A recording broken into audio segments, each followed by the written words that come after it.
Hooray! I'm live. I'm actually live. That's good. For some reason it was being kind of a slowpoke today on the YouTube side. Normally I could just press that little blue button in OBS and it locks me right in, but today it seemed like it was just a little laggy, a little bit slow. But that's alright. Stream is going live now, and all I have to do is basically just share the stream link with everybody. So everybody knows that we're live now. Yeah. Let me just share the link with everyone. I'll just check the link myself and just confirm that I'm on. But that's alright. Yep, I just checked my stream. Everything's good. Let me just share the link with everybody. I don't know why it's still saying upcoming on the browser side, but I guess that's something on Google's end. What can you do, right? Yeah, whatever. But how's everybody today? I knew a lot of people were actually looking forward to my Wars of Liberty Cast a Game stream today, so, I definitely wanted to make sure I got it out today. I know a lot of people like this sort of thing. Yeah, I'm just going to share it with all the Discord servers that like watching this, so everybody knows what's going on. Yeah, awesome. Just make sure... Yep, certainly the Wars of Liberty official server, that's like the most important one.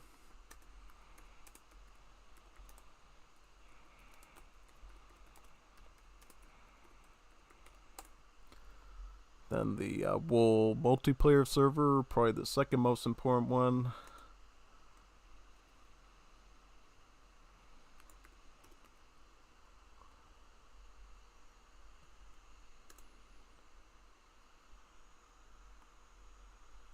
Yep, ping the right role there, good.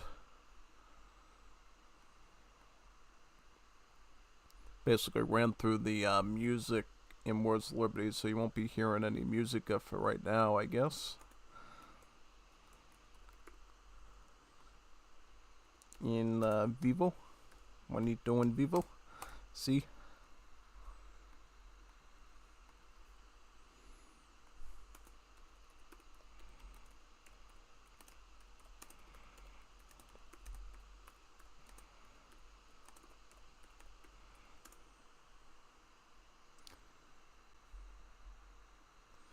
Yep, the official Age of Empires server. Anyone else? Any other Juanitos, Bonitos? Yep, definitely that server. And these ones as well.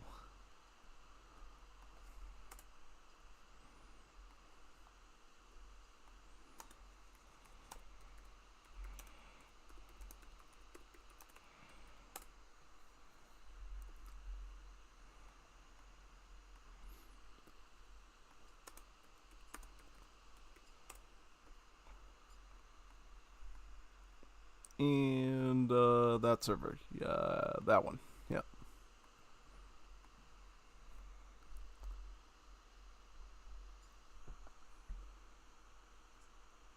There we go. Nice. That was probably one of my best records of getting all the Discord server invites going. Very fast indeed. Muy rápido, if you will. Yeah, so that was done pretty quickly. Gives me more time to actually download the games we're going to be doing today. Yeah. That's probably the most important thing. Yep. Do I have a view of the chat at all? Let me check the docs.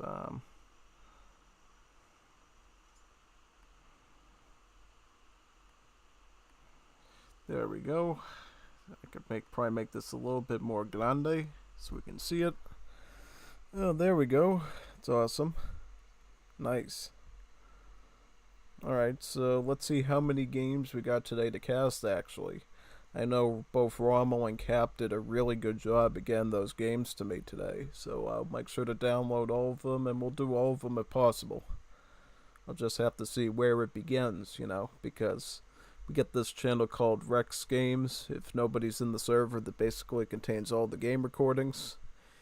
And the idea is basically to, for all the players that do multiplayer games using Radman or Game Ranger to record all their matches, so not only me, but other Wars of Liberty streamers like Jeff, who does most of the Espanol streaming, can actually, cast these games, just like you see on Definitive Edition, really. When it comes to Definitive Edition, you got an endless library of games to cast, but when it comes to Wars of Liberty, we gotta make sure we have enough recordings so we can share to the rest of the Age of Empires 3 community why Wars of Liberty is such a good game to do indeed.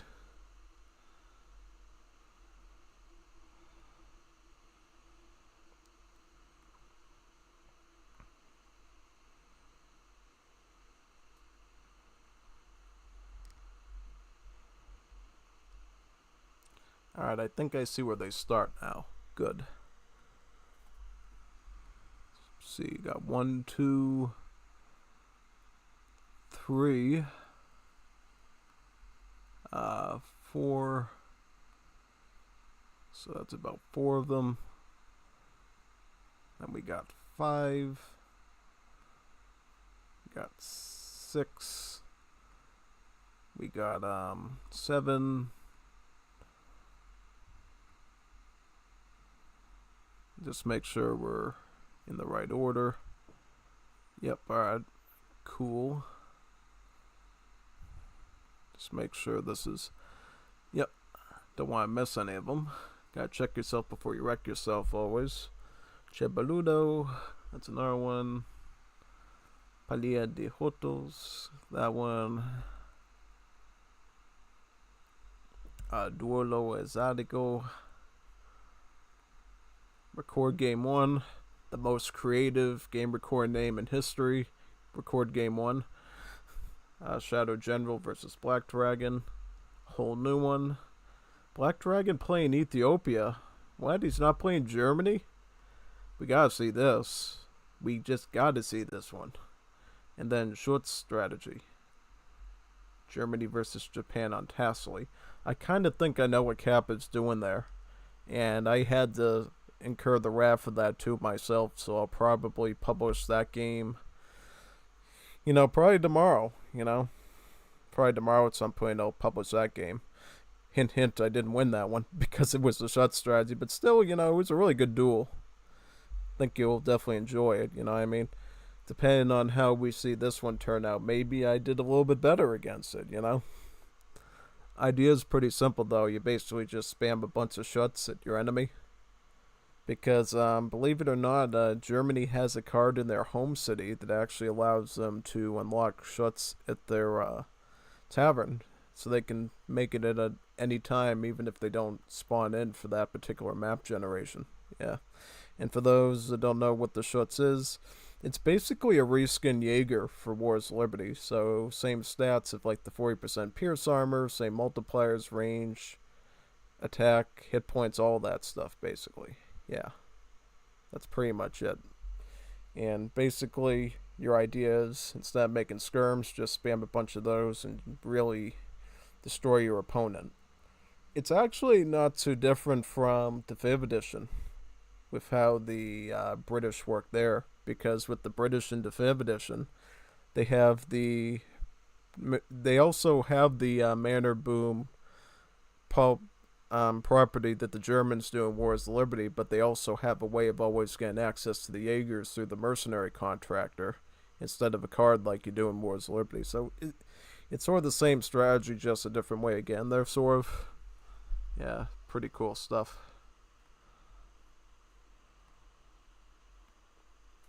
So how many minutes are we in?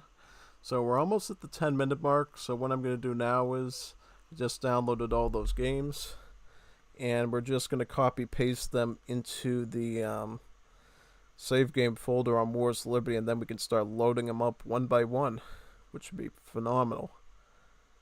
Because that's what you're all here for, right? For casted Wars of Liberty games? Yeah, that's what I think you're here for, so let's definitely get into it. So what's the first one going to be? It's going to be the Schutz strategy, what I've been yapping about for the past minute or two. So let's pull that one up. Should be over here, Schutz strategy.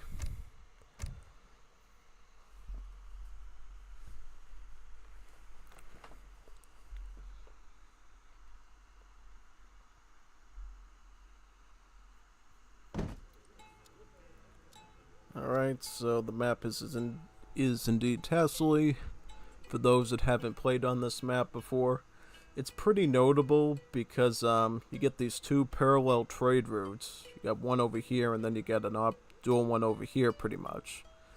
And basically, a player can get up to 2 trading posts usually if they want to, because that's within relative proximity of your TC here. Another notable thing is this sort of middle portion here where you got little oases, you got palm trees.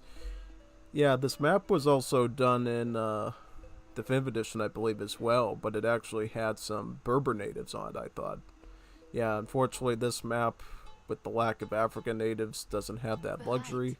So the only thing you're really going to get for trading posts here is the parallel trade routes on here. Let's see how this match turns out.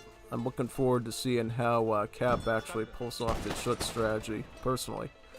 I've been the victim of it myself, so it would be good to see if I can replicate it and try using it in maybe a match and publishing that. That would be fun. Yeah. In general, though, Germany is one of the more dangerous civs that you can ever deal with in Wars of Liberty, mainly because of how obnoxiously powerful their weapons are, basically. They got sort of the main hallmarkers of the British civ in the 5th edition, where they get the manor houses, right? In Germany, they're called the Mietskerne, or Mietskairns as I call them. You build a house, you get a free villager from that house, which you see right here. Yep. The villagers did not split apart like mitosis in cells. Nah, the villager just got born as soon as the house got built, basically. Yeah, out of thin air. And you basically use that manor boom to get ahead of your opponent's villager economy, right? And since a house, as you know, has a build limit of 20, you can be 20 villages ahead of your opponent if you get these manors down very quickly, basically, whether you're playing British into 5th edition or you're playing Germany in Wars of Liberty. Yeah, and just like the British into 5th edition, Germany also gets Royal Guard muskets and hussars. Just note that musketeers in Wars of Liberty are called line infantry instead, because that's a little bit more modern to the 19th, 20th century time period that the mod takes place in. Same concept, though. Yeah.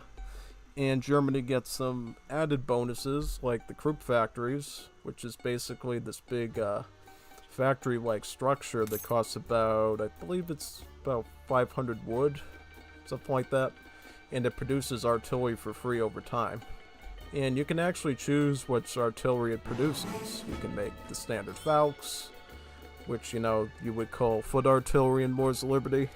You can make mortars, culverins, and then there's some even spicier options you can unlock as well through the home city cards, like steel guns, which, surprise surprise, is actually heavy cannons as early as age 3. So age 3 heavy cannons, that's probably piqued your attention, as well as the Farpanzers, otherwise known as mobile armors. It's another form of heavy artillery that's available only to the nation-state civs, so like Greeks, Bulgarians, Serbs usually. But you can guess from the very Germanic-sounding name Farpanzer that Germany is definitely going to be able to produce those as well from their factories. Yeah. Germany's starting with the 3 settler card. I think that's just about what everyone does. But I guess you could also do Hobreich Plan as well as a alternative. This is the Schutz deck here. What does he call it? He calls it Taberna? Alright, what's that? I don't know, but so this is the card here that lets you make the Schutz from your tavern. It's called Munich Oktoberfest. It actually ships you a tavern wagon, and it basically has sort of the same effects as the dance hall card does, right? Basically making your outlaws cheaper in pop.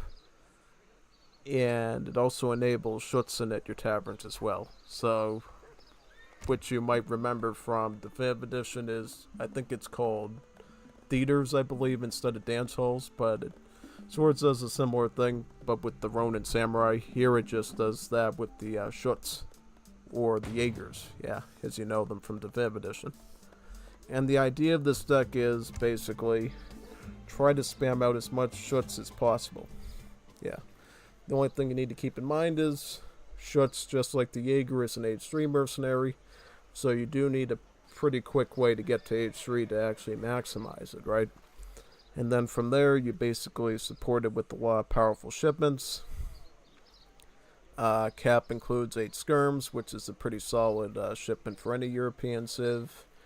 You got the West Prussian Uhlans. Basically, you pay 500 food, but you get about 10 veteran Uhlans, not just standard stat Uhlans, 10 veteran ones. And then you have some mercenaries like the Black Brunswickers. I believe these are mercenary Uhlans, if I recall, so they have like a really high damage output, which I think technically would make them reskinned Hakkapelites then from the old game, right? And then these would be the Bosniak Lancers. Note, these do not have the same stats as the Bosniaks in Definitive Edition. These are simply reskinned Stratiates. Yeah, so more of a Hussar-like mercenary. It's important to discern that stuff, since a lot of stuff was added along in DE that just happens to appear in Wol, basically. Yeah, but what is the opponent going to do here? The opponent is playing Japan. I would say Sask's Japan is probably one of the best Japans you'll ever see. Really tough, very hard to deal with. Probably the best Japan you'll deal with nowadays, though, is probably Kap, I would say, with Sask being a close second. He's going to be shipping about 600 wood, followed by 5 of the Kies. Actually, cancel the Kies out. Maybe he's thinking, what can I do to deal with my opponent here? From what we see with Kap, though, he's going sort of in the realm of naked FF, I think. Yeah. Did he even... No, he hasn't even shipped his wood yet, so he's probably going to ship in 700 wood afterwards, being a naked FF. Yeah, this is sort of the thing. I think we saw some of this on, did we see this on Tuesday's stream in Definitive Edition? We saw some stuff like this. Because normally what you try to do is, in like a more balanced strategy, you'll send the 700 wood first, get some infrastructure up, and then send the 700 coins. So, if you can pull off a successful naked FF, you can. If not, you can go more of the grounds of a semi-FF, just building enough defense that you need to hold the base until you can, get the food and coin you need to go up, basically. Seeing as Sask is mostly going to focus at home, I think, be in Japan, this gives Germany the ample opportunity to just go for that naked FF. They need to actually start making those Schutz. We're probably going to see a lot of mining here now. Yeah, because, as you know, the Jaeger is pretty expensive in coin. And since the Schutz is just the Jaeger, you're going to need to do a lot of mining here. Like a whole lot of it. Which for Germany, not really a problem, just keep building the manor houses, which we see 2 of here. This is going to lead to 2 more free villagers. Just make sure you point them on the mine here. Yep, free villager. And a free villager. There you go. Or as you call them in Juanito language, an Aldino, basically. There you go. So what is Japan going to do here? Japan is shipping samurai and training Kie. Not a bad combination in general.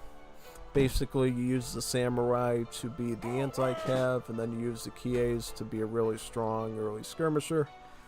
If I put my thumb on it, I think the Kies have the same stats as the Yumi archers, I believe. Or do they? I don't know. They might actually have a little less range than the Yumis. 18 range, yeah, might be a bit different actually. But they do get pretty solid multipliers though, of like 2x against heavy infantry though. Yeah, so you can definitely do quite a bit with them. They also have a food and wood cost instead of a coin one, making them pretty solid if you don't have a lot of coin mines near you. There's something to consider. Also going to be training some Shigumas as well, alongside another ship and a samurai there. So Sask is going for a full attack right now, which I would probably do as well if I knew what I was dealing with here. I'm wondering, is Kap already researched? Yep, he's already researched the Munich Oktoberfest. And we're going to see armies of the Schutzjavul coming out. Tavern's right over here, and we can already see the Schutzen already coming out. About 10 pop, since they are a 2-pop skirmisher. I think Sasuke's going to be in for a pretty nasty surprise here when he sees this. You know, he's going to think, oh, this isn't the attack on the TC now, right? And it's going to be like, surprise! Here comes some 30 range attack skirmishers. Yeah, here comes the Schutzen. Jawohl, angreifen die Kampf. They're going to just kite down those samurai. The samurai, total waste of a shipment, you know. But no way Sas could have understood that, I think, you know. It's like, how was I supposed to know he was going to go for, like, mercenary skirmishers? Yeah, nobody expects that, right? Well, Cap is a very different type of player. He's got a lot of special builds up his sleeve, so you have to be really careful. Yeah, because now, basically, Sasuke is at a real disadvantage, you could say, you know? Because these Kies, they have nothing close to the stats of these Schutzen here. You know, these Schutzen had the stats of an Imperial Skirmisher, whereas the Kie have the stats of not even a Veteran Skirmisher, right? Not including, of course, the 10% extra Pierce Armor here of 40% Pierce Armor total, which is, like, really tanky, you know. Every time these infantry try to shoot at these Schutz, they're basically, again, tickled by those bullets, really, you know?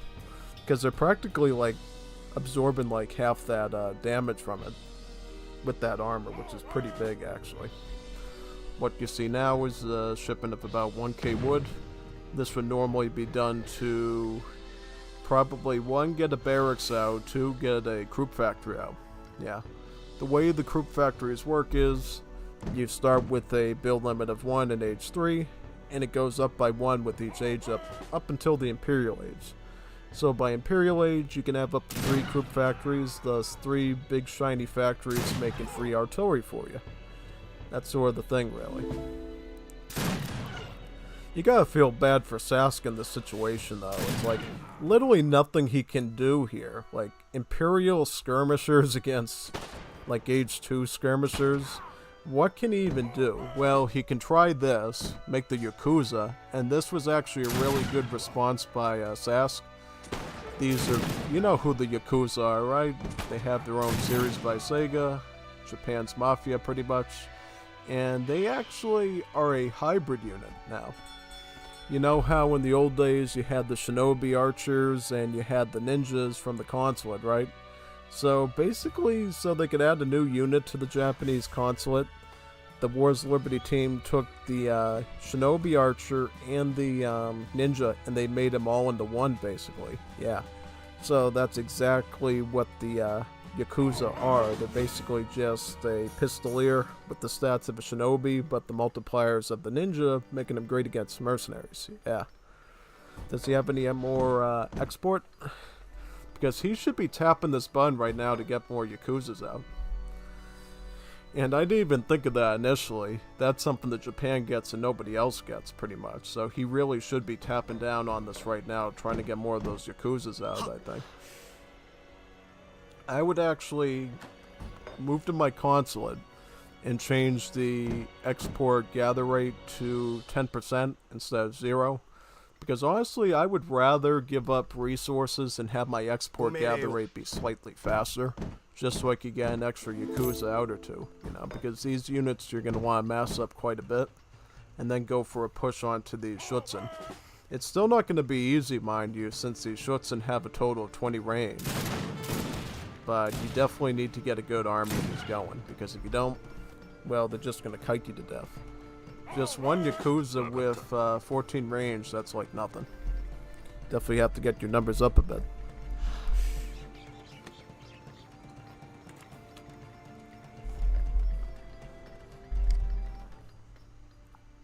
Yeah, like this is not going to work.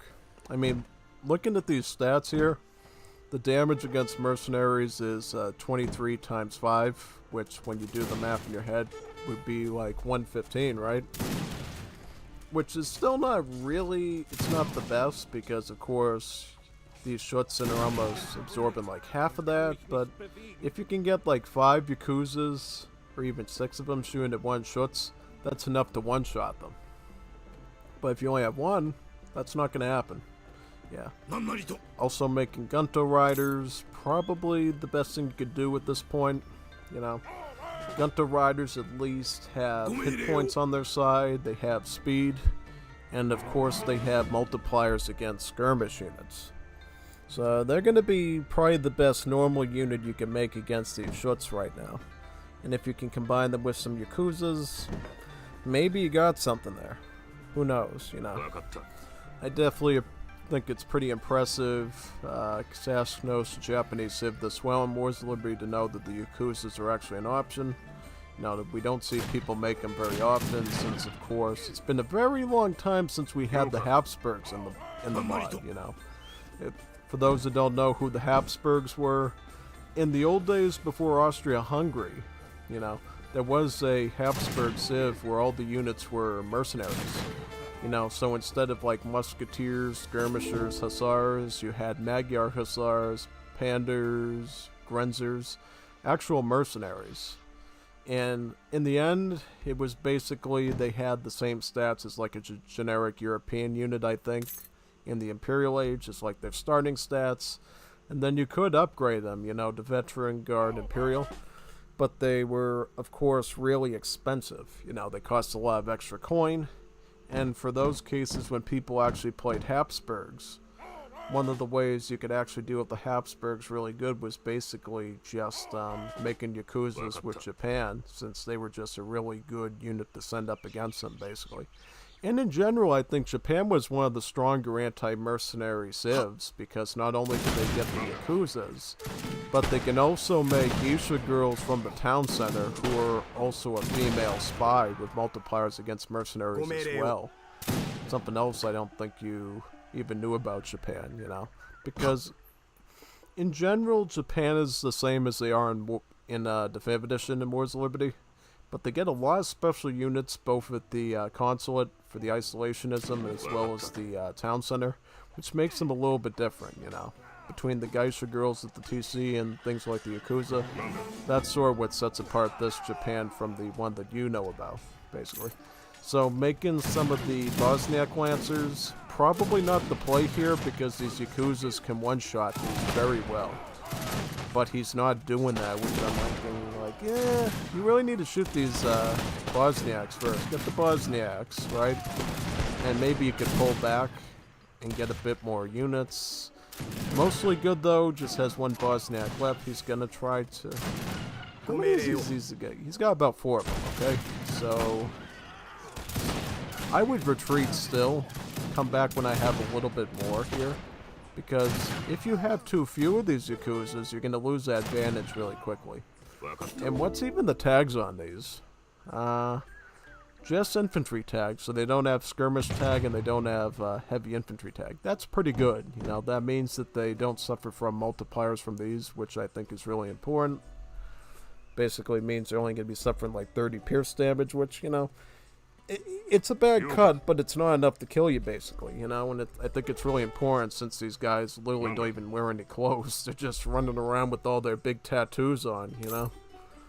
So everything would probably naturally hurt a little bit more without any sort of body armor or clothing to stop the bullets, I would think.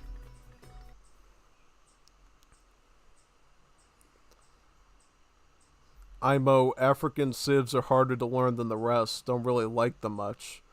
Taberna means bar or pub in Spanish.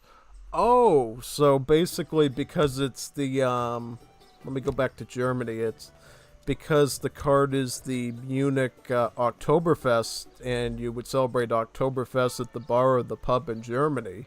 That's why it's called Taberna, because that's basically one ito for bar, basically. Ah, interesting, I didn't know that. Yeah, definitely didn't know that one. So Japan is starting to go up to Age 3 with the Golden Pavilion, which I think for 99.99% of Japanese players is going to be the preferred wonder for Age 3. I think it's really going to be good for these Yakuzas because it's going to boost up their range attack even more. And also, since they're consulate units, this also means that they get Shadow Tech as well. So basically you don't have to research a veteran upgrade to get that extra 20% stats. It will automatically come on to them once you reach that age 3. And if you reach Industrial Age, of course, they'll get a Shadow Tech Industrial upgrade, a Guard upgrade of 30%, and then an Imperial Age, of course. That would be a Shadow Tech of about 50% for the Imperial upgrade. Yeah. That's sort of the cool thing about consulate units in general is they basically have the, the increased variety in units beyond your normal rush that you get from, like, mercenaries. But unlike mercenaries, they actually get upgraded, so they stay relevant throughout the game. Yeah. So how many Yakuzas are we at now? So we're at about 8 of them. He has to regroup, though, and now we see he's making the Geisha girls as well.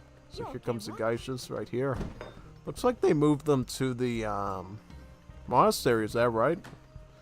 Oh, I didn't know that. I haven't checked Japan for a while, I think, so that's pretty interesting. Yeah. So, see, these Geisha girls, they're basically just spies. You know, they have a hand attack of this amount pretty much against mercenaries, so it's pretty huge, actually. Now we're going to see these Geisha girls. Oh, wow. That's not how you treat a woman. Yeah, you're going to have to make a lot more of those, I think. Yeah. Just trying to stack up those Yakuzas, I think. I just don't like how he's hesitating on these attacks and retreating too much. Because I think he's given these Shutsen too much opportunities to shoot back at him. But the problem is, though, of course, he's got so many of these Shuts at this point that you're going to need, like, a huge swarm of these Geisha girls to even go after him at this point. You may as well try to, again, get your consulate up to 10% export gather if it isn't already, just so you can get these Yakuzas out a bit quicker. Because now you've basically lost another army, and it's going to be hard to get another one at this point. It's going to be pretty tricky, to put it simply. Again, back to that point from Kap about the African civs. I would say African civs are not as hard as some people claim that they are. You just sort of need to get used to their mechanics, I think. Mainly the library way of aging up, as well as their more micro-intensive economies, right? Because as you know, with most civs in Age of Empires 3, you know, Europeans, Native Americans, Asians, right? They get, like, agricultural buildings, you know, that are infinite, right? Once you build them, you don't have to build more of them unless somebody burns them down, right? But in the case of Africa, you know, you got these little mini farms called lots, right? That have a finite amount of food, and once that food goes away, you're the you know, that same sound that you hear in, like, Age of Empires 2 when the farm dies, basically, and then you have to build another one, right? Same thing with the coin. Instead of, like, having an estate or plantation or rice paddy, you basically have to build these rocks from a quarry building, you know, that you constantly have to keep rebuilding once the rocks are used up, basically. But there's a catch to it, though. The catch to it is that the gather rate from those rocks is actually much better than they are from the plantation gathering, right? Because, believe it or not, those rocks are actually actual mines, thus have the same gather rate as an actual mine. And thus they have the same upgrade cards as mines do, for the African civs that have, like, cards for mining. Something you didn't know, I think, you know. So if you really want a really good economy as, like, Ethiopia or Zulu or Egypt, just include a bunch of mining cards in your deck, and those will actually affect your rock gather rate as well.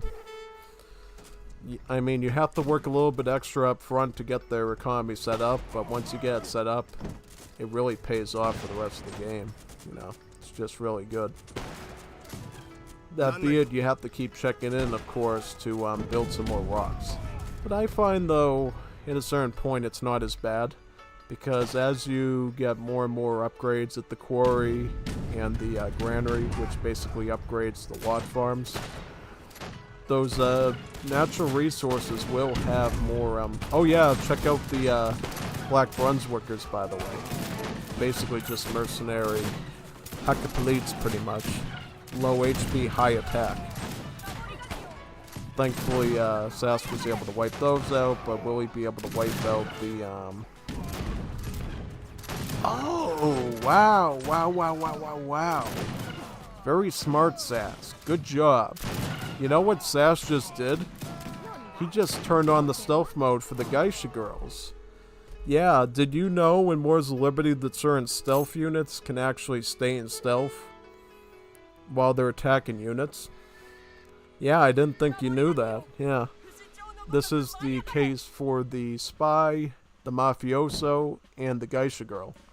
While they're in stealth mode, they actually can continue to attack units while in that stealth, which means Kap has to do two things. Either A, he has to find his explorer or another unit that sees stealth and bring it to the battlefield, or B, he has to lure Sass back to a structure like a town center which can see stealth, so he can identify him.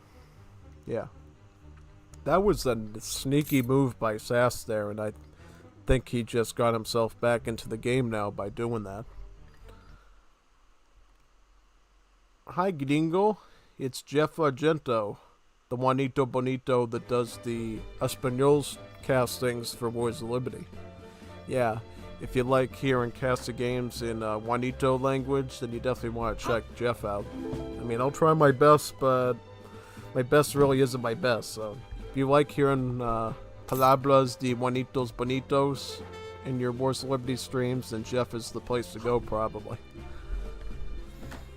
And he's got a pretty good collection of subscribers himself, I think, just under me, at I think 608 or something. You know, he does a lot of Age of Empires 2 stuff as well, so if you like AoE 2, especially on the Legacy platform, that's probably the area you're going to want to go in. Interesting, so here are the loyal Yulons, shipped for about 500 food, about 40 for hand attack. Notice here the Geisha girls are still in stealth, and they're going to be used to go right after these Schutzen. This is insane though, like, in this one use case, these Geisha girls go from being a really horrible unit to S tier plus, because literally these Schutzen can't even counter these now. And they go down in like 4 to 5 hits. It's the only time you'll ever see this stealth mode feature actually being used correctly here, so keep note of this. You know, this is the only time you're ever going to see this be used with perfection, I think. Now, you actually can use this stealth feature in normal fights as well to mess up enemy targeting, but it's not as used as often because the player can manually micro his units. See that? See how that Yuan there started twitching? Look, he's twitching because he can't see the units there, but he wants to attack. Look at him. He's having a seizure right now. Call an ambulance. Call an ambulance. Call an ambulance. He's having a seizure and now he's down on the ground. So yeah. Basically, that's how this stealth mode works in Wars of Liberty. You know, if you're dealing with like a mercenary or a native warrior too, because spies have multipliers against native warriors as well. This whole attack and stealth thing is just absolutely mind-numbingly brutal. But in every other situation, it's like, meh, whatever. Because as you know, spies have a really mediocre attack, right? Like, look at this hand attack. It's only 8. 8 hand attack. You know, it's on par with like a native scout. And in fact, it runs with the same animation almost as a native scout. So it's like, oh, that's not a problem. And then when you're a mercenary with these multipliers, then it's doing about 80 hand attacks. So really high stats, you know. More damage than a halberdier does against infantry. So that's pretty bonkers, you know. Now shipping in the ordinary skirmishers at this point from the home city. That 8 skirmisher shipment we saw at the start of the game is going to be going to industrial age now. Have the Krupp factories been constructed yet? No. Should they be constructed by now? Yes. yes. Yeah, that's my one critique of Kap is he hasn't really been building his Krupp factories in the standard amount of time, I think. And I think that's going to cost him, you know. He's got to start building his Krupp factories earlier, because who would say no to free artillery? I wouldn't have a problem with having a free Falconet or 2. And that's the thing, you know? Yeah. Why not get something if it's free, right? It's a handout. Basically, here's a free way to basically send infantry sprawling onto the ground pretty much. Yeah, exactly that.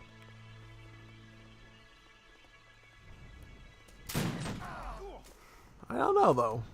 I think Kap is running something really powerful now. He's just decided, you know what? enough of these games, enough of playing with these mercenary units. I'm just going to go full throttle with like 3 racks worth of line infantry.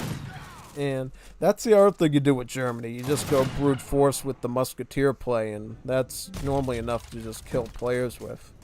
Because they do have this really powerful card here called the needle gun that actually allows them to shoot faster. They get a better rate of fire.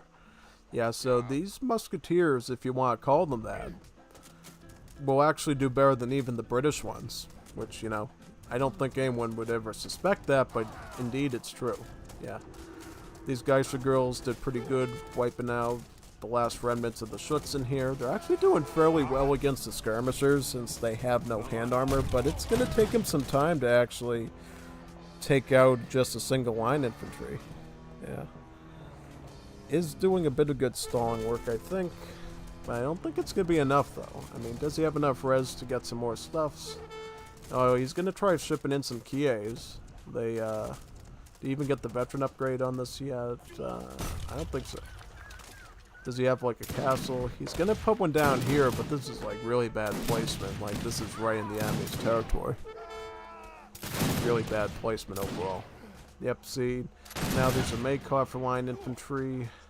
So these are gonna be even stronger now. Yep, GG. Sask had the right idea to deal with the Schutz build, but once Kap completely pivoted to brute force musketeer play with the Maycar for line infantry, it kind of just fell apart for him, you know.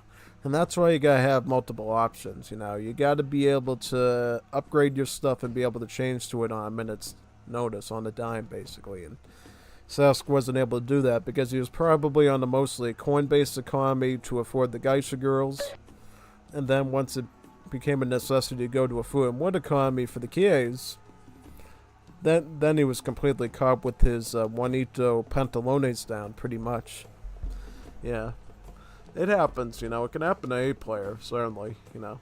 But I think in the weird case of, like, going against a build like that from Germany, I could totally understand if you weren't expecting to go back to those things for a while. Because I think most people that would run the Schutz build would basically just make that for the rest of the game, and then, you know, you get the 200 IQ Juanito Sass that makes the Geisha girls, keeps them in stealth mode, and when they're doing their invisible kung fu fighting stuff, basically, the player would just quit and go like, I'm scared, my 300 HP units are just melting instantly, I'm gonna quit. But Kap knew that he had a way out, and he used it, so he was able to survive. Yeah.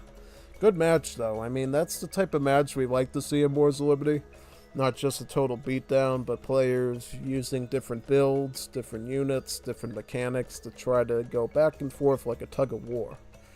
And Sass definitely delivered on that, you know? I mean, look, he almost got 100 kills here, and he made like 172 units. So, I mean, it wasn't a total wash for him, you know? He did get quite a few kills, and mind you, that's Kap made about 55 of the Schutzen. 55 mercenary skirmishers cost him like 200 coin. I mean, what do they cost? What do these Schutzen cost? Do we know? Do we know what they cost? Yep, they cost about 118 coins, so a little bit under 200. Alright, so still, that's a lot of mercenary units, and the fact that you practically killed all of those with Geisha girls, that's a really good combat. Really good one. Yeah, I mean, this is the other thing you have to consider every time you're dealing with Germany. Germany's always going to have a better economy than you just because their manor houses are pumping out more vills than you can ever dream of, you know. Japan, of course, has their own answer to that with the shrines, generating extra resources, but at the end of the day, you know, being 20 villages ahead is going to be a huge boom for any situation, basically. I mean, like, Japan was sadly down here, and, I mean, they had one little blip up here before they started getting whacked by the Schutzen, but then Germany's at a solid plateau up here, which is really good. Yeah, pretty much. How about shipments as well? Like, how was shipments in this game? So, about the same as well, you know. I know the devs like looking at shipments as well to see if civs are getting XP too quickly or whatever. I think that was pretty fair to say the least. We're going to boot the game up again now and go to game number 2. I think that was a pretty good start, I think. Good build.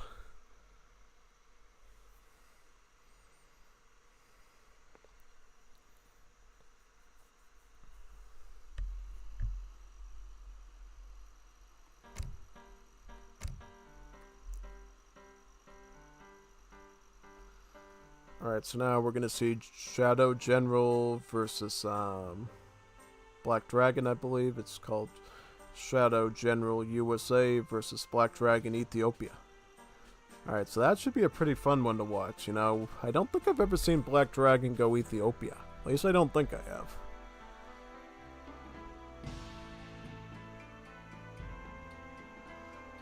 Let me see here. Here we go, this one. We'll have to see if Black Dragon can actually handle the Ethiopians pretty well here. We'll find out. Just wait for this game to load up. Perfect, alright. Yep, the map is actually going to be Mendocino. For those that play just the 5th edition, this would basically just be Dakota. Except instead of these big mountaining structures here, you got actually some craters almost that appear in those spots, you know? Same idea though. You basically got like 4 corners of the map basically, kind of defined by these big circles that, you know, divides it up a little bit more. And of course the 2 trade routes here. You got one over here, and then you got one over here basically. And these trade routes are actually really effective because if you get a stagecoach or a iron horse or a train on them, you can actually really abuse these trade routes really well. Especially for civs, not that we see them here, but ones like Romania and Germany that can actually get free units from the trade route when it passes. So yeah, this can actually be more catastrophic for an opponent to deal with than you can even fathom. Really. And the natives on this map, since it's more based in Latin America, is going to be Zapotecs and the Mapuche. So a lot of hand infantry, whereas Dakota on the 5th edition, of course, would be more Cree natives, basically. And I think, what's the other one? Is it all Cree or is it Cree and Comanche or something? I forget. But you sort of get the idea, though. Yeah. Kap. Yeah, Brunswickers aren't that good. Oh, so you don't think that they're that good? They're the same stats as the Jaegers, aren't they, though? Aren't the Jaegers a pretty decent mercenary in the 5th edition, when used properly? Ahi Mileo. Look at that ride. 10 plus vills killed. Oh, 180 coin. 180 gold. Yep, that's what I saw when I read it. Yeah. But anyways, let's get started and let's see how good Black Dragon's Ethiopia actually is, you know.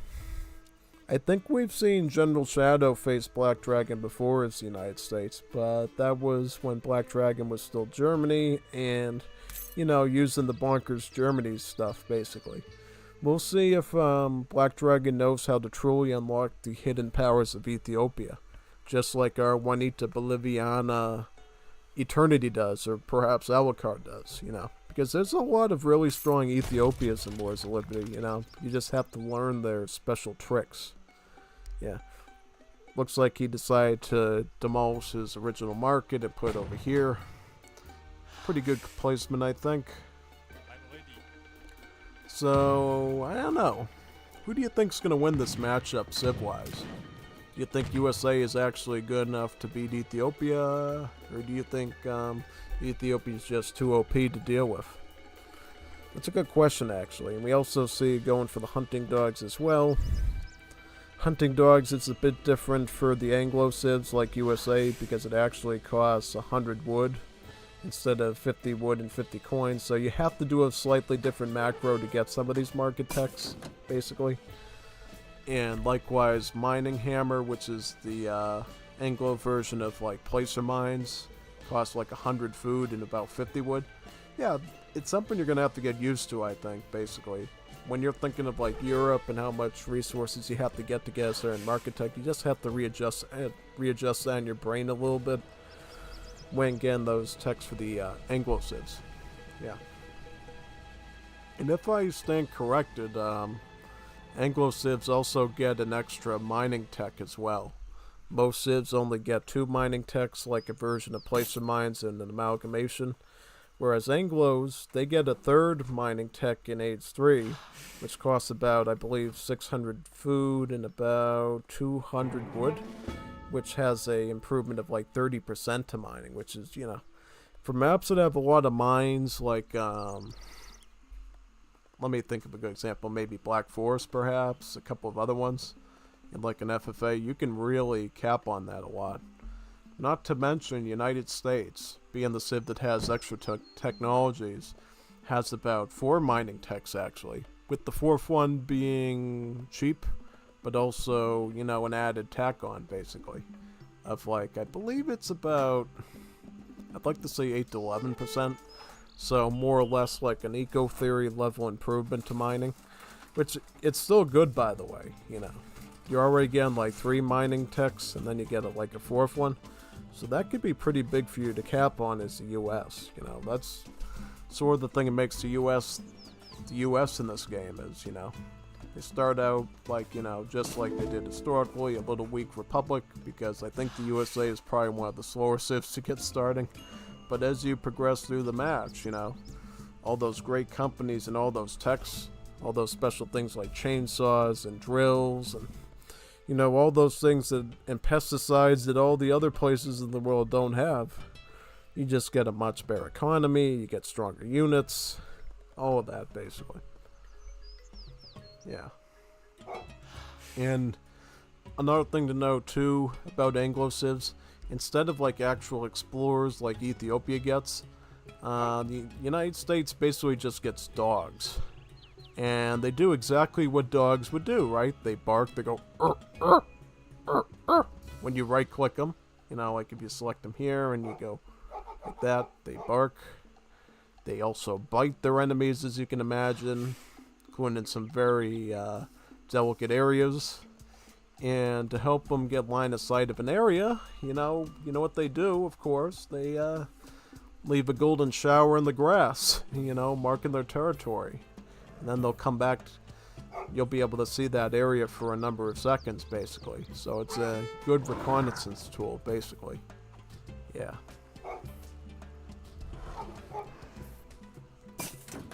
Gonna grab these treasures here, about 40 XP. Also, these dogs are really lame because they have a quicker grab rate than an explorer does. So they're really good at stealing treasures from your enemies, pretty much. They do a little bark, go, and they bite the treasure and they just gab like instantly. Whereas all the humans have to go down on their knees and do that weird like arm movement where they're picking the thing up basically. And that means that the dogs will always catch the treasure quicker than the humans will, basically. Which means Anglo civs like USA, Australia, Canada, they're really good at stealing enemy treasures pretty much under their nose. I think the enemy explorer that's a human has to be really far in its animation for it to actually beat the dog and collecting it. Yeah. The idea of the dogs too is that instead of just one dog, most civs will have ways for you to get multiple dogs, right? With I think Australia having the most dogs, Australia starts with about 3 dogs. And through home city shipments, you can actually get up to 5 of them. So, like 5 little dogs running around the map, peeing everywhere and biting people. Yeah, it's like a city street corner, basically. Unfortunately, you can't call the dog catcher on them though, so they're gonna keep running around, peeing around your base and biting your men, basically. And again, in some very delicate areas.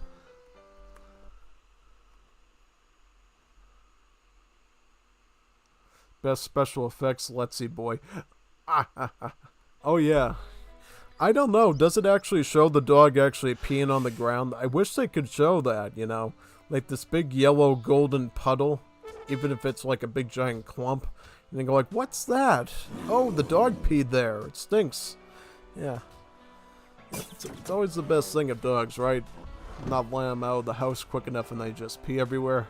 Yeah, I've seen that before, I've never owned a dog myself, but I've been to people's houses where they did have dogs, and, they're not quick enough to get the thing out of the house. It will pee on your rug, on your couch, on your table, and it's always a fun experience for the owner, you know. I'm sure they love it anyways, because they love having Fido running around and stuff. Yeah. Can you get a dog named Fido in this game? No, this one's literally just called Shepherd Dog. Hey, Shepherd Dog. Go fetch, Shepherd Dog. Go fetch. What kind of name is that? I'm gonna name you Shepherd Dog. Go fetch, Shepherd Dog. Not Fido or Billy or whatever. Just fight Shepherd Dog. Call them all Shepherd Dog. Call them all Shepherd Dog. Basically, communist mode of naming your dogs, pretty much. No uniqueness, all the same cogs in the machine, pretty much. Yeah. Yep, and these fur traders, by the way, are just a hybrid between explorer and villager. They got the properties of an explorer, except for like the abilities to instantly kill stuff, basically. They can build town centers, they can build trading posts, they can collect treasures, and they have really good multipliers against the treasure guardians, but they can also gather from food. Yeah, back in the old days, they could only hunt, but now they can actually gather from berries as well, and work on mills pretty much. So that's pretty good, you know. They've gained a lot of value in that sense. Aging up with George Washington to gain access to the Leathernecks, which are basically just a renamed version of the Marine Infantry. Marine Infantry, of course, are a form of naval infantry, which indeed are a type of unique skirmisher that's available in Wars of Liberty, right? So there's different classes of skirmishers in Wars Liberty. You got, you know, some of the more old school ones, like crossbowmen type ones, and skirmishers, right? But you got some other ones like anti-skirms that basically just have multipliers against other skirmishers. So think of sort of like the counter Jaeger in the 5th edition. And then also naval infantry.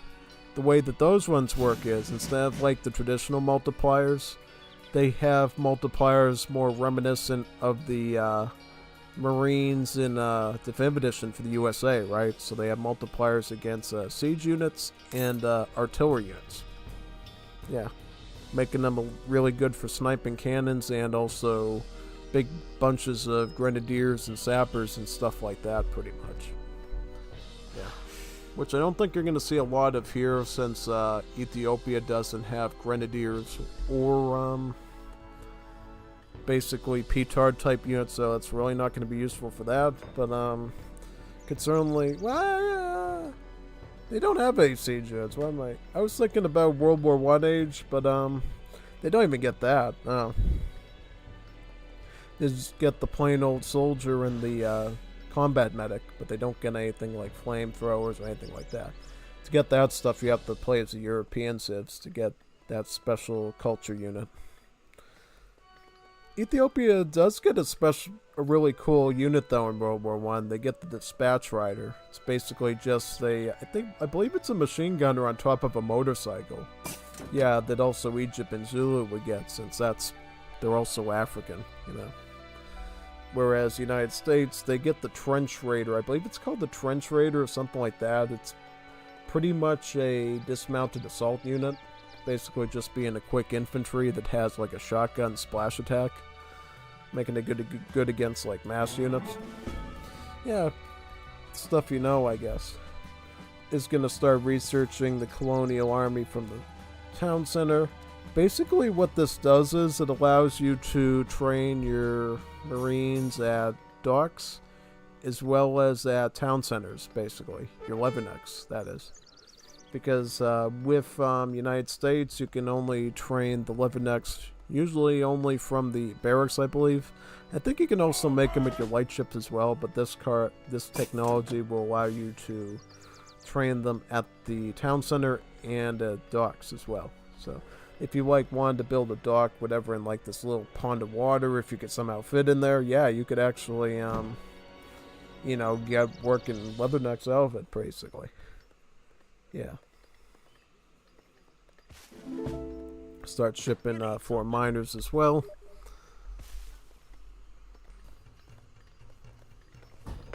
also some more militia.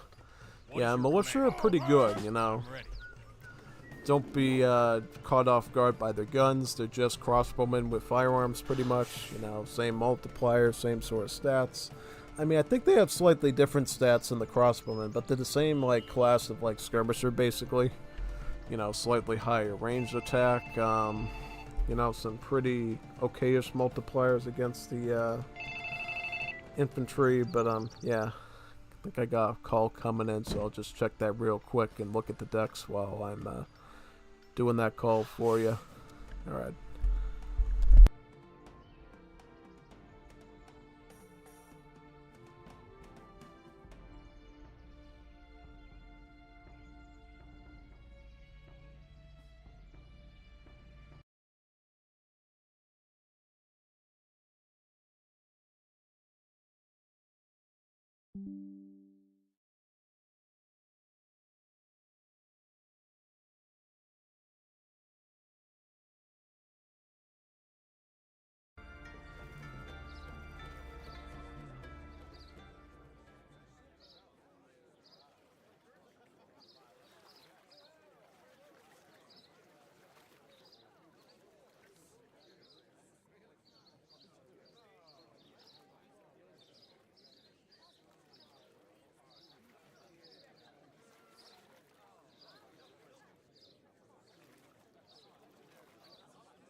I'm back. That was a quick little interruption. We'll just continue from here. While we're here with the deck, though, I will note a few things. This is an abnormal amount of upgrade cards for a 1v1 deck. In particular, I see some cards here that are kind of questionable. I'm not too sure about the Lewis and Clark expedition. I mean, it certainly was an important historical event in USA's history, but in terms of a card, I think this card should be an Age 1 card. Yeah. Yeah, this needs to be an Age 1 card. I don't like it as an Age 2 card. This is kind of disgusting because, you know, basically it's just a stat upgrade for the fur traders and lets them get better bounty from treasures, I believe. Which I think for, like, the British with their museum card, they get in, like, Age 1. So they definitely need to fix this. Absolutely. Yeah. Definitely. Getting back to the match, though, yeah. Thought I'd point that out to you. USA will be going up with Samuel Colt with the Union. Yeah, if you didn't know, you can actually pick between two different factions as the Anglophilians. You can either go Union or Confederacy as the USA, obviously.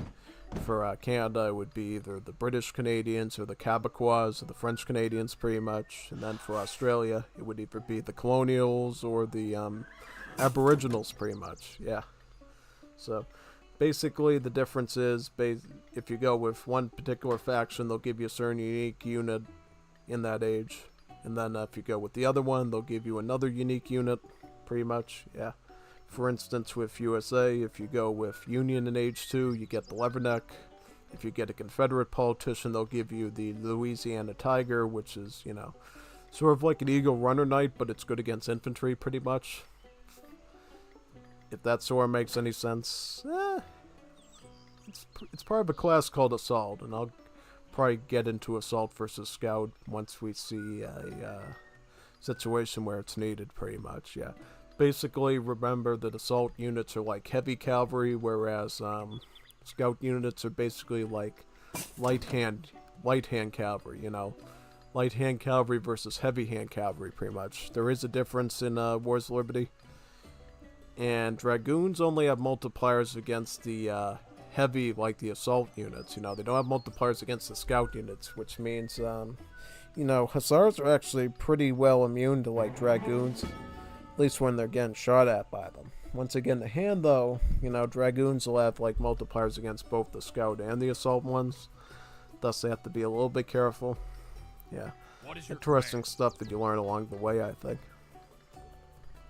Picking up the melting pot while aging up. This is a nice little card that makes your units slightly cheaper and also gives them 5% additional stats. Which, you know, not a whole lot, but it's a nice little add-on perk, basically. Yeah.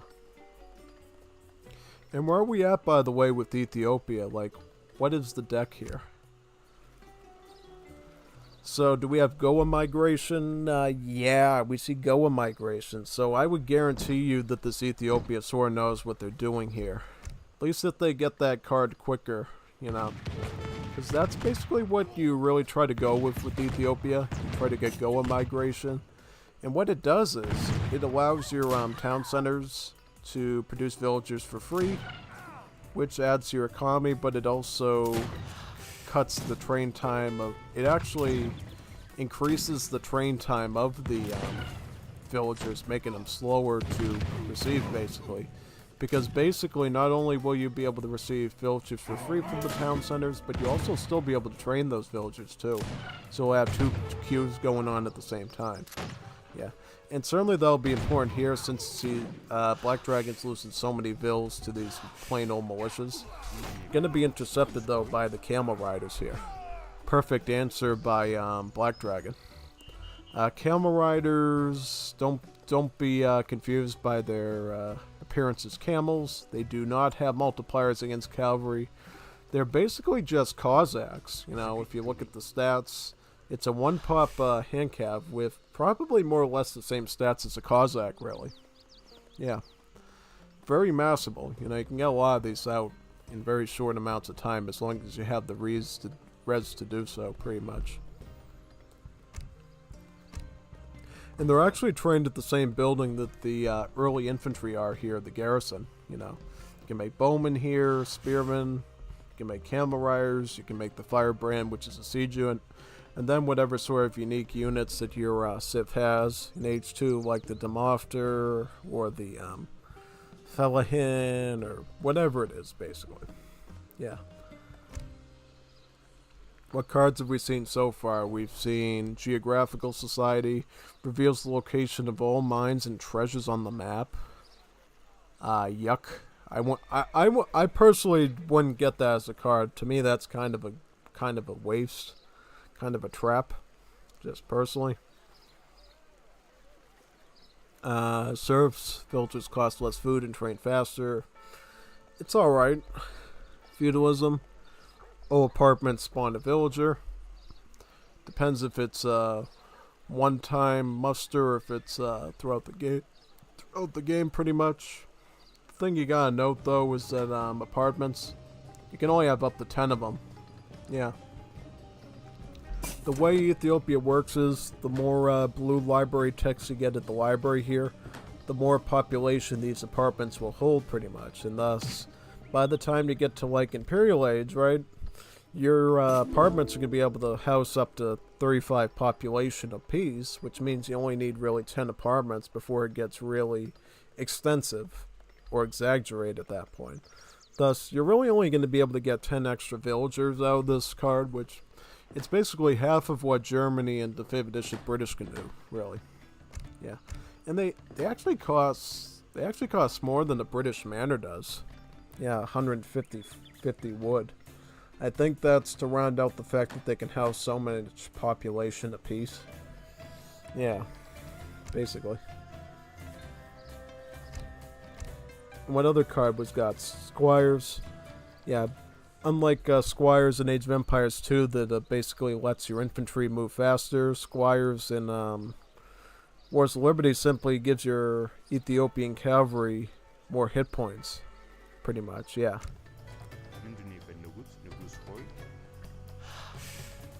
Getting yellow tech here, we see, is this Spice something? Yep, Spice Market and Capital Cathedral, yeah. I should sort of explain at this point how these libraries work. You get 3 different colors of library text. You get yellow ones here, you also have a blue one here, and then you also have red ones. And the difference is red ones are military, blue ones are civic or like building based, and then yellow is economic. And you can age up by either getting all of one color for a certain amount, or getting a combination of different colors, basically. I think you get one age up for every 2 of one color you get, or you get an age up based on getting 1 or 2 of every color, basically. Yeah. So, like, for instance, in age 1, if you want to get to age 2, you can either get 2 reds, 2 blues, 2 yellows, or you can get a red, blue, and yellow together. That's sort of your option, basically. And it all really depends on what you need, right? You're going to need library red number 1 to actually train military units. But at the same time, if you get up to 3 red library techs in age 2, you can actually start training your age 3 units in age early, you know. Whether that's some of your artillery, the cavalry, you know, the skirms, all that. So, I mean, you got to play that into your favor if possible, pretty much. Yeah. So what we see now up here on USA, though, we see spontooners and we see riflemen. In general, these are some pretty good units. These riflemen in particular can get a lot of value against heavy cavalry civs. Because not only do these musketeer-style units have, like, the bayonet to combat the cav in melee, but they get this multiplier at range against assault of about 3x, which means in its final form, they can actually do more damage to, like, a heavy cav unit than the dragoon does. And also, as well, from the arsenal, they can get an additional multiplier from the against us all as well for your dynamic bullets. 1 second.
This match over here, you're going to see a final confrontation, I think, between the riflemen and spontooners, which were spearmen, and all this smorgasbord of Ethiopian garrison units. So the spearmen, the Neftanyas, which you might recognize from the 5th edition. Here they're actually musketeers instead of skirms, and then you got bowmen, you got camel riders. I think the camel riders get knocked out very easily here, and from the looks of it, these specialist riflemen are just going to beat out this entire army because they have more upgrades than the opponent does, being in age 3. And I mean a lot of upgrades, because basically how the United States units work is, instead of like the normal upgrading system of like Veteran, Guard, Imperial, the United States upgrades actually somewhat resemble that of the actual United States military, right? So you either have basically the starting rank of like enlisted, then you have private, then you have specialist, then you have, I believe, corporal, and then sergeant, and then lieutenant, basically. Yeah. And how it works is you actually can turn your units into private for an additional 10% upgrade stats, pretty much, of like HP and attack, as early as age 2. And then in Imperial Age, you can get an additional upgrade to get your units up to Lieutenant from Sergeant, which, you know, gives them even more stats, basically. Not a lot of stats, you know, because private, I believe, only gives you like 10% stats or something, and lieutenant in age 5 would give you like 15% additional stats. But it's a nice tack on, you know. Specialist would be closer to your actual normal veteran upgrade. Corporal is like your normal guard upgrade, and then Sergeant is like your actual Imperial upgrade for like 50%, basically. So in the end, United States units get up, I believe, up to 25% additional stats, which is slightly more than an extra veteran upgrade, which, you know, quite good. In the old days, before they were rebalanced, those lieutenant and special, those private and lieutenant particularly the lieutenant upgrade used to be brutal. It used to be like a 70% improvement to your stats, which was, you know, a monstrosity. It was a monstrosity. But I guess the complaint was not only was it making the units too OP, but it was really expensive because lieutenant would have a cost, I believe, like 3,000 resources, you know. Like going sergeant would be like half of that, like the normal Imperial cost, but then lieutenant would be like 3,000 resources. So they just made it like a second-hand upgrade to the sergeant class, basically. Yeah. Nice. Good domination there by General Shadow. He was basically just able to cap this by taking advantage of the good overall stats of the rifleman. Yeah, it's not uncommon to see somebody just spam artillery alongside these riflemen as either USA or Canada. You know, that can actually be a really good strategy most of the time to do. Pretty much, yeah. And looking at the post game, we can sort of look at the... So USA really had a really good score here. Look at this resource output. I'm honestly really surprised because Ethiopia can get a really good boom. And I don't think Black Dragon had the right build order in mind. You know, he went for geographic society, feudalism, serfs, cards we like never see. And he left alone the really good cards here like Goa migration. Because this would have been my priority number 1 to get is Goa migration. And then I would probably send out guilds. Because guilds is just economic theory, really, so it's a really good card. This is not a bad one either, arms trade. I think it improves gunpowder units by like 50% range attack. So when I say gunpowder units, I mean literally all gunpowder units. So like, I believe not only musketeers at skirms, but also dragoons. You know, anything with the gunpowder tag gets improved by it. Really good thing to keep in mind, I think. Also, I think it would improve too, like assault units too, like the Zwev and so forth, if you happen to get the access to that as well. Yeah, I also want to look at the military post game as well here. You can see how well that overall rifleman Spontooner comp did at the end there. It just sort of shredded whatever Ethiopia was doing and kind of forced them to quit at that point. Villager count. So there was a bit of a villager gap. Look at this. Look at how, basically, well, I guess the feudalism helped a little bit for Ethiopia when I look at this, like, line here. But it wasn't that big, you know? Like, if it was Germany, it would be up to here, because that'd be like a 20 villager gap. But with this feudalism thing, it was only like 10 vills. That makes any...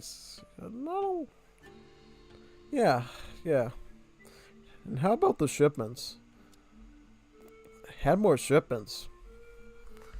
That's kind of an interesting situation to say the least.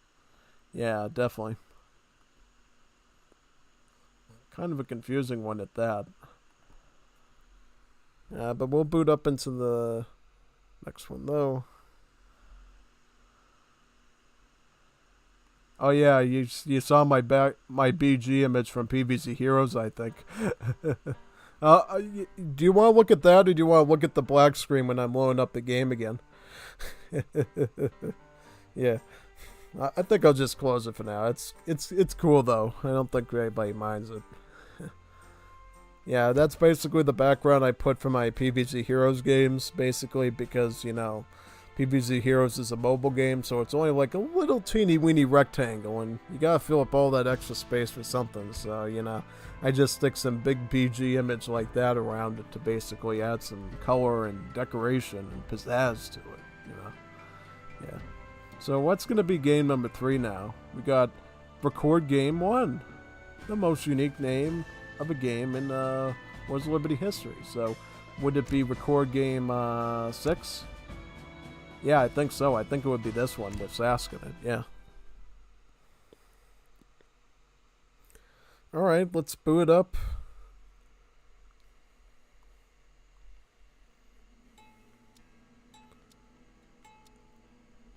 Who's playing Zulu? Is that Rommel? Oh, I was going to say, is Sask playing Zulu? That would be really interesting. Yeah, no. Rommel knows how to play Zulu very well. And what's Sask? He's playing Japan. It's Sask. He plays Japan. We're used to this now. Alright, it's a good civ. I mean, if I would want to use any civ against Zulu, it would probably be Japan, because they just have a really good turtle-like economy. Yeah, and I mean, you keep them distracted with, like, the shrines, and then you just hit them hard with kies and just knock them off their feet, basically. Yeah. The map will be Isak Hudson Bay, basically the competitive version of Saguenay, where you got the beautiful Hudson Bay up here in Canada. You got some really good natives on this map, like the Cree and the Wendats right here, otherwise known as the Huron in the Legacy game in Definitive Edition. You do have a trade route as well that cuts right down the middle of it, with about 3 trading posts, so definitely grab this if you can. Otherwise, though, we should be pretty ready to get started, I think. Yeah. Alright, so this is probably one of my most favorite civs in Wars of Liberty, is the Zulu civ. They are probably one of the strongest civs in the game, but they're so hard to play. Yeah, so it's not like playing Germany where everything's basically given to you and it's pretty hard to mess it up. With Zulu, they're very micro-intensive and they're very different, you know. But if you perform them well, they can get some of the most scary sized armies in the game and have some pretty decent units as well. Namely, they got this really good late game spearman, the Ishikulu, which has some really good base attack. It doesn't have any multipliers against Cav, by the way, but its ranged attack is actually, well, I would say its hand attack is close to almost 200 or something. Really wacky number once you get all the upgrades for it. Like, it can take down just about anything that gets close to it. A totally insane unit. We might even see some of them in Rommel's deck if we check it. It's this unit right here, the Izikulu. It's actually, yeah, it's the Izikulu. Yeah. In Ethiopia, also Zulu also gets these really cool cards here as well. The Otavi Mining Company, as well as the Sissel Cultivation. And these are really substantial FI cards that Zulu can really tap into, because basically this gives you Imperial Age farming economy in Age 4. And this one removes the gold cost from your rocks. You remember how I said before how you have to keep rebuilding rocks at the quarry to get coin as an African civ? Well, sadly, when you're building those rocks, usually there's a wood cost and a coin cost, which is actually more than the wood cost. But with that card there, your rocks will only cost like 100 wood apiece, which is a steal for the amount of coin that you get off of them very quickly. You know? So you basically make the African economy system a little bit more manageable, pretty much. Yeah. And there's another sort of micro-intensive eco aspect I didn't mention yet either. If you didn't know, African civs can also gather export, just like the Asian civs can. But instead, the Asians, where their villagers will gather the export on the side while they're doing other work, Africans have to build a building called a spice shop, and the spice shop will spawn spice stalls, and those spice stalls will contain the export. And you can either pick that up with your villagers, or from your where's our friend here, the tradesman? Yep, here he is, the tradesman. He's sort of like a explorer-like unit that can also gather from spice stalls, basically, because he's, well, a trader. So he's the guy that basically goes to the spice stalls for you, pretty much. Yeah. And you can have up to 10 of these, by the way. And what you'll often see is players will let their villagers do the normal gathering, and they'll just take these tradesmen to gather the export for them from the spice stalls, basically. Now, this is really greedy here by Rommel. He's actually burning through all of his wood right now just to get 3 trading posts. This could be a high risk, high reward for him, you know. Keep in mind, all that wood that he's sacrificing, you know, could go in the production of spearmen, bowmen, all of that. But he instead decided to put it right into the trade route. And this is another aspect of Zulu gameplay you'll notice. Their decks are highly filled with lots of unit cards, you know. Abnormal numbers of unit cards. You know, you got like your Impy here, which is a musketeer pretty much. A bit like the Gascogne, but it's food and coin. You got the Impacity, a lot like the Coyote Runner with the Aztecs. You got the Firebrand, siege units, spearmen, you got bowmen. You even have some export shipments as well of like foreign European units like the Zwart Hollanders here, basically. Yeah, pretty much. I haven't... Are these the same Hol... I'm just trying to remember now. I'm trying to recall. Do these Zwart Hollanders have the same stats as the ones of the current Dutch Civ, or those like the old school? Yeah, because if they're like the new Zwart Hollanders, they're actually pretty tanky against Cav. I never thought to check the stats of them, which I should do, you know.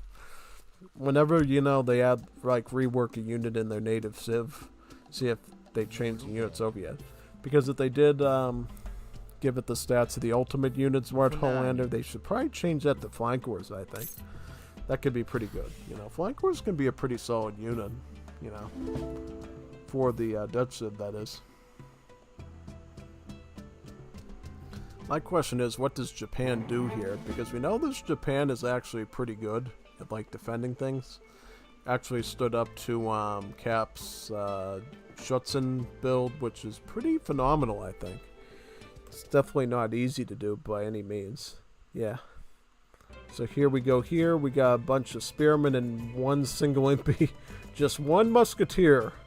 One musketeer, not even 3 musketeers, you know. You could have had 3 musketeers and had a decent piece of chocolate, but no, you got 1 musketeer.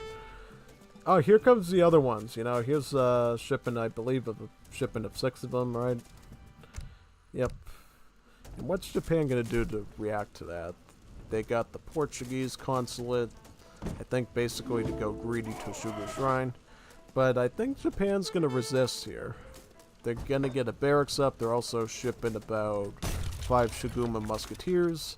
The great thing about playing Japan, of course, is the fact that you can send many of your cards twice, pretty much, which means, you know, in total, you can, for 2 shipments, you can get a pretty quick 10 Shiguma musketeers out of this, you know.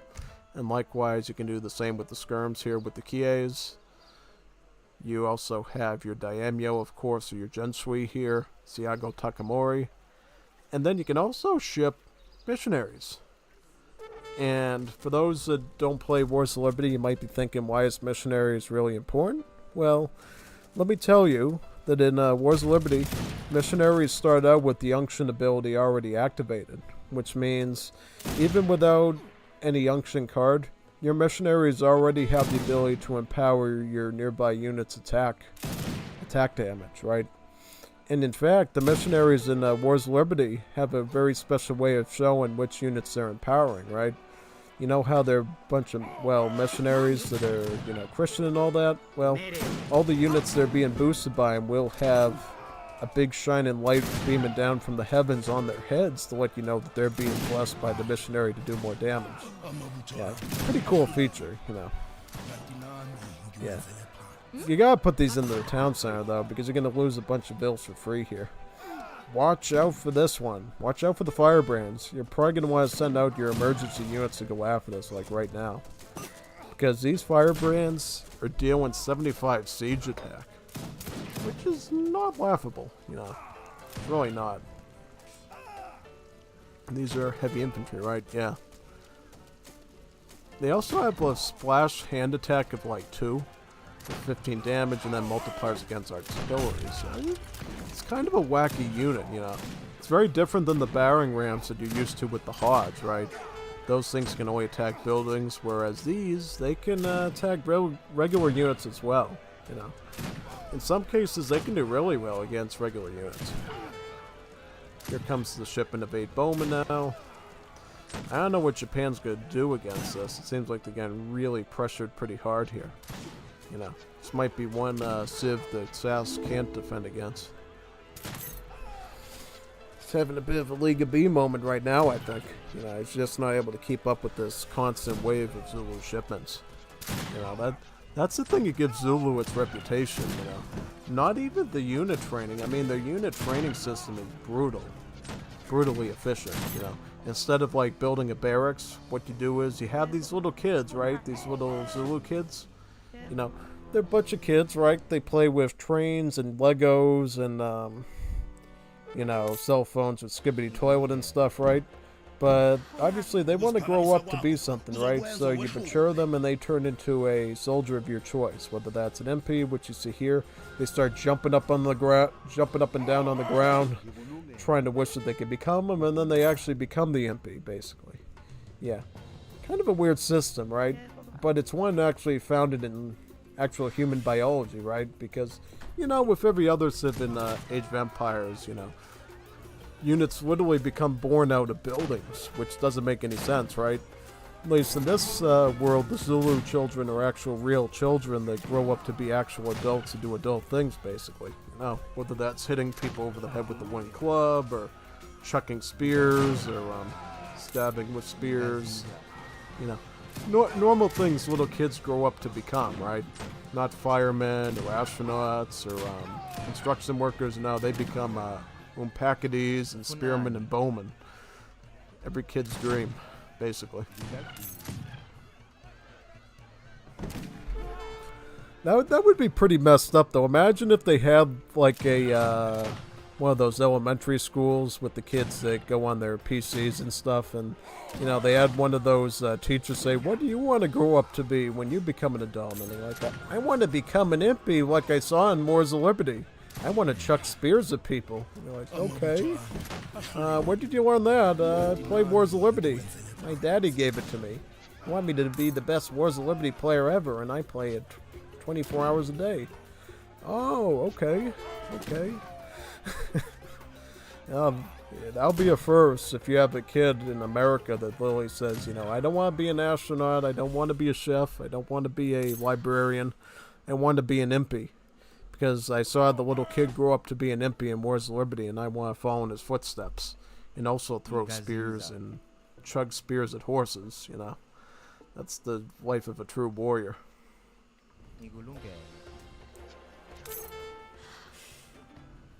Yeah.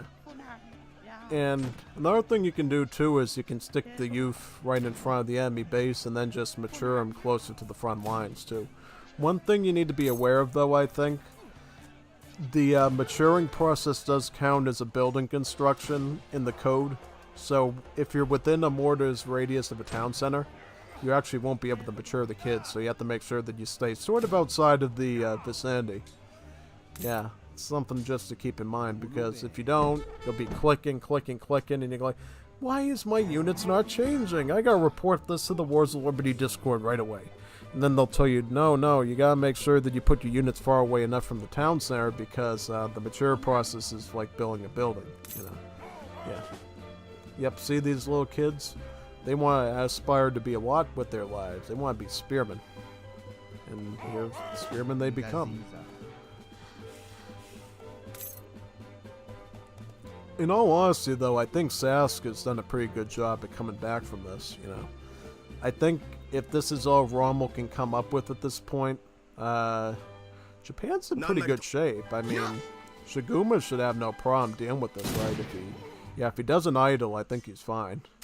Because basically these Shigumas win out with their ranged attack, basically, you know. The Shigumas that aren't in direct hand combat are going to dish out a lot of ranged pierce damage to the spears, and basically beat them little by little. Yeah. That's the thing with Zulu. I think, what's Rommel's resources at? So he's got some food, he's got some wood. Not only do you need to know how to go for an initial rush of all these shipments, but you need to be able to get to age 3 for the next phase, because arguably Zulu occurs in multiple phases. You got the early phase, which is mostly relying on unit shipments, and then you get a mid-game phase where you have to choose whether you're going to stick to, your age 2 units, if you're going to make skirms, artillery. You got to pick and choose and cherry pick that stuff right away so you can sort of know what comp you need. Yeah. But I think usually the best thing to do mid-game is with Zulu. Just spam artillery with the youth. The only thing is, though, you need to build an extra building called the gunpowder crawl here to essentially allow you to make gunpowder units with your kids, basically. But it's just really effective because it uses a different type of maturing system than the standard units do. And with it, you can basically go really over your pop cap with it. It's kind of insane, actually. Yeah, because apparently the maturing system of units like this, it's dependent on population, so if you don't have enough pop, the unit just doesn't get spawned, which is totally messed up. But if you use the maturing system that's used for like artillery and cavalry, it's the old school one that isn't dependent on pop, and thus you can actually use it to death at that point to get like 50 cannons and still have a full army of infantry. It's just really bonkers, actually. Or you could actually even be in World War I age and have a bunch of tanks, but still have like 50 youth to make your heavy cannons with on the side, and just obliterate your opponents with it. It's just really broken, Because you wouldn't think of Zulu as being an S-tier Great War Age civ, but they surely can be, especially in a FFA setting. I actually did a upload as the Zulu Great War Age, I think about a month ago, if you want to check it. You'll see the crazy amounts of artillery and other stuff I'm able to amass very quickly with it, And you can basically choose any unit in Great War Age as the base. You can go dispatch riders, which you get on the motorcycle. You can get tanks, armored cars, and then you just fill up the rest with like lots and lots of the heavy cannons, And you can also build a lot of the Ishikulus as well. Ishikulus, or whatever they're called, basically the elite spearmen I mentioned, and stick them in the front, and then you just have a really broken, army that you can amass against your opponent. I think now, basically, Rommel's in real trouble now. A very questionable timing for infantry mobility. You see the second library tech for red for the Africans always costs about 550 food. And it looks like Rommel doesn't even have an army to be able to handle this right here. Just a bunch of generic stats, Shagumas, Kies, and Academicos. Yeah, these are basically just the same stats as the Bestiero in the 5th edition, except instead of a crossbow, they're just using a rifle pretty much. So yeah, basically. He should really be targeting onto this army here when they're caught up trying to take down the trading post, because now he kind of just lost his clubman for free there, and now his infantry army's going to be in trouble now. I think Rommel had the really good initiative at the start, and he just let it fall apart, That's what you need to do with Zulu. You can't only just push in full throttle, but you need to be able to back it up with constant reinforcements, Spearmen and bowmen are the easiest reinforcement, but with a little bit of macro and some architects, you can opt for the clubmen as well to be your reinforcement as well, to just wipe apart their skirms and artillery. But we didn't see that here, and now basically Sask is ahead score-wise of like 25, something like that. And that's going to give him a really good edge here. That means he's going to be adding in more and more Japanese infantry, which is, very good infantry, on par with Europe. And they're just going to win out stats-wise against these more archaic unit types, The bowmen certainly, and the spearmen especially. Sticking the gunter wires in the front. Well, gunter wires should be in the back here. But I think at this point, Sass knows it doesn't really matter. He can kind of just use him as a meat shield for now. Just let his Akademikos and his Shigumas do most of the damage there. Yep, Rommel doesn't have any resources. Rommel McDonald ran out of Rommel McDonald hamburgers, basically. Yep, most definitely in that situation. So now we're going to go to the post game and just see sort of where things fell off for Rommel. Yeah, as you can see, Japan just has a really brutal economy with the shrines. You know, look at that food difference. Also the coin difference as well. You know, the fact is, when you have lots of shrines, especially the fact that Sass went the greedy route with the Toshugu shrine, that essentially means that he can take all those villagers that he has on the side and just stick them on the resource that the shrine isn't focusing on, you know. And that meant that he was able to get a pretty good army of Shigumas throughout that whole match. Whereas Rommel, who wasn't really focused too much on the economy and map control, basically fell apart into 34 spearmen versus just 24 Shigumas, wiping them under the rug. Yeah. And if you look at the map too, like, look at all the parts the shrines were in. One of the things you can do with Japan is, the more shrines you get, the more you put constrained pressure on your opponent to attack the shrines. Because the shrines are holding their hunts captive and thus they can't get any more food. Yeah. I think though that Rommel still had hunt over here. He still had hunt over here, which I think he was going to at this point, and then he had hunt over here. So I just don't know why he didn't grab one of these ones. It wasn't like he was totally starved out yet. You know, he could have gotten a much bigger army of bowmen in Umpakadi and went after this comp, but I guess he didn't. I think it cost him in the end. Also, what's up with the villager? I seriously think Rommel dropped the ball on villager queue, because it seems like this villager thing plateaued right here. You always gotta be training villagers when you're playing Zulu. It's one of the hardest things to remember because it's one of the most micro-intensive battle civs. But once you stop making villagers, you plateau very quickly and you croak. Yeah, I think that was probably one of the biggest mistakes Rommel did right here, and that explains the score difference. I think he pulled the Chorizo Zarate on it, honestly. Basically what Chorizo does is he goes for a all-out TC attack where he tries to siege your town center with the Zulu, and as soon as that fails, he just resigns because he doesn't have anything else, you know.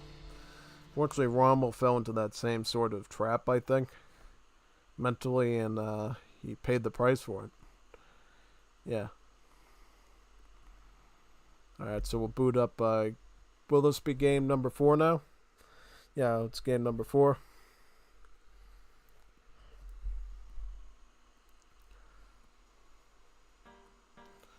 Would be interesting if we saw some big team games today. Yeah, checking my Discord real quick for any important announcements. Alright, so now we're going to go to game number 4. 4 score and 7 years ago. Let me see which one that is. So we got Schutzen, Shadow, we gotta keep recording. Oh, Duelo Asiatico. So Japan versus India on Hudson Bay. Alright, Duelo Asiatico. Alright. Was the Duelo Asiatico.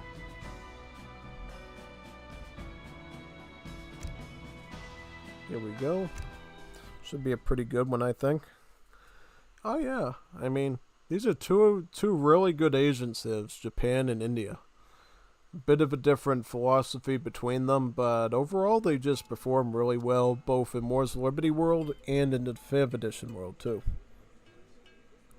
India being like one of my most favorite 5th edition civs to use in like ranked.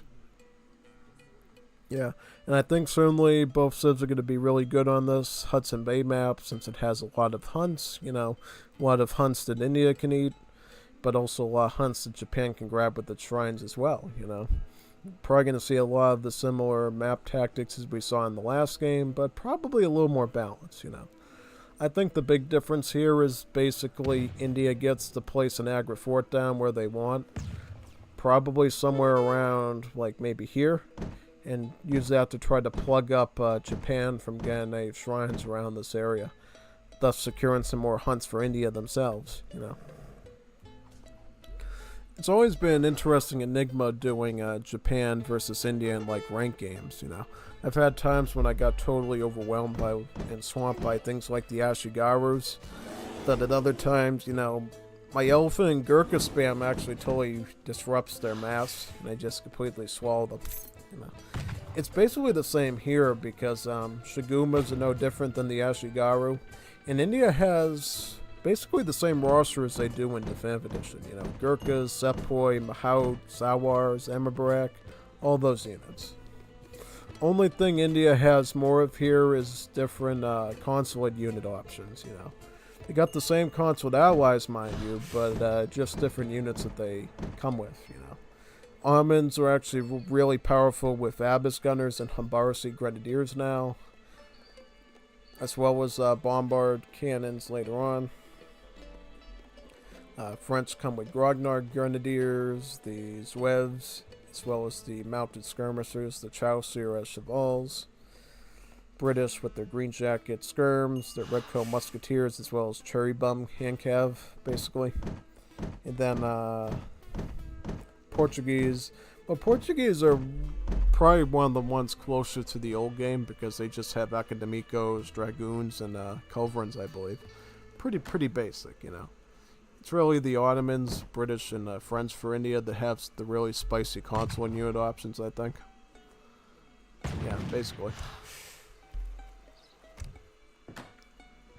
Another thing to consider too with India and Wars of Liberty, if you look at like a deck here, notice how the amount of villages you get with the card is reflective of the age that the card is available in. So instead of +1 villager here, down here it would be +4 villagers. So sending cards there later in the game actually gets your economy up a lot quicker. I don't think as good as the Portuguese or the British/Germans, but yeah, it definitely does get your eco up pretty well, Sticking with the standard India card number 1 here, Distributivism. I think I said it pretty reasonable this time. Basically just a wood trickle. Pretty important card since your Indian villagers, of course, cost wood. Whereas Sask, starting out with Heavenly Kami, nice greedy card to make your shrines cheaper and, of course, improve the gather rate. These are all legacy cards, so it's nothing too new for eyes coming from the 5th edition, I think. But certainly the performance of these cards is more reflective of the Asian dynasties, I think, since that's the base game of this mod. Just so you're aware of that.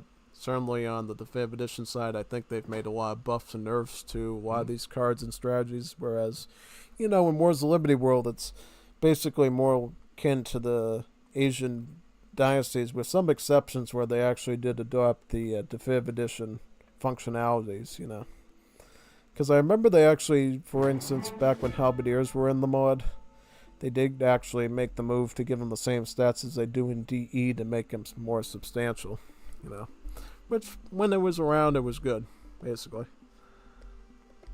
Hey. Going greedy again with the Toshugu Shrine. Not a bad idea. Seemed to work the last time against the Zulu, so why not do it again if it works, If something ain't broken, don't fix it, basically, Going for a full cost wonder, though, without the Portuguese allied consulate.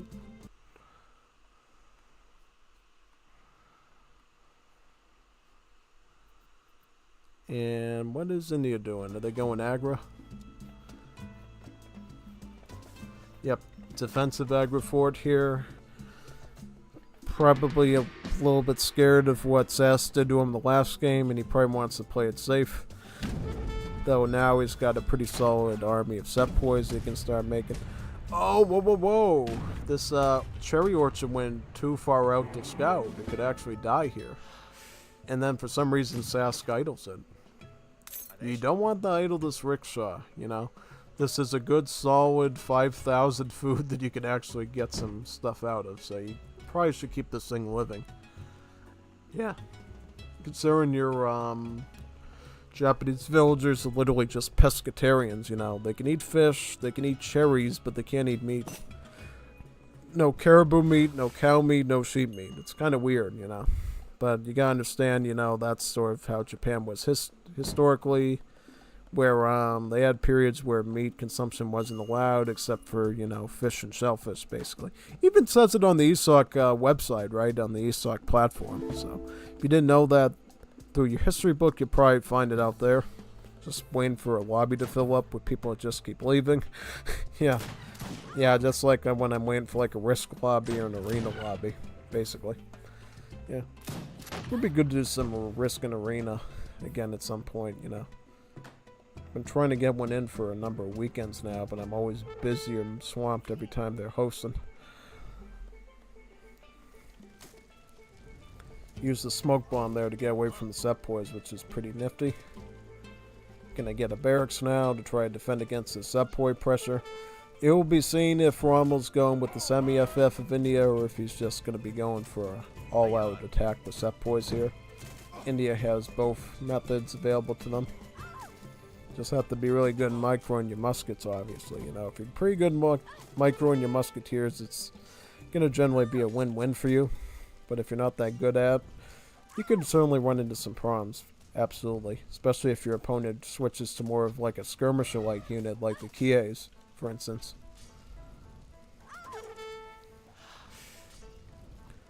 Taking out a shrine. Gonna get a nice XP value from that. Now I'm gonna move on to the Japanese barracks at this point.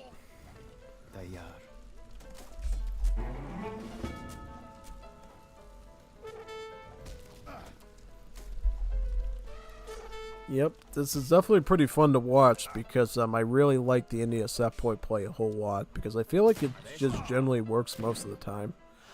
The only problem, of course, is that I learned in rank was once they sort of go to either Yumi Bowman or this case the Kies, yeah, you kind of run into some problems really quickly. It's pretty unfortunate. Also going to ship in 4 Sawars, probably in response to these skirmishers here. Whereas Sask is going again with Portuguese consulate.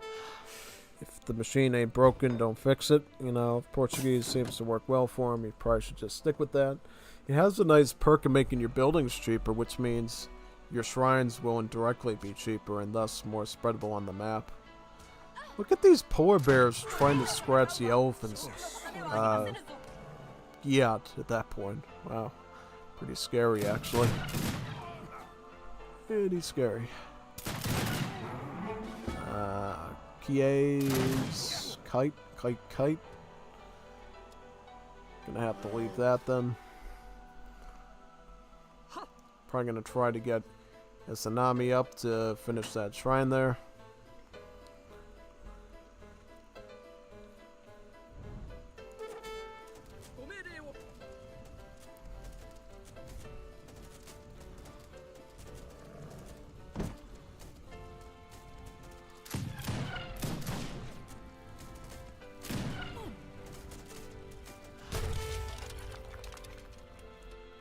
Sawars, watch out. Those things have some really nasty multipliers against the skirmish class. 2x. So they're really doing like 40 damage against these things. Definitely not the situation you want to find yourself in. Making samurai now along with the Akademiko skirms. Should be pretty good there. Saving some of the Kies, I think. But gonna have to pull off once the samurai come in. Just waiting for those Akademikos to come in, I think. Gonna make some more Kies as well. Here comes the Akademikos. They'll probably try to pick off some of the Sepoys here. Also garrison the TC. So these were trained samurai, wasn't shipping them. Always good to note.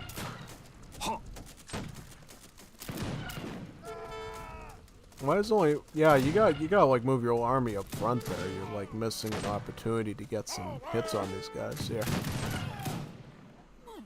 Alright, so yeah, trying to rush the sepoys with the samurai. It's gonna work on a lot of them. Some of them got away. At least I think they got good enough mass now to go after the Indian army at this point. Maybe not enough to take out the Agra yet, but at least enough to keep the map and the ball in your court, I think. What's this? Oh, a consulate. Yeah, it's about time, you know. You got just enough export at this point to actually start getting some units. Also already got diplomatic intrigue, so that selection of a relation is actually going to be pretty cheap. Yeah.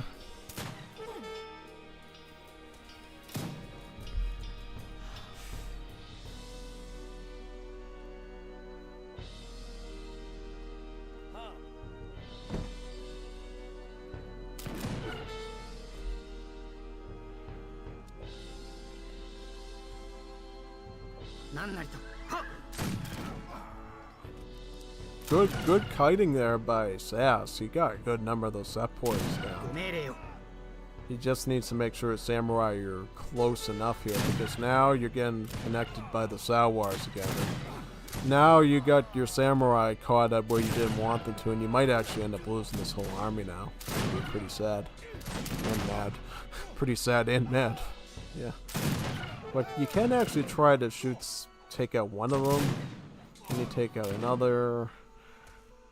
Maybe. Well, gotta take out another Sawar, but can you get the other one down is the question. I don't know if we can get down the other Sawar, though. Maybe. Ooh, nah. Too low on the HP there. One stinky camel left.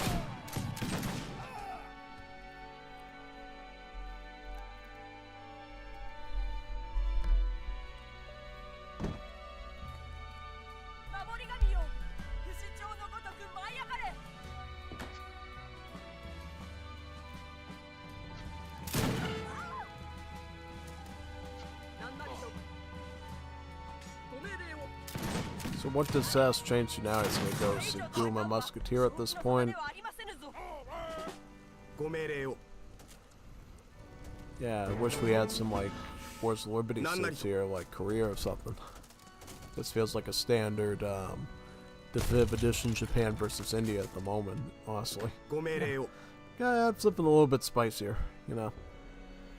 It's like you like your chicken spicy.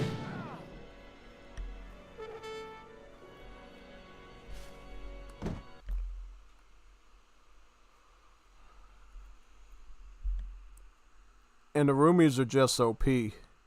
Oh, I see a lot of talk here about India. Ooh, India is very well designed. Civ can do everything well. Rush, semi-FF, FI. Oh, that is true. They're one of the most versatile Civs in the game. And the roomies are just OP. Absolutely. Absolutely OP there. Why do you have the toenail paint polish on? Why do you have the toenail polish? Oh, I get it. Alright, I get it.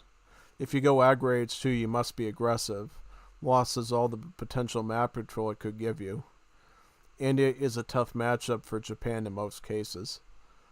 Ami no me gusta ser tan Russia. Oh, Rommel doesn't like to go super aggro. It's alright, you know. It certainly behooves you as India to either go aggro or semi-FF. I feel like semi-FF is probably the way to go to with India, because you don't have to rush as hard. You can do a little bit of aggro, maybe take out a villa or two, and in the background, while you're doing that, you're actually setting up your H3, so you can start coming out with elephants. You know, because Mahouts are going to be able to be pretty good at, like, stomping whatever Japan makes once they do come. You know, they'll certainly be good at exterminating skirms, but could be fairly well against the Shigumas if there's not enough of them, you know. Being that they're assault and all, and they're sort of specialized for that thing. Yeah, the difference between assault cav and like scout cav is scout cav like the Sawars and Hussars, they have pierce armor. See a scout unit, whereas an assault one has hand armor, so they're actually better for engaging in melee than they are from tanking bullets, really. gotta focus on that sour targeting a little bit better there. Well, where's the Rommel and Kap right now? So the Rommel and Kap is kind of neck and neck with what Sass was doing. Correct, right? Or maybe a little bit ahead. Well, he just lost the Sawars again. Now it's going to be an infantry contest at this point in the base. The Abiscars, though, are going to be the big decider here from the Ottoman consul. Oh, he's already got batch 2 of the Abiscars. This is going to be huge. Basically, at this point, you almost got like an Ottoman comp, you know. Instead of Jans, you got a bunch of Sepoys, and now you just shred through the infantry now.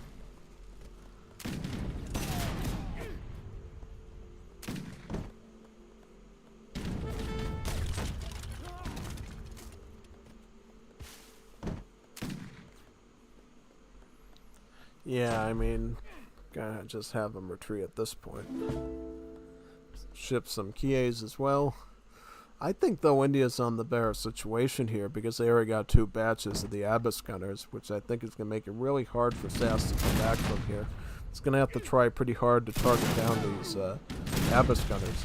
Looks like, did he get? No, that was Sepoys. So he isn't even able to really target these Abyss Gunners yet. I think it's going to cost him the match. You know, the Abyss Gunners just do way too much damage here.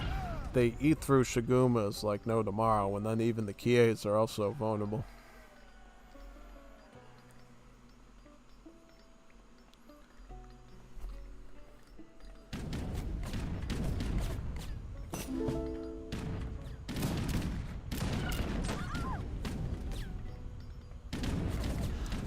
Going after the barracks, I would still pay attention to make sure that you're shooting at Japan's units. Like that, yep, good. Yeah, just make sure you're targeting them, otherwise they'll get a leg up on you if you're not paying attention to it. Just gotta watch out for that stuff.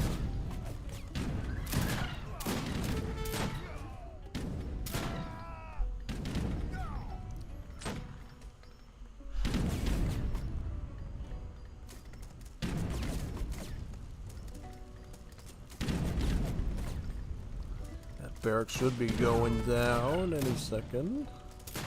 Still, though, yeah, you gotta pay attention. Like, he's gonna try to take out one of your Abyss Gunners there, which he almost took down one of them. Gonna get the barracks down, that's good. One less source of production.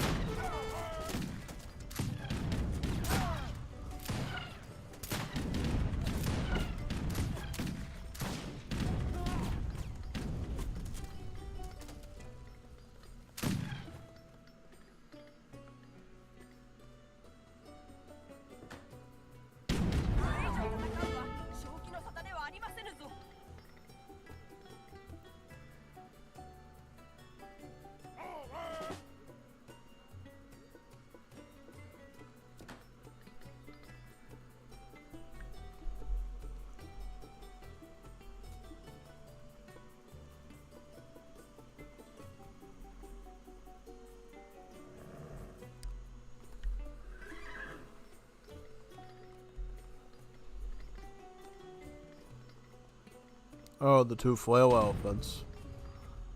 Oh, that's good. It's basically like your early game Mahout, pretty much, you know. It's not that good as doing Mahout stuff, but at least it's really good at sieging things, you know. Yeah. I think these Mahouts will seal, these siege elephants will seal the deal here. Because that'll provide enough siege, I think, to get the Toshuga down first and then the town center. You know, one thing Japan can do that's pretty obnoxious is they can just like chum block you with all these like wonders in front of their base, and then you're stuck trying to siege the wonder down before you can even hit their main building. It's just a big nasty distraction for your units, you know, because they'll try sieging the wonder and not attacking their units, and yeah, kind of controls the battlefield almost, you know. Not a really good micro. Yeah.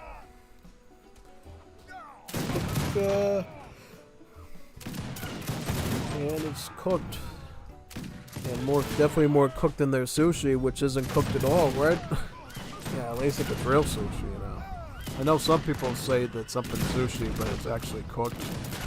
But, you know, Yeah, I can't blame you for cooking it because you don't want tapeworms and stuff, but it's not real sushi if it's cooked, you know.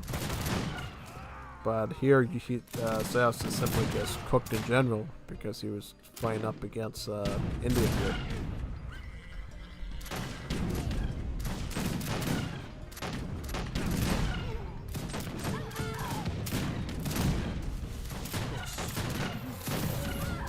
Yep, just a good push over there. Yep. Really nice. Here's the siege on those flail elephants here. Like 140 siege. Pretty good. Not gonna lie. Pretty good there. Yeah, outbeating Japan and Eco. I think it all comes down to basically those Indian cards delivering 2 free villagers in age 2 instead of 1 now. You know, I think all those extra vills really adds up and gives you a real advantage over Japan. You know, because that's sort of the thing we saw with Germany versus Japan today. They just beat them out in Eco because of all the extra villagers they had. And now India can sort of have the same stack. You know, there's not much you can do to overcome it, really.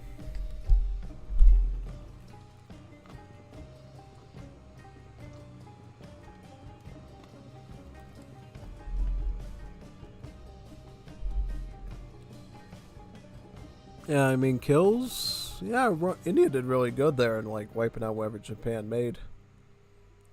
Now, this is the thing. See, every time Rommel gets an extra card, right, another card, you see this like blip, like boop. These are like 2 extra villagers a whack, basically. And this is sort of the way that Rommel was able to just peek over whatever Sass was doing, to the point that even the shrines couldn't help anymore. That was the shipping numbers too for. Actually behind that of Sass, because I would have thought that, you know, Rommel was getting more shipments and thus was able to reflect the villager graph. But it doesn't seem like it, you know. Like it was actually a bit on the back pedal there. Really. Yeah, so now we're going to reboot into game number 5, right? Game number 5.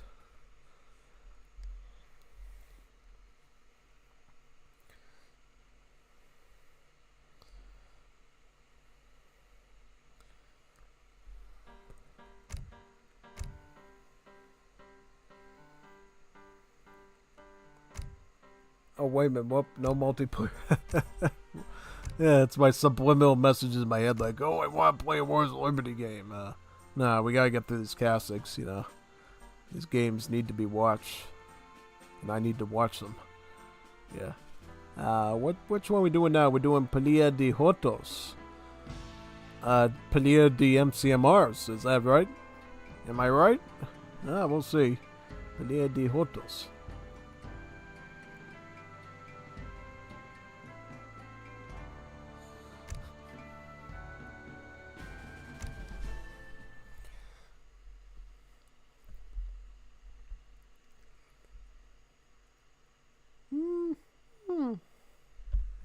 Hopefully it doesn't crash. I saw it doing the spinny blue circle. I'm like, oh no, the game's gonna crash. That would be bad. Is Sass still playing Japan? Oh, he's doing almonds now. Finally. Something different.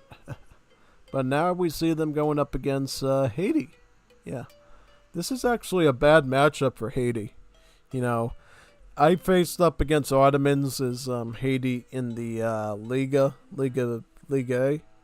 And it wasn't that good, you know. It was a complete sweep under the rug for me. So, I mean, don't repeat that one yourself. Don't use Haiti against Ottomans. It's just too OP for it. Yeah, but in general, let's check out the map real quick and see how it actually might affect this matchup, which it could actually affect it quite a bit. So basically, you get this trade route here that winds through the middle of the map. Has about 4 TPs on it.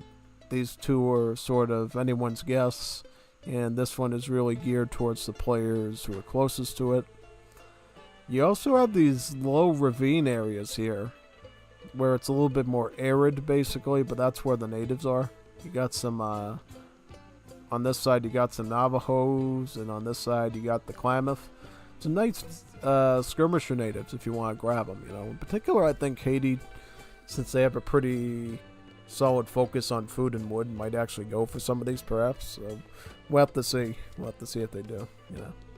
Yeah, this is a really negative matchup, I think, for Haiti, because I find Ottomans going Jan Abbas just really wrecks whatever Haiti tries to do if they're not careful. And I haven't quite figured out the magic number of stuff you're supposed to do as Haiti to actually overcome Ottoman's Abbas gunplay.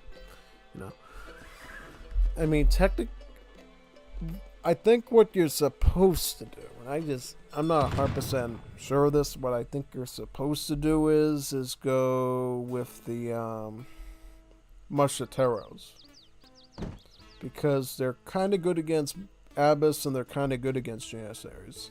And I say kinda because they're actually a dismounted assault unit, so think like Coyote Runners, but they're actually cuirassiers as well, because they actually have splash attack.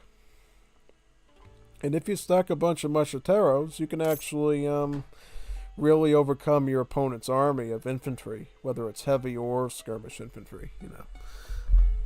I think I found that out too late, though, when going up against MCMR in the Liga A, which was a good number of months ago. I think it was back in April or May, right, when we did Liga A?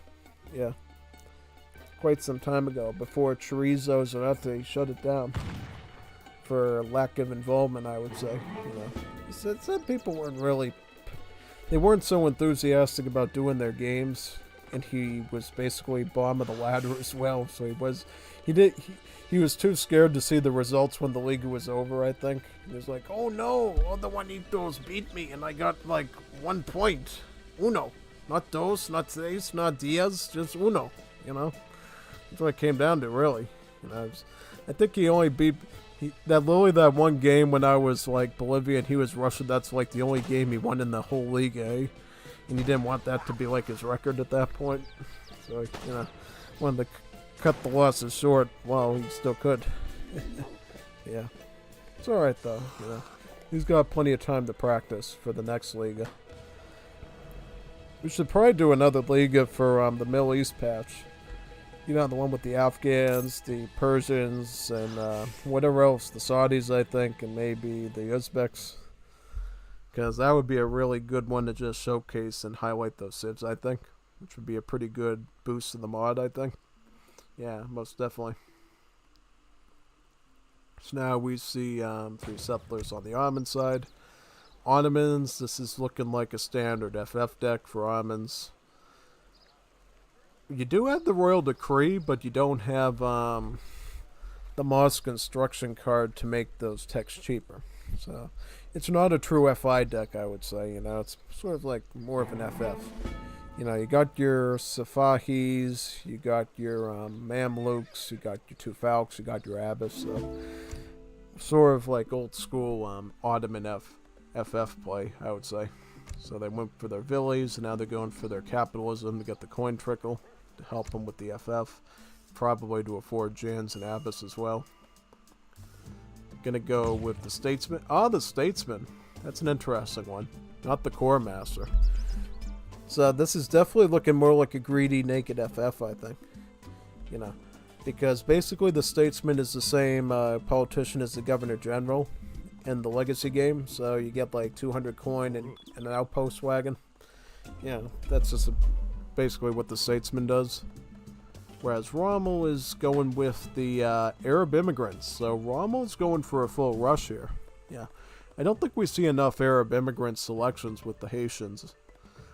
See, basically what immigrants do in for the Lamb civs, because I think this is the first Juanito civ we saw today. Basically, instead of politicians, you age up with different immigrant waves. And if you pick that immigrant for the first time, they will give you their colony. And from that colony, you can do a number of things. You can research technologies related to that immigrant. You get about 2 per age up, But you do have to pick that immigrant wave for that age to actually get those 2 techs for that specific age, right? For that one. You can train their workers.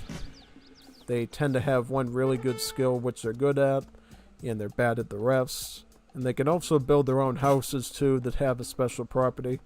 And then you can train immigrant battalions, which are basically just card-like shipments, right?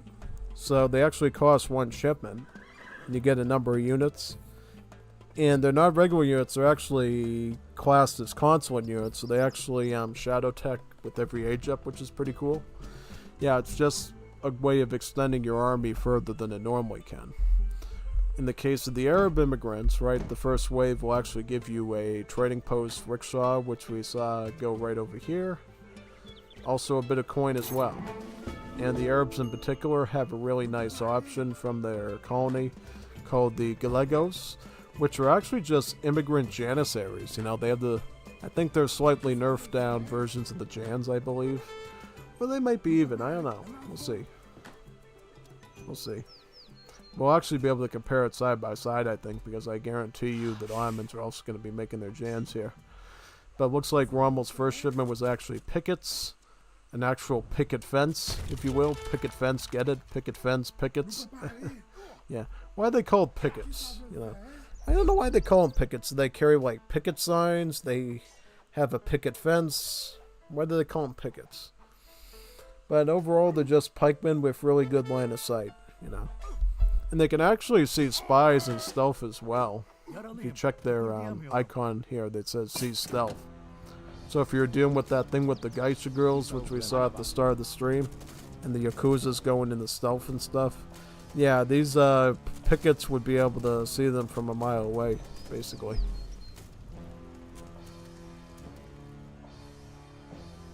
Here comes the Gallegos. As you can see, a really tanky musketeer, about 258 on the HP, about 26 range attack. They have an abnormally high range attack here because Haiti has a special bonus where its military units will gain more attack the farther they are from the town center. So once you get within a certain radius away from your town center, they will start to get more stats, you know, to the point that they actually have more stats than a regular Jan. So these are the Ottoman Janissaries, and these are the Gallegos. So Gallegos are actually slightly stronger than Ottoman Janissaries are. So instead of being the Ottomans as another civ, you just beat the Ottomans by playing as the Ottomans, you know, without being the Ottomans, you know. Make Janissaries without making Janissaries to win. All the while you can have the pickets working on the trading post there. As you know, Ottomans are really particular about holding on to the trade route, especially since they have a card, as you know, called Silk Road, which they sometimes use to make the experience points from the trade route go even farther.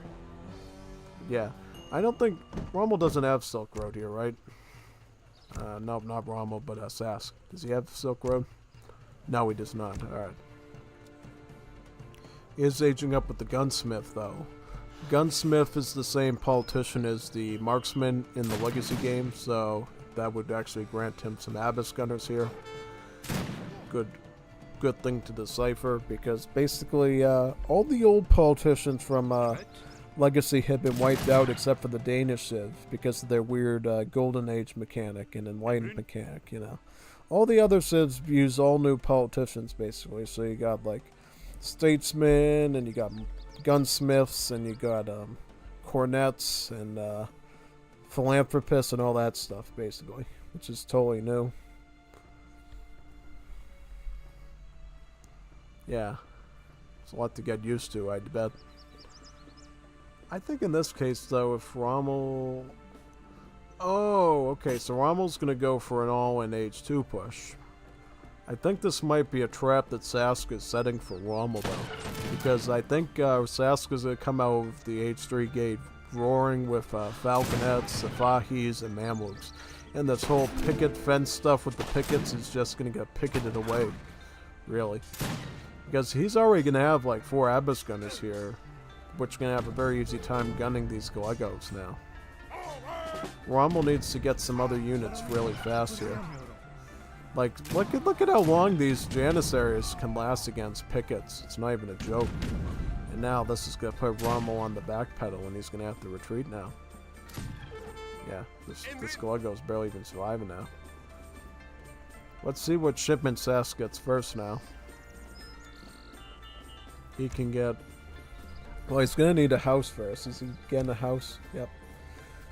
He could go Safahi, he could go Falx. He's going to go with the Safahis here, so he's going to get the Assault Cav, you know.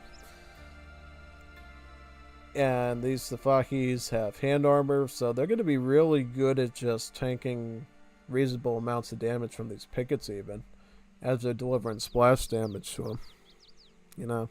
And then you can get the Falconets, or as they call them here, foot artillery after that. That should be a pretty clean cleanup, I think, you know. Rommel, I think, is getting a little bit... Well, Rommel is mostly concerned at this point about the Abiskars, because we see him going Mushatero now. And then he's starting to train the Maroons from the barracks. If you're confused by that a bit, basically Haiti gets this card called Maronage, which lets you train the Maroon native warriors from your barracks and at forts, you know. These Maroons are basically just your everyday native archer, similar to the Seminole Sharktooth Bowman, except they get a pretty good hand attack here. Get a hand attack of like 10, so they can do pretty well with that, really. Yeah.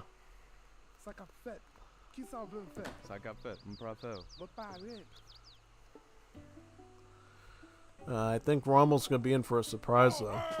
Surprise! Evet! Come on, Evet. You zoom. Milos. Lots of Safais, and he's not going to be able to deal with that.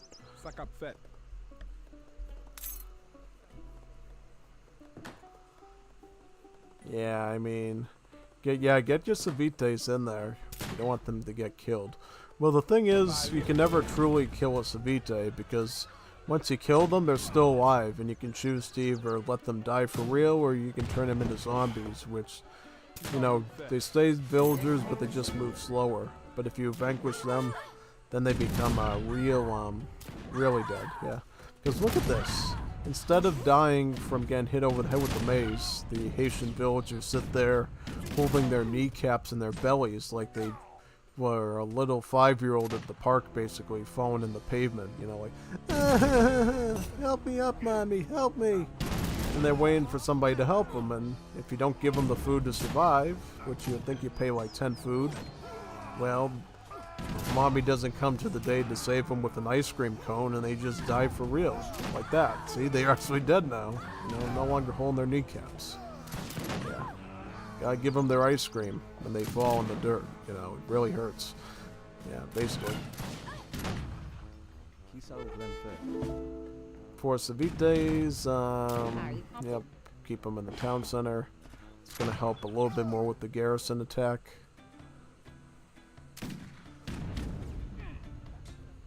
I really don't like the idea, though, of Sask hanging out around the town center, though, because basically his Safahis are just going to soak up all this damage, and they're going to get slowly whittled away. He really does need to engage in a fight really quick with Rommel's army and just crush it now, or forever hold his pieces, you know, his pieces. Yeah, does he have Falx yet? Nah, he made the Mamluks. I think this is a shoo-in now, because you got the tanky Mamluk Assault Cav, and you got the splash attacky Safahi Assault Cav, so I think it's really hard for Sass to really mess this fight up, especially if he's sneaking him up from behind with the Mamluks. Does he know that he's there, though? He's idling, What is he doing? He's idling. No. Stop idling. That's the only way you mess this up, is idling. Yeah. He's gonna lose one Mamluk. This one is doing pretty well. He's got like 1.5 HP almost, and like 40% hack armor. That's really tanky against these pipes. Took out a Janissary, it looks like. Yeah, just way too much Assault Cav. You know, even with that little blunder by Sass, he was still able to clean this under the rug really quickly. Here. Just as I said before, you know, Haiti is just a really bad matchup for Romans. You know, they have to really have the right amount of aggro and the right map conditions, I think, to really give Romans much trouble. At least when they're played properly. Score difference. Look at this amount of kills for just a small army, you know. Considering, you know, most of his, like half of his army was just expensive shipment home city cav, basically. He only really, Did he even train much units at all? Well, wait a second. Did he even train any units? Well, I know he got the Abiscars from the home city. He shipped the 5 Jans from the home city. He didn't even train any units this whole game. Just off of cards alone, he was able to beat Rommel. That just drives the point home of how bad Haiti is against the Ottomans. Yeah. Haiti had the Ville advantage, and that still didn't matter. In terms of shipments. Rommel actually had more shipments, so he could have capped pretty... I think the thing is, he just didn't think that Safahi were a thing. As soon as he saw Sask in Age 3, he really should have clicked up to Age 3 and gotten some units. That's sort of on him for doing that. Because the only real way you're going to be able to clean up the assault cav, like the Safahis and the Mamluks, is actually using maneuver units like units. It's the only way you're going to pull it off, really. So yeah, now we're going to restart into the next game now, so we can retain all the unit textures and everything. Here we go, booting into it, right here. Yep.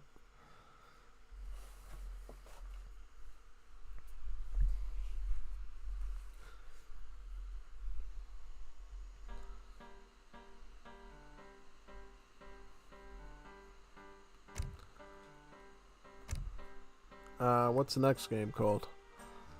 I'll look at over here. It's called Cebeluto. Dutch versus Argentines. Not bad. Not bad at all. Not bad at all. So we got a lot of games to get through still. Holy poop. Yeah, we got a lot of games to go through. Wow, this is awesome. We're gonna have a fun day today. Yeah, definitely. So we're gonna go to Cebeluto now. Do that.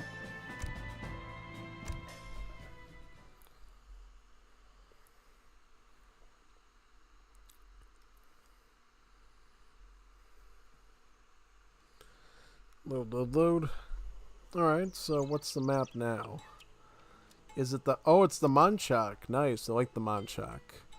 Basically, it's a big swamp map, basically. You know, you got these... You got the most of the swamp up here that's in sort of like the shape of a bat. Now that I look at it, this looks like a bat. You know, I can sort of see the bat wings, and I see the little bat feet, and I see the little bat ears come out of it. It's like a howling, spooky swamp design, you know. And then you got like the little swamp over here that surrounds, you know, this sort of central point. Basically, this map kind of leaves you vulnerable in the backside because you can't build in these swamps, right?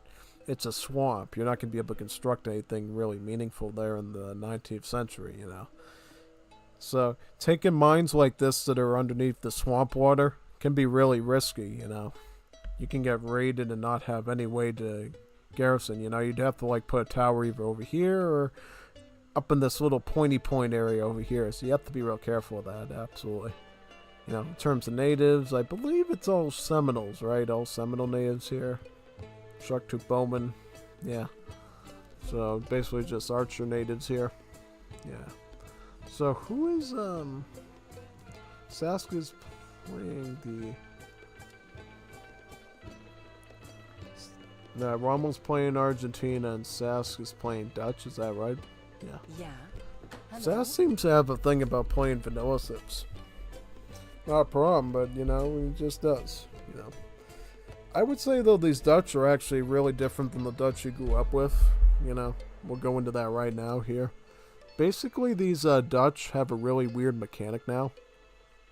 Where they have 3 different types of vills. Yeah. They got the European villagers, but notice how they have a bear bonus now where they gather 10% bear from both berries and farms.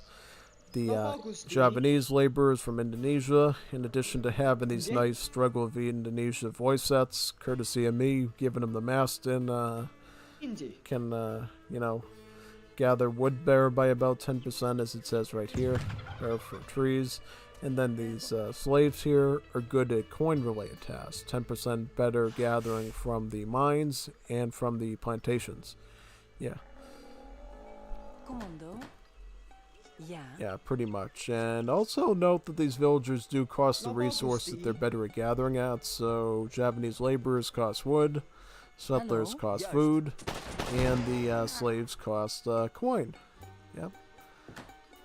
And the idea is basically try to keep your Indonesian laborers working on the trees, try to keep your slaves on the money, and keep your food European villagers on the farming and the berry task, But certainly you can do hunting as well. Just because these villagers are particularly good at a certain resource does not mean they're bad at the other ones, right?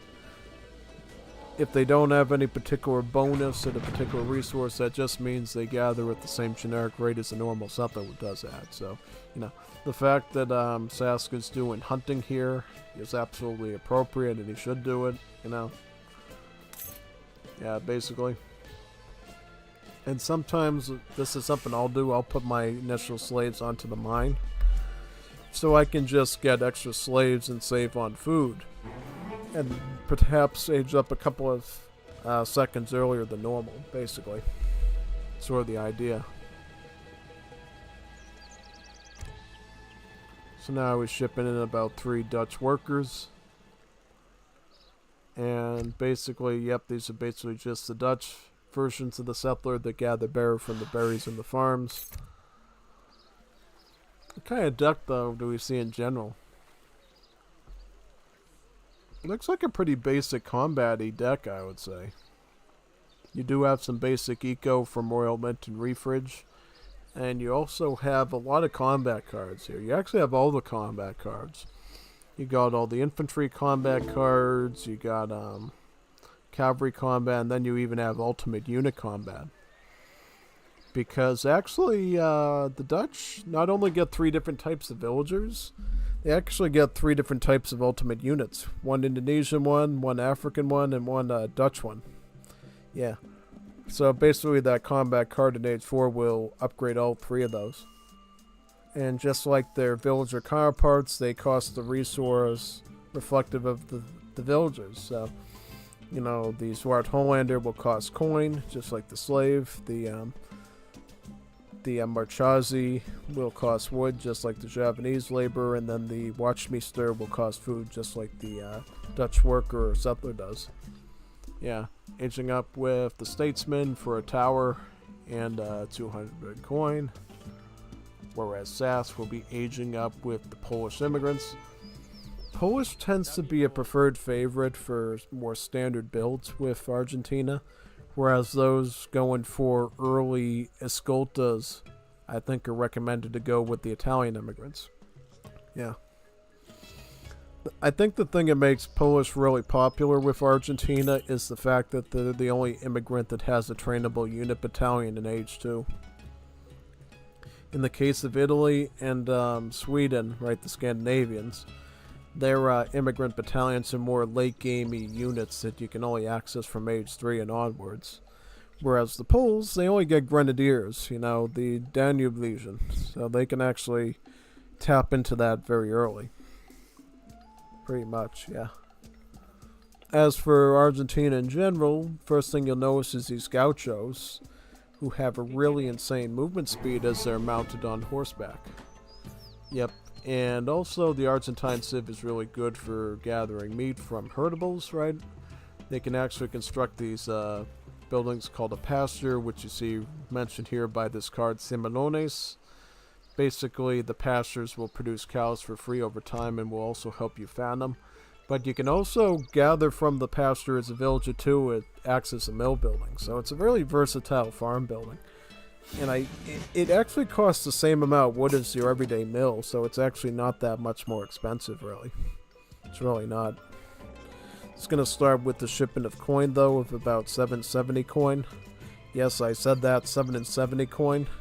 See, the Argentines get a special set of coin crates called silver coin, And apparently silver coin is worth more coin than the standard coin that you get from coin crates, right? So, every silver coin crate you get in the game is about 110 coin, whereas a standard one would be, 100. So basically 770 coin is really the Argentine version of 700 coin for the other sets, just because the silver coin crates are a little bit more valuable, basically. Yeah. And then once you move into like age 3, not that we see it, but the coin you would get for that would be like a whopping 1,100 coin. So it is pretty steep. With the more significant that coin crate is, you get a lot more value out of it. I think this is looking like a pretty naked FF for Rommel here with Argentina. And I think what it does is if Rommel wants to go Grenadiers out of the Polish colony, his battalions will be a little bit bigger. Yeah, that's something I did mention too about the Polish, about any immigrant that is with every age up, starting from age 2 up to age 4, the battalions of the number of units you get from the battalions will actually increase as well. Just like, as you know, unit shipment from the home city will contain more and more units the later the age the card is, right? So like in age 2, 3 hussars is all you get from a card, whereas in age 3 you can get 4 hussars or 5 hussars, and then of course later on you can get like 8 hussars. It stacks basically. The battalion size does not get bigger in Imperial Age, though. It simply just shadow text the unit, basically. Again, considering how immigrant units are technically consulate units that have the shadow tech property. Looks like Sask is going with the flankers here. These are definitely a really good musketeer unit to go with.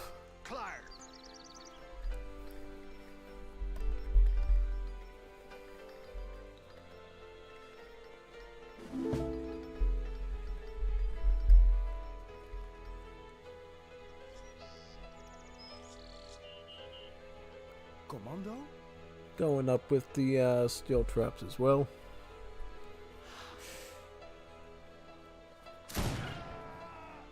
Let's see. See, these flankers are actually a real nuisance. They might not look like it, but they are. Well, firstly, they are a hybrid between skirmish and heavy infantry. If you look right here, it shows both heavy infantry and the skirmish tags on them. So, why is that? Well, if you look here with the multipliers, it has a multiplier of about 1.5 against light cav. Yeah, this arrow here, means like dragoons. So a lot like a crossbowman, right? And then down here, it has a hand attack of that of a musketeer. So it functions both as like a musketeer and a crossbowman, basically.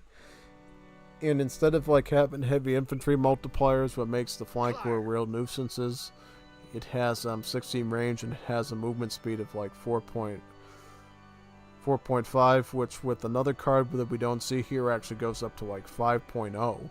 So basically flankers done really well with that card will actually be able to kite enemies really well.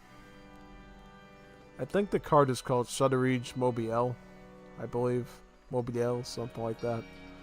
Unfortunately, Sass didn't include that, so he won't be able to benefit from that too much. Yeah. Went with the post-impressionists here, basically just Vincent van Gogh. The guy that made that wonderful painting of the flowers, right? Yeah. Before he was blowing up daisies himself after his incident. We'll just leave it at that. Yeah, basically. And this is a pretty good politician to go with because it gives you experience crates that you can put towards some pretty good shipments.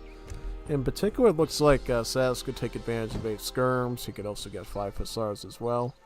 I don't think he's going for naked FI though. It doesn't seem like it, because one thing you can do with Dutch, which is really powerful, is actually go for a naked FI and go right into training ultimate units.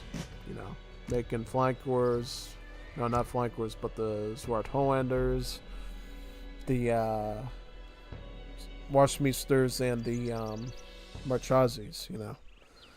Marchazi is like a Marchatero pretty much, but from Indonesia. That only costs wood. The Washmeester is actually very similar to the Infernale cavalry that the Args get. Be it it's a hand cav that doesn't have the scout or the assault tag, but just has multipliers against cav. hand armor. And the Sword Homelander is just a musketeer that has abnormally high hand armor, making it really tanky against Cav, or any unit that's trying to get into melee with it, like a samurai or a pikeman. Rommel's going to move right away to compete with the trade route. He's not going to let Sass grab this so easily. We go like D9, D9 Juanito, D9. And he's going to try to, I don't know if he's going to go for a push. We'll see. We'll see if he ends up pushing forward here or not.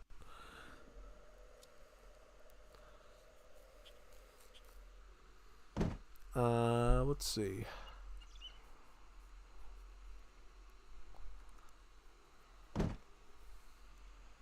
Yeah, just 8 skirmishers first, which is probably the appropriate response. And then the natives here. These are the Andanton band. These are basically an African native musketeer that has really dismal stats, but it's a native, so it doesn't cost any pop, and it's really stackable. And they arrive in really large numbers, you know. Basically, think like Russia's concept of the Rusket, but even more extreme, basically. Yeah, and I should mention how Grenadiers work as well in this mod, because they really work different than they do in the 5th edition. So Grenadiers in Wars of Liberty are actually a unit you can train from the barracks, as they're a 1-pop infantry unit. Instead of throwing grenades constantly, they will throw 1 grenade as a charge attack, and then they will fire their musket for 60 seconds until the charged attack recharges, so they can throw another grenade. That way, Grenadiers in Wars of Liberty are actually like real infantry, like they were historically, and you know, you can mass them up a lot better now. And as long as you're good with the micro with the charge attack, you can actually do some really insane damage now with huge stacks of them. And that's exactly how these Danube Legion Grenadiers work as well. Hence why they're carrying their guns with them now. Yeah, basically. Here's shipping to 5 Hussars though, which is going to be really detrimental to this group here. You're going to want to put these Patricios in the front. These Patricios are just Argentinian musketeers, basically. So you're definitely going to want to make sure you set that up properly. And Argentina also gets Royal Guard on the Patricios as well, into the Pata Blancas, which used to be a mercenary unit in the mod, but they decided to just get rid of the mercenary and make it the Royal Guard upgrade for these over here. So they could give them a more... They ended up giving Argentina an extra unique unit, the Choiquiero mounted skirm as a result, which is pretty neat.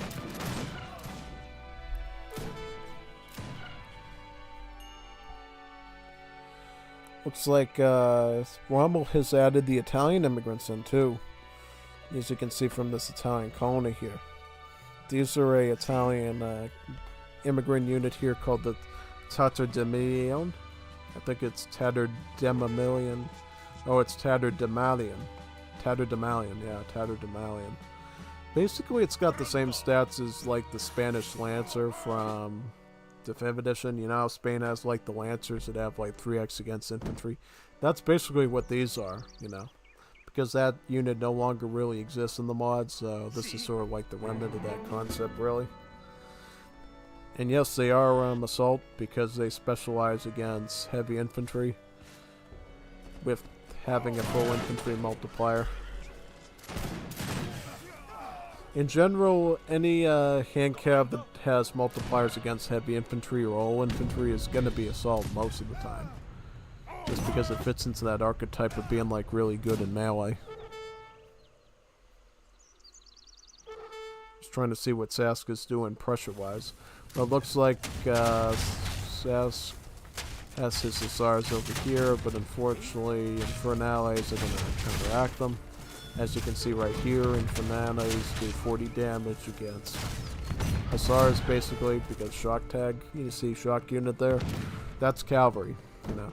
Then they have like 30% pack armor here to defend against melee attacks in return, making them pretty good at that. And they also lack both a scout and a assault tag, only having the shock tag, which means Musketeers don't even have multipliers against them, you know, because see here, the Musketeers have a special set of like multipliers now to make them slightly less good against assault, but better against scout and maneuver, basically. Yeah. Here comes the Estancia. This is the Argentinian ultimate building. If you didn't know, Latin American civs can access something from the home city called an ultimate building, which is different for every civ. For Argentina, it's the Estancia. It acts as a big giant livestock pen that can train livestock as well as cavalry, but it can also train their ultimate unit, the Granadero Caballo, otherwise known as the horse Granado, basically. Granadero, basically, the horse Granadero, which you might remember from the 5th edition, right? Horse Grenadiers, guy on a horse throwing bombs at people. Yeah, that's basically the Granadero Caballo. But in this game, just like the Grenadiers you see on the ground, basically on foot, they also have their grenade throwers to charge attack. You know, they'll throw a grenade and then they'll pull their saber out and engage in melee like a hussar in terms of stats and tags, basically. Yeah, so really good against like skirmish units mostly. You see Rommel trying to mount a defense with the Escopeteros and all this hand cabin stuff. These Escopeteros are a real threat. Basically, they're Latin America's version of the crossbowmen, but instead of, you know, having like a normal range attack, they actually wield shotguns and thus have like one splash. Thus can hit a wide group of units if they're really, you know, if they get really lucky, they can knock out multiple units at the same time with just one unit, which is pretty neat. You know. They even get an arsenal tech called the Buckshot, which gives them 2 splash instead of 1. Only problem is, of course, Escopeteros are what we call archaic units, or like a militia unit in the game. So they normally don't get guard and imperial upgrades, but some civs like Haiti, Central America, and Paraguay can get royal guard on them too. So definitely look out for those civs. But in the case of Argentina, they do offer a really good option to you for basic anti-heavy infantry, until you can get more powerful options like the Escolta later on, usually. Yeah. Look at all these vacas. Look, what's up with all these cows? Look at all these cows, man. That's a lot of cows. You should put them right onto your estancia to fatten up a bit. A really messy grenade volley there by Rommel. Now he's going to have to retreat for 60 seconds before his next grenade throw will be available from these. Unless he saved it on one of them. Did he save? No, he did not. So what's Sass doing? So Sass, now Sass is going for that industrial aid, so we might actually see some of those ultimate units now be deployed here. I think if he goes Washmeisters, Rommel's going to have some hard problems. You know, Washmeisters are just the Infernale cab that Rommel was making, but on steroids, because they have even more damage, even more HP, and they just cost food, so it's quite massable if you got enough hunts on the map. You know, you can spam them pretty well up until their build limit, you know. Because if you didn't notice as well, ultimate units like the Horse Grenadier also have a build limit, you know. These have a build limit of about 20. Well, it actually is about 15, and then they researched this card right here, San Lorenzo, to get up to build limit of 20, basically. And that can ensure you get enough of them to basically throw a grenade and then get a pretty decent melee. And their hand attack is pretty reasonable, you know, it's about the same as a veteran Hussar almost. It can get pretty reasonable. Question is, though, is do you engage in the melee, or do you just do hit and run tactics and keep coming back to throw just the bomb? I think in this case, Rommel might have messed up the micro a little bit there and kind of might have blundered a lot of his units, but we'll see. I definitely need to make sure he's getting into... See that idling there of that Horse Grenadier running around in circles? That's like costing him a lot of damage there. It could be inflicting. A whole lot of damage, actually. Big time. Gotta send another battalion of the Tadamanians since they're anti-cav. But I think if he gets him out and he ends up winning this engagement, I think he pays the price to the Washmeisters in H4 from Sask. Yeah, see, yeah, he isn't going to clean this up with these solid Lancers here. But when it comes to, like, Sask, what he's doing, I guarantee he's going to go stable at some point. Well, right now he's going with the Marchazi, which is just a Mushatero, basically. But mind you, since it's an ultimate unit, it's a unit available in Age 4, it already comes out of the gate with the guard upgrade already inflicted on it. So this is like this is a fully upgraded Age 4 unit right off the bat. And then he can alternate with the Zwart Hollanders as well. These Zwarts are just really tanky against these hand units here. In particular, I think they can even do fairly well against the Tattered Demadians here, because they have like 40, 50 hand attack, right? So that's pretty good, you know. Sask is opting right now just to go for factory cards at this point, just to focus on eco so he can afford the spam of the ultimate units now. And then he's probably going to want to pick up ultimate combat next to add additional 15% stats to all those ultimate units he's making.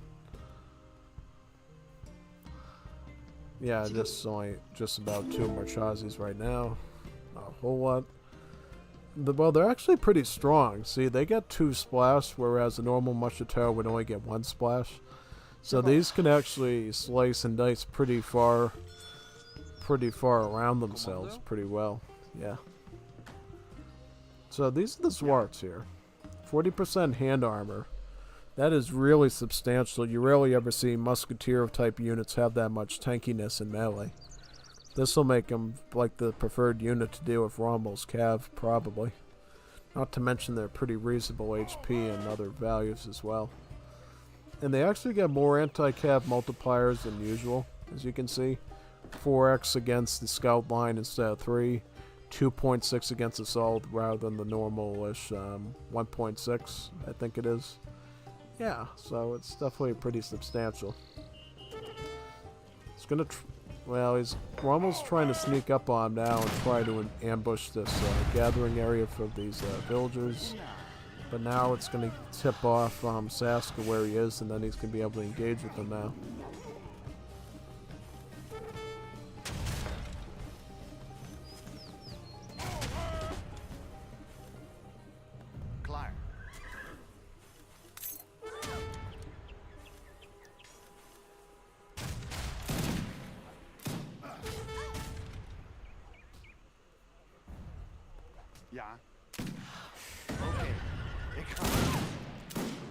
He's still going after the Bills. I think at this point Rommel thinks, you know, he better get some pressure in now because he knows he's clearly behind, especially in upgrades, you know. I mean, I think the score is still pretty close, but it's just the fact that Sask really didn't have to pay for any guard upgrades at all to get this army to where it is pretty telling, you know, where he's going with his whole strategy.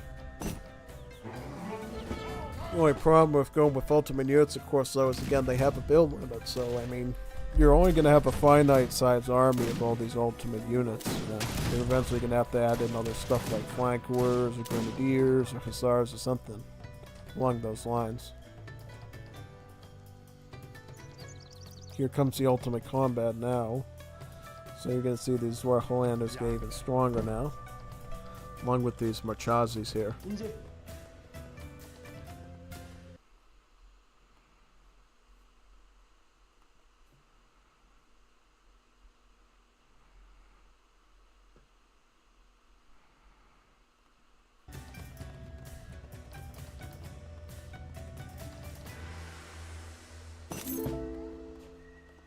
Do we see Washmeisters at all? Yep, I see his stable going up, so I think, yeah, Sask is going to make the Washmeister units. Oh, and he's going to change his factories to steel cans, so he's going for full artillery support there, too. That could be very powerful, because I think in general, both Zwart Hollander and Washmeister are just really good protective units against things that could frighten your cannons. So if he's got like all these ultimate units working together, Steel Gun should have a pretty easy time moving forward without getting sniped, I think. Unless Rommel, of course, got some like culverin or something like the Volante, then he could probably defend from it, but I don't think he's going to get that. You know, at least not where I see him right now. He's just sticking to like hand cab for now. Really.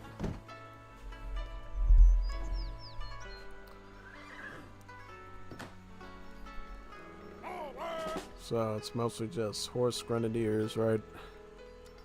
What's gonna be like the long-term plan of Rommel though? He's gonna have to plan something out here. He's on 2 town centers now.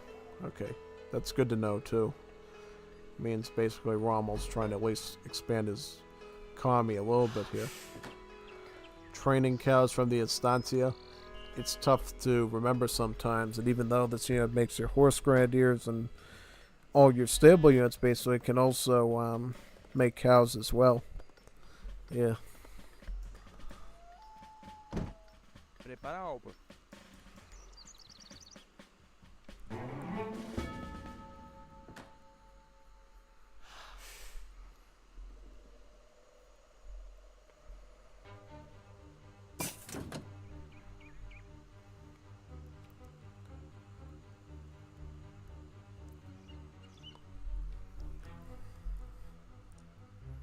Yeah, here comes the Washmeisters.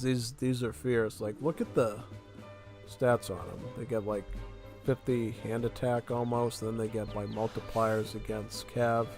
Almost like 100 damage against Cav. And they also get multipliers against mercenaries as well. So they're almost like a yeah, they're almost like a combination between spy and pikeman almost, like help, but on horseback, you know. It says they have multipliers against outlaws, is that right? So if you tried to go after them with like the renegados, the pistoleros, they'd also like deal some heavy damage on that too, I suppose. Seems like it from what I'm reading there. Yeah. Definitely in that case. Dale nomás. Que llene el horno. No vamos a encontrar.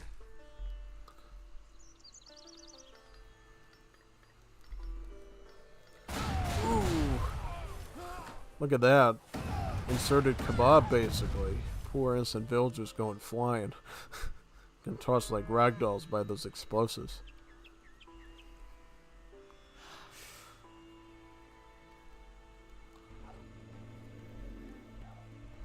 Yeah.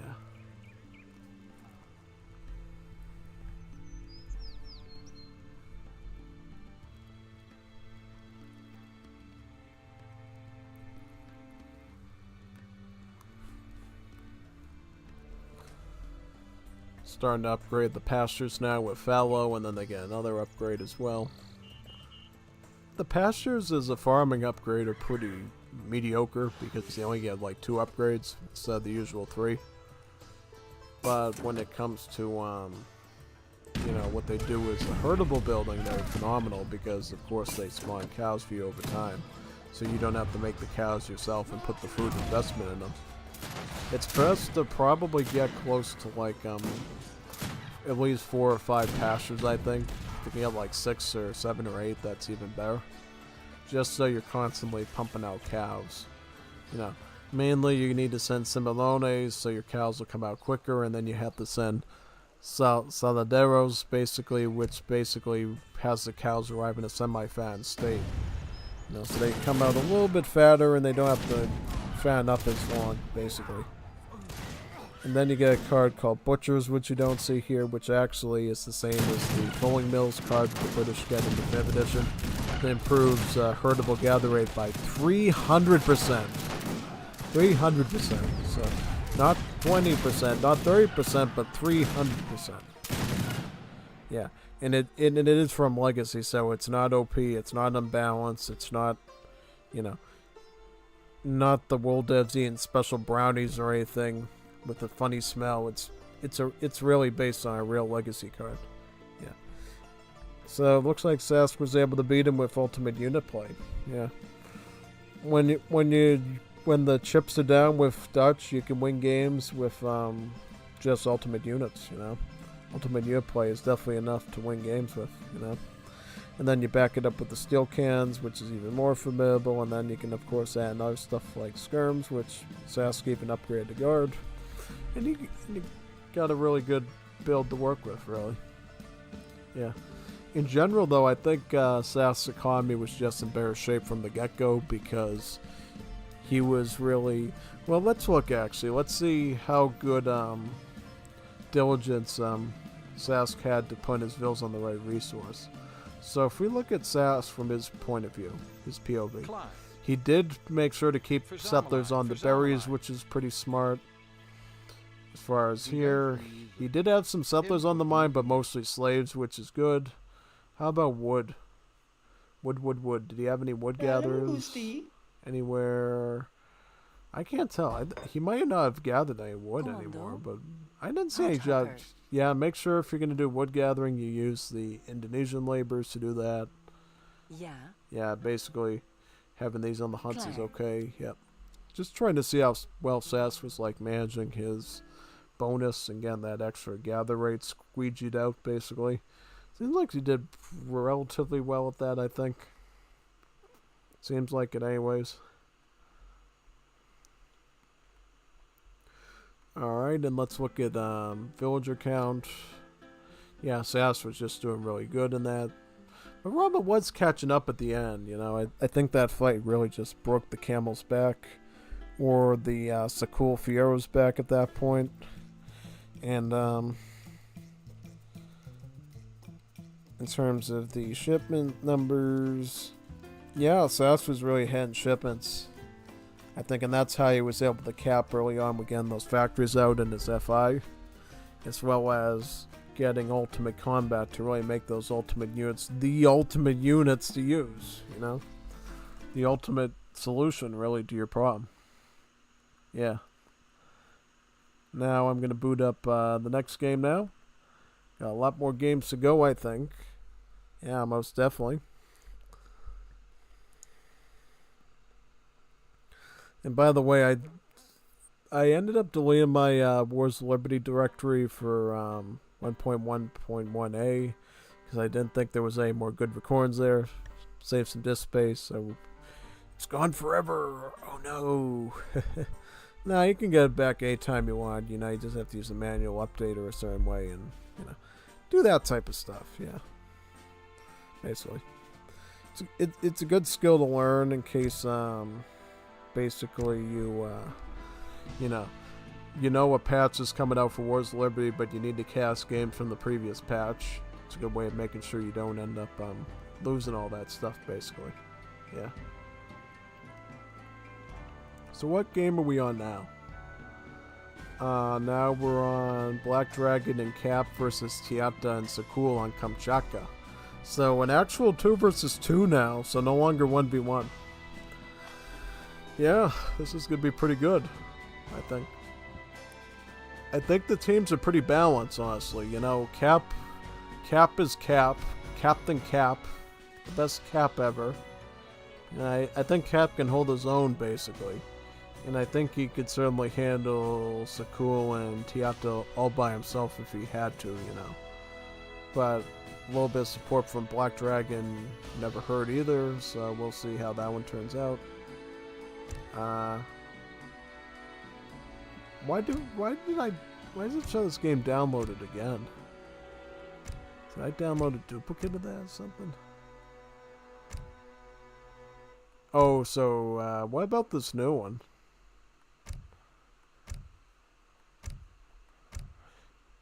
Recording invalid. Oh, now I remember that. That's a game recording that wasn't valid. Okay. So unfortunately, we're going to have to reboot the game again and look for the game above it now. Yeah, that's exactly what we're going to have to do. Alright, I'll pull that one up right now. And I thought the game was going to crash. I'm like, oh no, what's going on? Alright. So now we're doing España TP Boom. So looks like Kap is going to be playing Spain for us against Portugal. So he's dipping into his inner Ole Santiago Toledo, basically. Ole Santiago España. See? Let me find it. España TP Boom. He's a TP boomer. A baby boomer, but better because he has more XP. Yeah, exactly.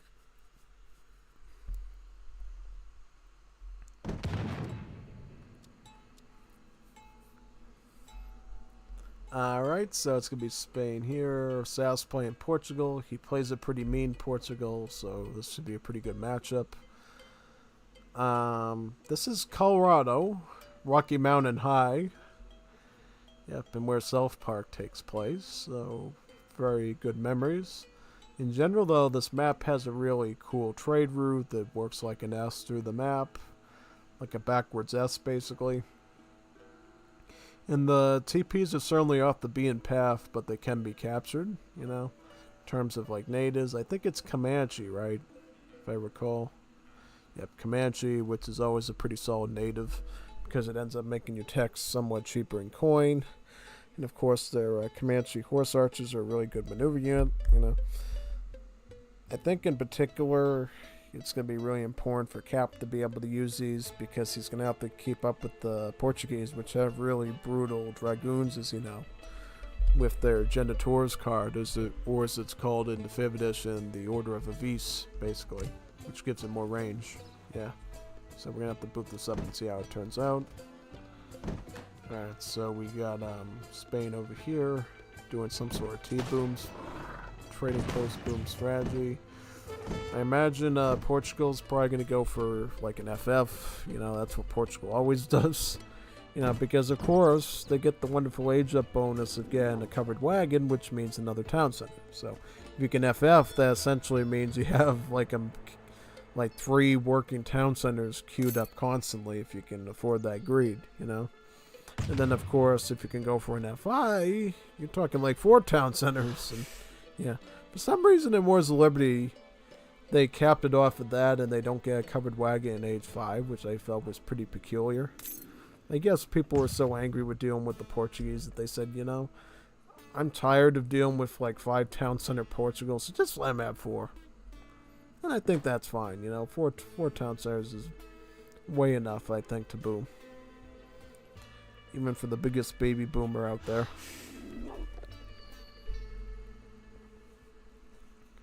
Yeah, we'll see the decks though. Can't quite recall what Sask uses for his Portuguese deck, but should be pretty good. We'll see though. Yeah.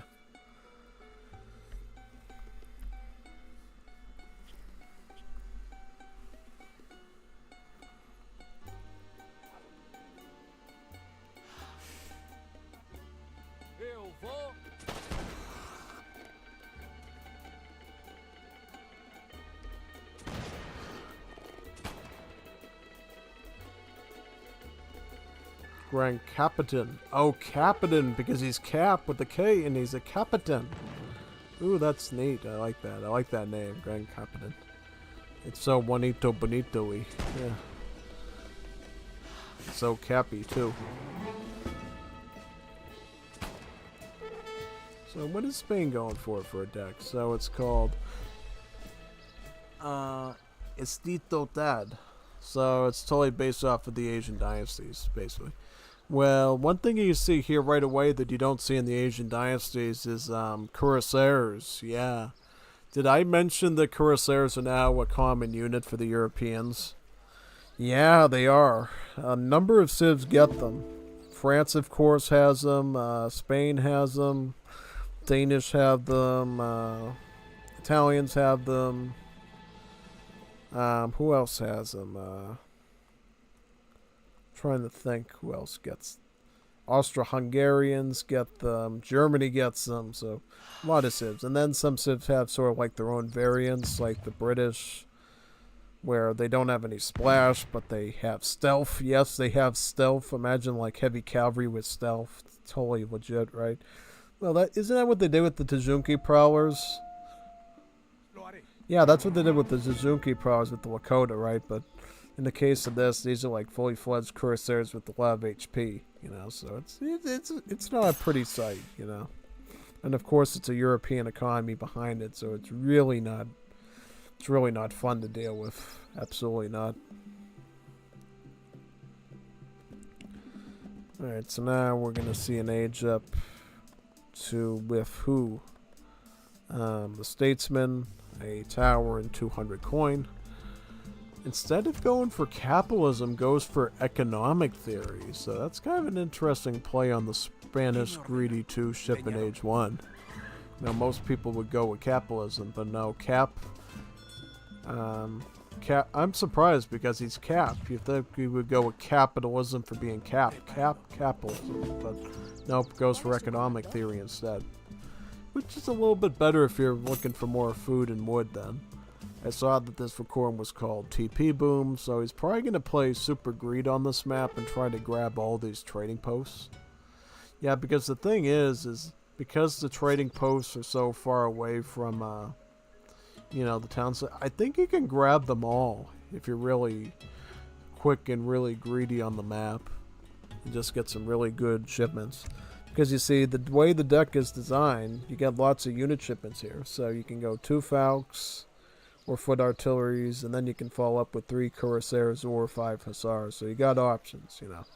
Then you got 9 line infantry, you got 4 hussars. Spain also gets a 2 cuirassier shipment too, so they could have actually had that here as well. But probably he was looking for a little bit of economy, because you see refrigeration here for the food. You also see spice trade, which, you know, if you can find the hunts you need, this can also be really nice. Complement of refridge. Yeah, basically, and then you got the factories here. 1,000 food in Age 3. Kind of an interesting one. Yeah. Too bad in Wars of Liberty there's no, like, Spanish gold style card in your deck, you know, that you can put in. It's kind of unfortunate. Yeah, definitely. Because I know Spanish gold is such a powerful card in Definitive Edition. They don't have any such card like that here in Wars of Liberty to make your shipments super duper good with the extra coin added to it.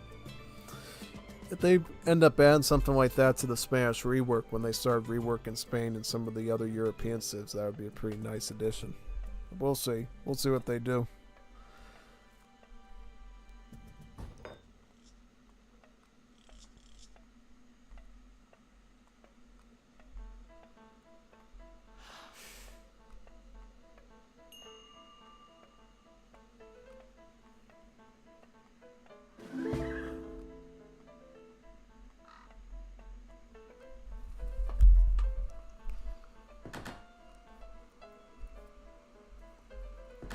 Going for a market as well. Probably going to pick up hunting dogs right away and placer mines, I can imagine. Well, definitely the hunting dogs, but maybe placer mines. Oh, actually he's going for stagecoach. So he's playing Super TP Boom here. He's got TP here, TP here. He also got this one. I don't know if he can grab this one or not. And, it would be kind of dicey now that Sask correctly put a defensive town center there now to sort of block that one off. Yeah, that was a good move, I think. Yeah. Absolutely. Absolutely. Gonna start with the rush of pikemen called partisans in this game now. Same stats as the good old pikemen, just reskinned, basically. Whereas Sask is being Sasky and going up for Age 3 now with an FF with the Cornet. Cornet will grant Sask about 4 hussars. Also got a shipment of frontier defenses here. Yeah. This is the same card you got in Definitive Edition. Basically, it's an infinite shipment that grants you 2 towers, basically, that you can use to defend your base with. Can be pretty good defensively if used correctly with the right timing. I think here it's really good because it basically bides Sask enough time that he can perform his FF here with enough security for that town center. Because at the end of the day, even if he can't get his Minutemen out to try to shoot away these pikemen, he's going to have these towers as a bit of a distraction here to basically defend this out as much as possible.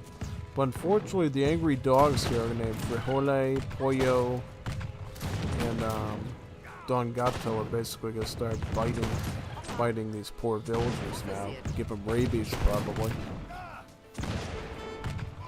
Villagers shooting the pikemen. This is a first. Shooting the pikemen.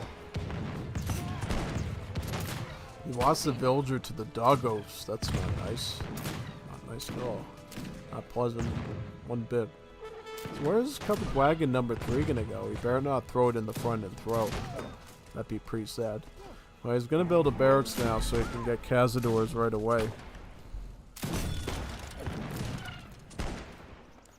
Yeah, these towers are working as a good stalling feature, but now you got the covered wagon that's gonna probably... Oh, it's gonna go right next to the initial town center, is that right?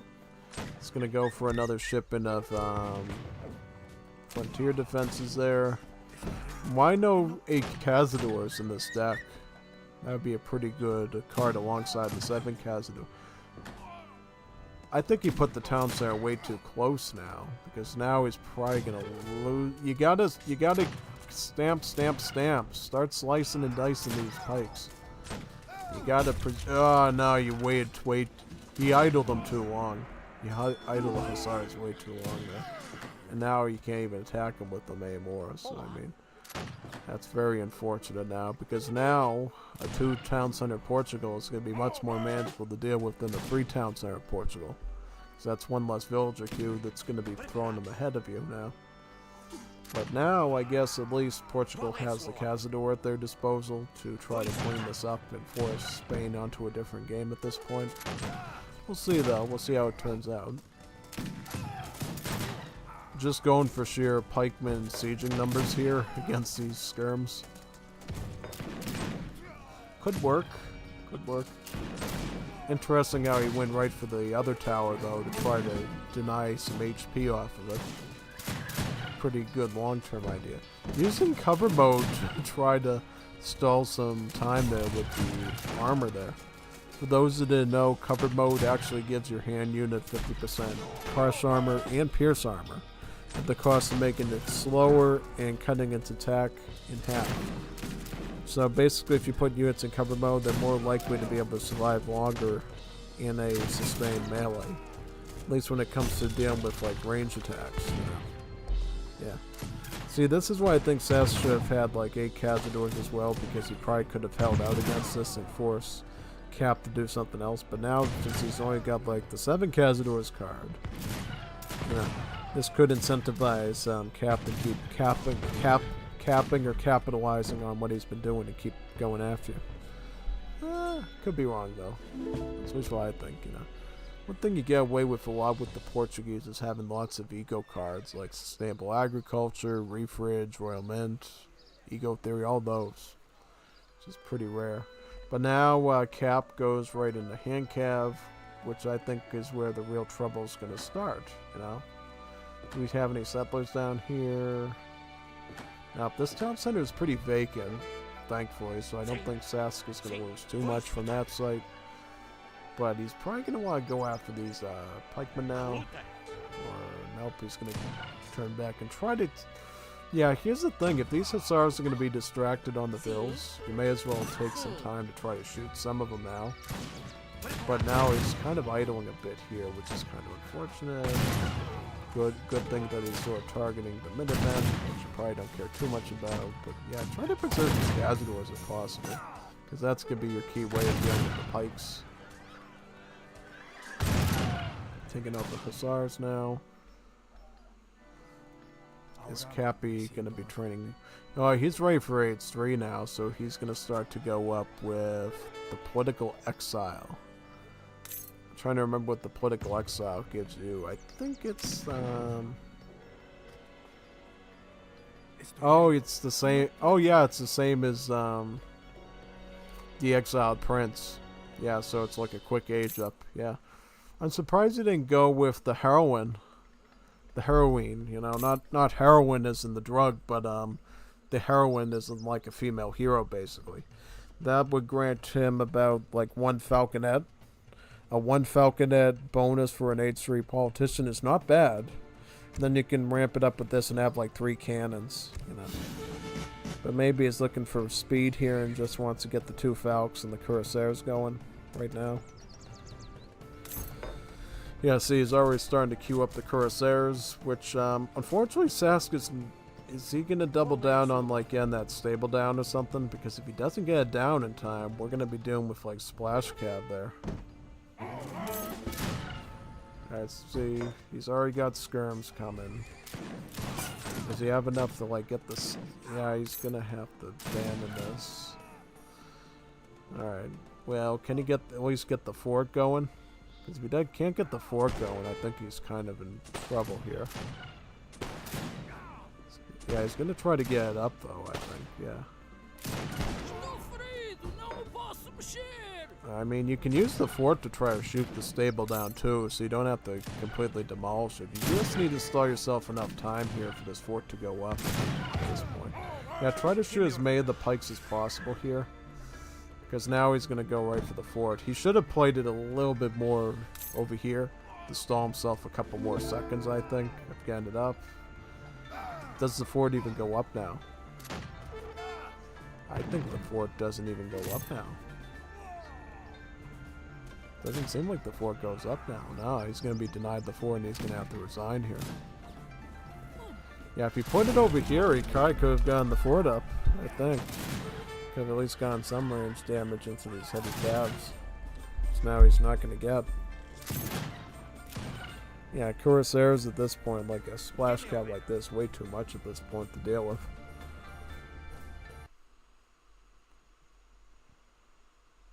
Absolutely, in that case, yeah. And if we go into the post game,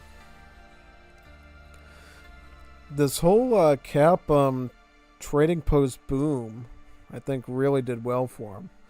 The stagecoach on all three of these trading posts here, this whole game, really gave him a really good eco boost, which I think we can look at on the graph too in the post game. Like, you can tell resource-wise here, he had like double the resources of Sask, who was the Portuguese, mind you, who should have been really ahead of that. Yeah, and then when it comes to military, yeah, he got a lot of kills in, but Pikeman Siege was just denying you major buildings, towers, a fort, a town center, really big stuff, you know. For all the units that he lost, it was totally worth it in the end because it was just really cheap pikemen. And he ended up really getting some good sieges in there. Yeah. Like, let's look at resources gathered. Look at this graph. Like, Sassasaurus stayed down here. I think it might have been because he wasn't even using that second town center's queue that much. And then, you see capitalism. Capitalism. This is capitalism right here. Look at this big, and you didn't even need the capitalism card to do capitalism. Look at that. Huge giant streak up there, really. And then when you look at like unit count, Kap just always had large numbers. In terms of village, well, yep. Yep, like village, and even Spain had even more villages than Sass with like 2 town centers, and it's like, really? Like, look at this jump, like that. Huge stuff, you know. And then shipping wise, of course, he's going to have a lot of shipments if he's going with the trading post boom. Really good setup there for himself on that one. Yeah, I mean, I thought that was a pretty good setup, really. Yeah, I think so. I think it was. Absolutely. So now we're going to go into the next game now. Let's boot into it.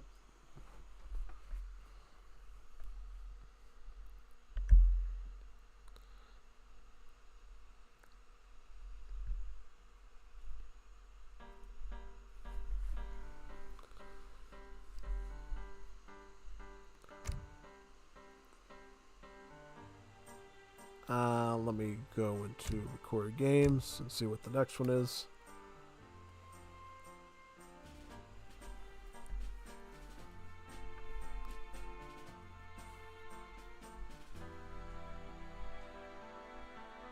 Let's see what it's called. How many more games we got, actually? We got about 5 more games to do, actually. So this would be pretty good. So now we're going to be doing Dos Balls style. Señor Japonés. So it's going to be a 2v2 Japan and Argentina versus Dutch and British. I have an interesting one. See how that one turns out. Then we have another Spain and Portugal. That one's playing much more of the 3 falconet play that I was mentioning. Yeah. Alright, so let's look at that one now. Deuce bow.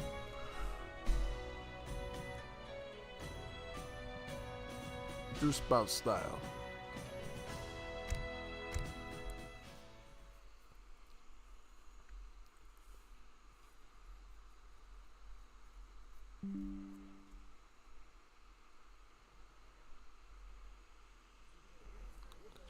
Alright, so now,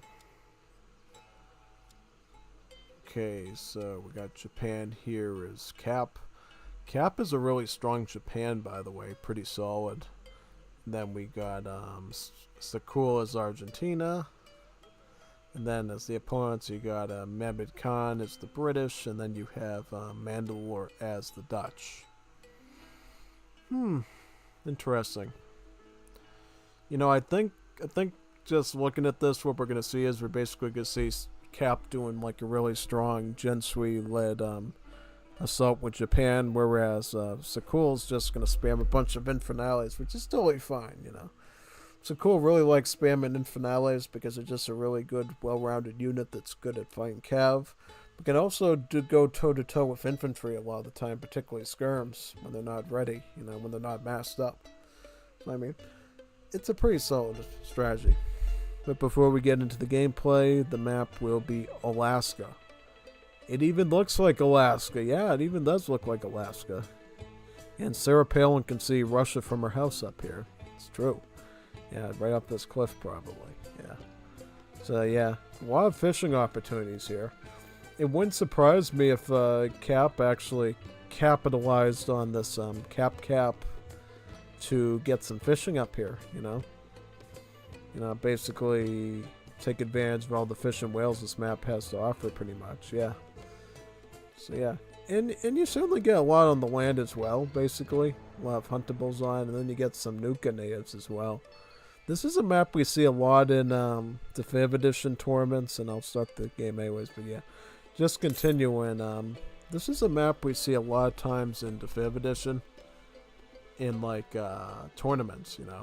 I've seen it in the House of the Trading Post one, I've seen it in the ESOC TV one, you know. We've seen a lot of play on this map, basically. And I think it's a really good one, you know. Because when you're playing like Aztecs, and I think in the case of Wars of Liberty, maybe Bolivia or Incas, you can get some really good native rushes out of the Nuka on this map. And you can basically Nuka or nuke your opponents with siege. To a big extent, really. Okay. Yeah. But in this situation, we gotta sort of decipher, I think, which team really has the superior civ edge. I think Kap is going to have a pretty good cakewalk here, at least from his side. You know, this Mehmed Khan and Mandalore combo is going to be working really hard to defend against that, I think, you know. In the case of the Dutch, I think they're going to be a pretty good match for the Japanese, but I think British might have some problems, you know. That's because these British are very different than the British you're used to. As you know, Germany took all the stuff from the British, right? Like the Manor Boom and basically the Royal Guard Musketeer and Hussar identity, all that stuff.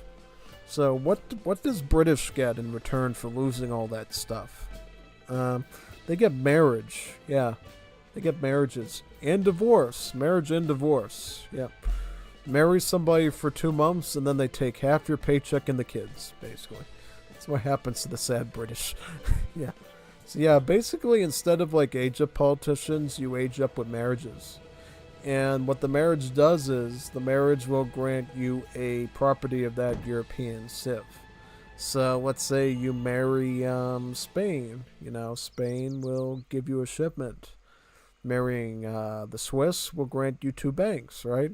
Because as you know, banks are no longer a Dutch thing, they're a Swiss thing. If you marry the Dutch, you will get, you know, the whole 3 villager system of slaves, laborers, and settlers. Yeah.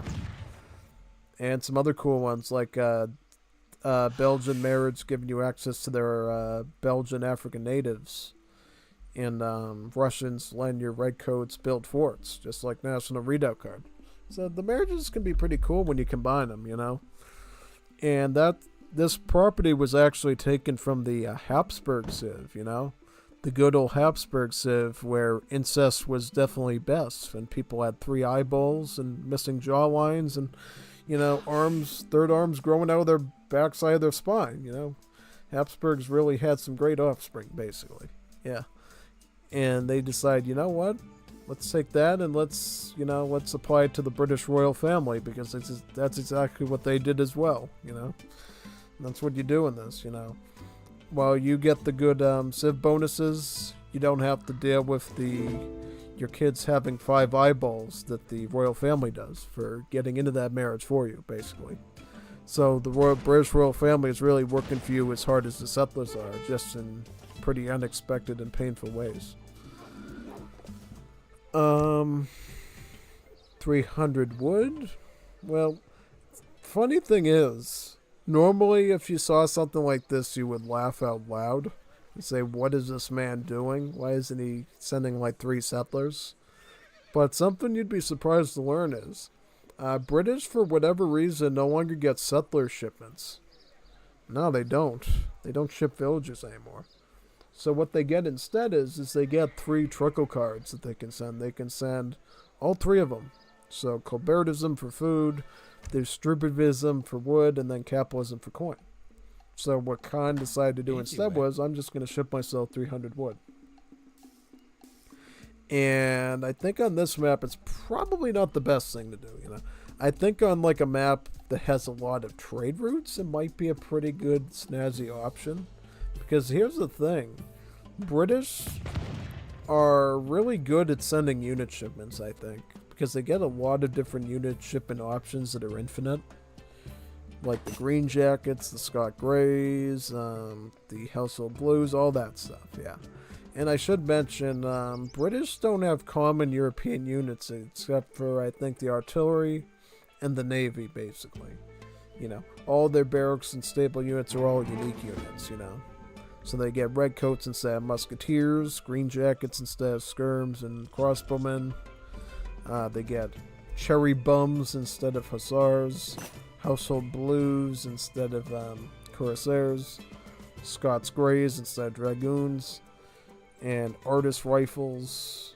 Well, that's their ultimate unit, so that's totally new. That's like an anti-skirm. And if they get, eventually they're gonna get, I think that eventually they're gonna have like unique units for like their artillery and their ships as well, but not for now. The original idea is basically all their unique units were going to be named after a color. So Household Blue is blue. The red coat is red. Or rojo if you're a Juanito. The Household Blue is blues or azul, you know. The green jacket is verde, you know. And the Scots Grey is Nice, basically, gray. And then so forth and so forth, you know. I don't know what the cherry bum is. Well, cherry is actually a color. You know, if you didn't know that, it's like a type. I think it's like a type of wood, color of wood. Yeah, just like chestnut troop was supposed to be like an artillery. They were gonna make at some point. It's like the color chestnut, basically for like wood. Yeah, just like cherry wood, basically. And here's the cherry bum right now, and trust me, he's no bum at all. He's actually pretty strong. Or at least he's very fast, you know, it's a very fast cavalry. Good day. It's definitely. Kind of a funny fact, the guy that voiced the cherry bums is the same guy that voiced the Australian Aboriginal units, which you wouldn't and the Maori units, you know, like one man managed to voice the Maori, the Aboriginals, and the cherry bums, which is pretty cool, you know. Lots of different things. And you can kind of sense it in the voice line, too, when you play as the Australians. You can kind of see the connection. Yeah, basically. Attack immediately. Yeah, the biggest thing you'll notice, though, about the cherry bum is the fact that it has its resource cost flipped over, basically. So it's only like 80 food, but it's 120 coin. Yeah, pretty much.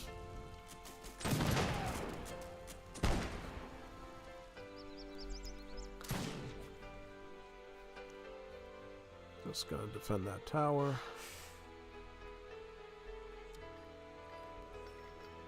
Oh, looks like Sakul's going for an FF with a second Italian wave. This will be pretty big since second wave that you get with the Italians will grant you a lot of food crates, you know, which means potentially Sakul could go for his coin shipment and go for some industrial age level units if he wanted to. Yeah, that could be pretty good there, I think. Yeah. What is this? I see YGO Gold Millennia. Duas Ball is a favorite Game Ranger player who always uses Daimyo Rush strategy. Pretty hard to deal with. Oh, I didn't know that, so I'm already learning Juanito Bonito lore as I'm watching these recordings. That's cool. Deuce Ball, I'll keep that in mind. Deuce Ball, the Daimyo Rusher. Interesting fact about the British colors. Yeah. I don't think many people knew about that unless they really read the Wars of Liberty discords. I think the idea came from Septifolia or Jutlander back in the day. They're like, oh yeah, every British unique unit is going to have a color associated. So either gray or blue or red or, you know, anything really. I think they were going to have something that was purple and some... I don't know about yellow. I mean, you could have yellow jackets instead of green jackets, but they'd just be too small. But they would hurt, though. You know, sometimes I think you'd honestly rather take a bullet from a green jacket than get stung by a yellow jacket, you know. Yeah. I've never been stung by a yellow jacket, but I know people would have, and it's quite painful. Like, really painful. And the worst part is, too, they're getting up on you. So it's not like you're just getting one hit. You're getting hit multiple times, depending on how quick you can get into a shelter very quickly from it. Yeah, definitely.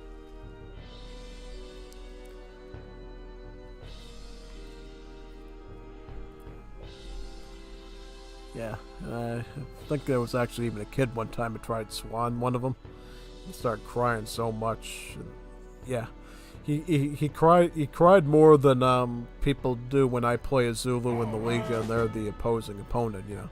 When I play Zulu in the Liga and they're the opponent, they will profusely cry for their mercy on their lives at that point. Like, what is this man gonna do to me? I'm not gonna live anymore. The big Zulu are gonna get me. Yeah, like that. Yeah, something along those lines, pretty much. Yeah, just about.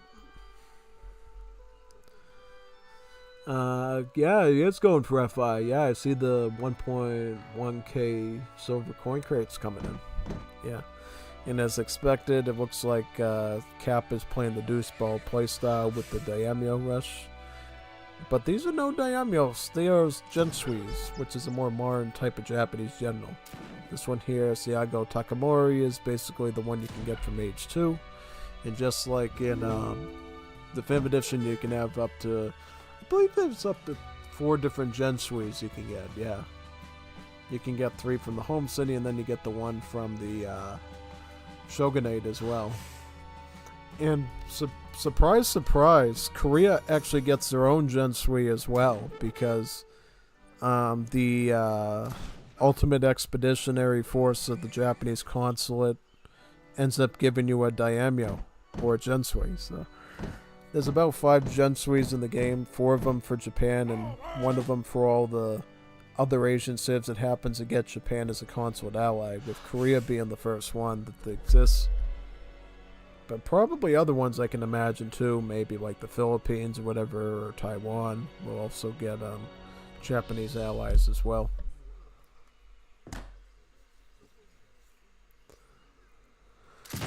Totally outmatched here in numbers. Oh, it looks like Sakul's just going to Skolta. Yeah, that's definitely a very good play. You know, Skoltas can be pretty strong, you know. Whilst the Cuirassiers have Splash, the Skoltas come in with multipliers against heavy infantry. You know, 90 damage per hit against these flank wars. That's pretty big. Very big, actually. Yeah. And then, Argentina gets this really powerful card here called the Leather Caress, which will actually give them even more armor. So they'll end up having 40% hack armor against, you know, bayonets, spears, really anything. Making them really sturdy units. going for the ranged infantry combat now, right? Infantry range combat for the Conscripto and the Patricio. Even though Argentina doesn't even have that unit in their roster anymore. Surprise, surprise. So they need to change that. That needs to be changed to Escopetero. If they haven't done that yet, please do that. You know, having an upgrade for a unit that doesn't exist anymore is definitely not going to help anyone out. But if you give it to the Escopetero, yeah, that could actually be pretty good. And it could, you know, make Escopetero an even better mid-game unit for Argentina to really tap into, really. Yeah.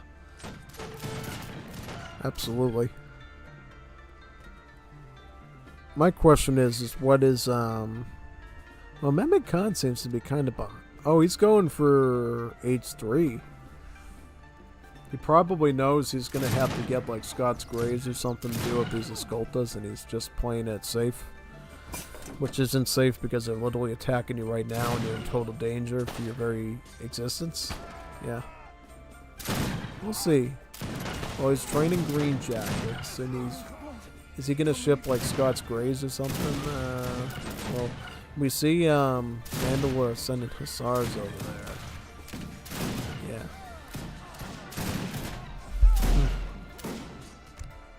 He has the infinite shipment for the Scots Greys, so he might actually end up getting that. Yeah.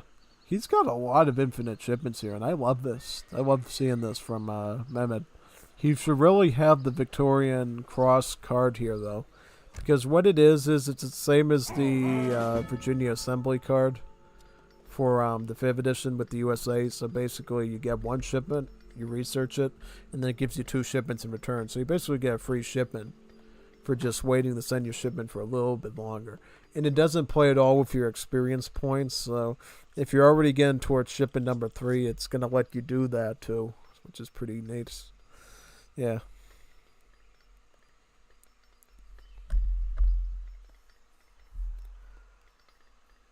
So here comes infinite shipment of Green Jackets.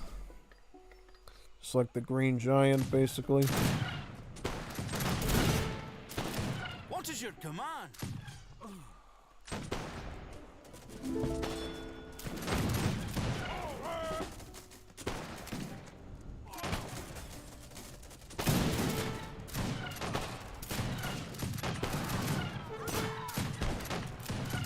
Yeah, this is totally outmatched at that point. You're all alone. You're all alone. Your friends have left you behind. You must survive in this world with nothing but Green Jackets against the Skoltas, which is really not fun.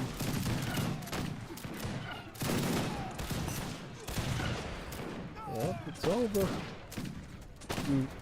They have the high ground now.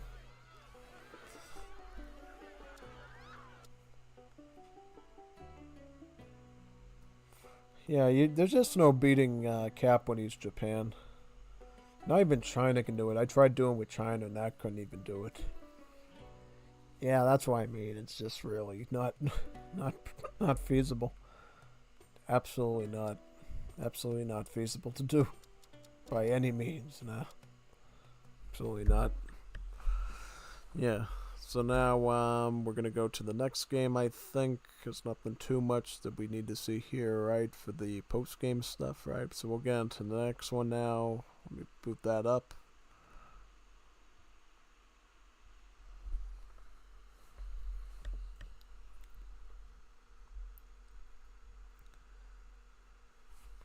What time are we at? It's almost 9. All right. We need some longer games today, man. You know, these games are going by too quickly. Like some really late game ones. That would be pretty fun. Yeah.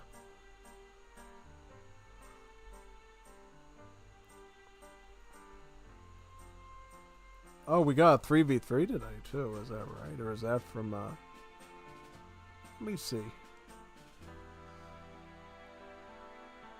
Oh, so now we got another España FF3 Cañones.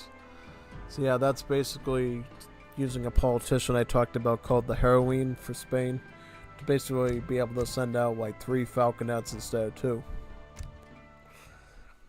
I'm assuming it's against Sask again. Maybe on Colorado again. Who knows? We'll see. So it's Sasky Sask again, but it's a different map. What is that? Oh, it's I know in the 5th edition it's called Korea, but what is it on? Isn't it called Adirondack or something? I forget. Is this Adirondack? I don't know. Looks like I think it's Adirondack on Legacy, and I know on the 5th edition it's called Korea. Yeah. So basically on this map you do have a bit of fishing options on it up here in the Norvey area here. And it's like a big giant yeah, it's a big structure basically, you know. And you got some natives on here pretty much. You got Wendats, so you can spam a lot of mantlets on this map. And you get this nice trade route here, you know. Every player kind of gets like a TP in their quadrant. And then it's World War III to decide who grabs this one in the end. Yeah, pretty much. So we'll get started with that one right now. You just boot that right over here. Yep.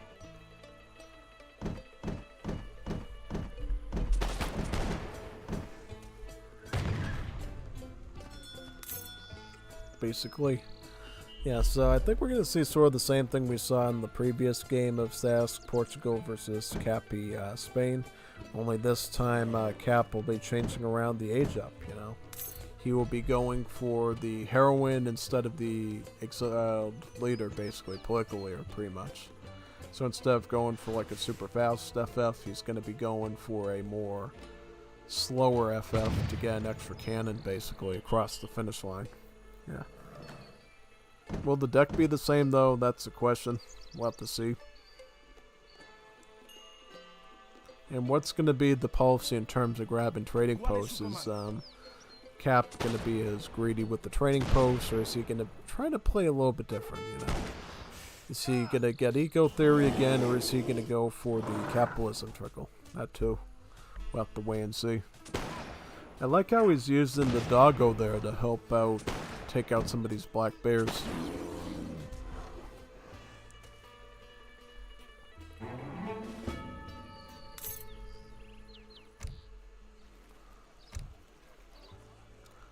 Oh, he's got a variety of decks here. TP Boom, 1v1. So he's going for 1v1. Alright, so what's the difference between this and the last deck we saw? So he's got, he does have the Royal Decree available, which, you know, a lot of Spain players likes to have, basically. And then he's got the shipment option of Chapagoris mercenaries here, called the Peseteros here, basically. And basically these are just Basque skirmishers. I believe they're, I don't know what stats they are relative to the Jaegers, but they're kind of the same concept. They're like an Imperial Age level skirmisher. Then you can get this early, you know. So it's a pretty good unit to combine with your line infantry, really. So yeah. You can even train them from your tavern with the card, I think. It's called Chapagoris or something. Yeah, something like that. Well, what is Sask run, though? Is Sask doing the same thing? Yeah, Sasky Sask is doing the same thing.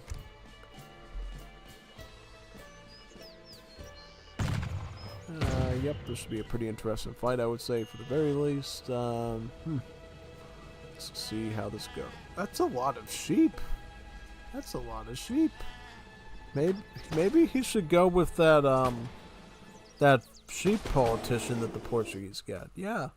Did you know that Portuguese get a politician from age 1 to 2 that gives them a livestock pen and sheep? That would actually be a really good synergy there for SAS. Maybe you should consider doing that. I would do that if I had that much herdables, you know. Not only to eat the sheep, but the sheep that you got already. Like eating lamb chop for the next, like, year. In this Adirondack environment, that's some really good, hearty food.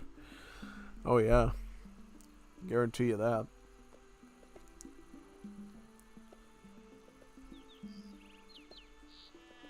So now I was going to be going up with the artisans, so 400 wood. That's pretty fair. Whereas Spain is going up with the statesman again, so 200 coin in a tower. Yeah, looking pretty good on both sides, I think.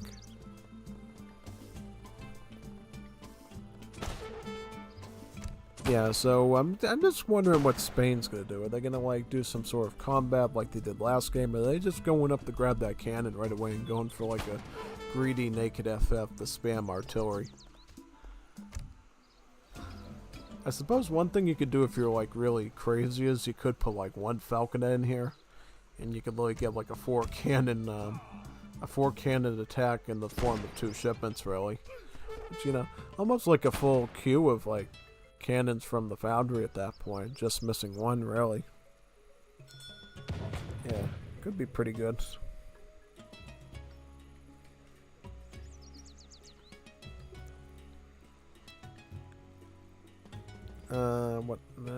Yep. Let's see where Sass puts his town center at this point. So he's gonna be building that livestock pen himself to be able to eat those sheepies now. Very good. Lamb chops for a year. Could be good.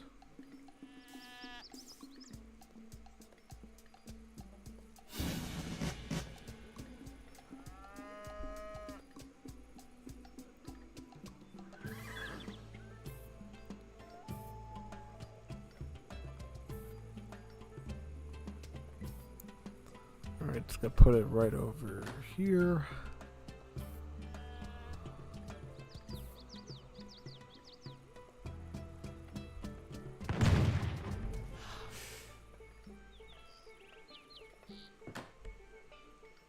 Yep, pretty close, I would say. And 700 coin. Gonna be doing that FF that Portugal's usually known for, I think, at that point. Yeah. Yeah, because normally as Portugal, you're really not trying to like fight your opponents usually. I mean, the only person I think that goes hardcore aggro with Portugal is like Chorizo Zarate, in which case most of the time he ends up having to resign for trying to do that. So yeah, FF is looking hard. Muy caliente, yeah. Absolutely in that case, I think. So we'll see. I want to look now and see what Cappy's doing. So he's doing like that naked FF, 700 coin first, followed by 700 wood. That's going to be able to let him go up with the heroin right away to get cannon number 1, and then he's going to ship in cannon number 2 and 3 from the 2-foot artillery shipment. Up here comes the heroin. Yep, the heroin. And then you're going to see this card come out, and probably this one or this one, just as a protective. Yeah, Spain gets some really powerful shipments, you know, especially in Wars of Liberty. You know, in Wars of Liberty, they get Corsair shipments, which you definitely don't see in the Legacy Civ. And they even get a card, mind you, that lets them ship an early Dreadnought in Age 4. An actual Dreadnought. An actual World War I battleship in Age 4. That's like a huge destructive option for the water. You know, it really is. It's like really powerful because you normally you're gonna have to not only get through Imperial Age but also Great War Age just to get dreadnoughts normally, and of course build a shipyard. You're gonna have to put up oil rigs to get oil to afford it. But now with Spain, they can ship it for a reasonable price of coin. They can get a dreadnought onto the water in Age 4, which I think you could use on this map since there is some water on it, but definitely on like an island map like Caribbean or Archipelago. Yeah, having a dreadnought in Age 4 is just really brutal. Yeah, I wonder if we'll ever see it in one of these Casa games ever. That would be kind of interesting, because I tried using it once against Lars before on like I think it was a weird American map or something. It had like all those lakes and ponds and stuff, and it had like mushrooms on it. Ones that obviously Lars was sniffing in large numbers, but yeah, lots of mushrooms basically. The red kind with the white polka dots on them too. So you know, they were special types of mushrooms, we'll put it that way. Yeah.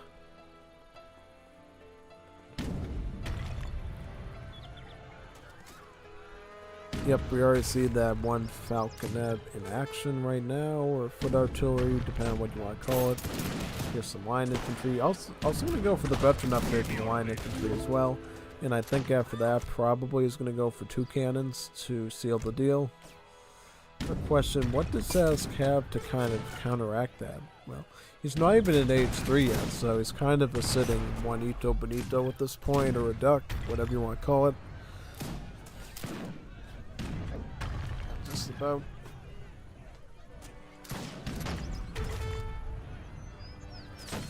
Does this town center even survive to get that covered wagon? Because one thing he's gonna have to do, he's gonna have to set the shipment arrival point at either here or here, because otherwise Spain's just gonna keep hunting it down.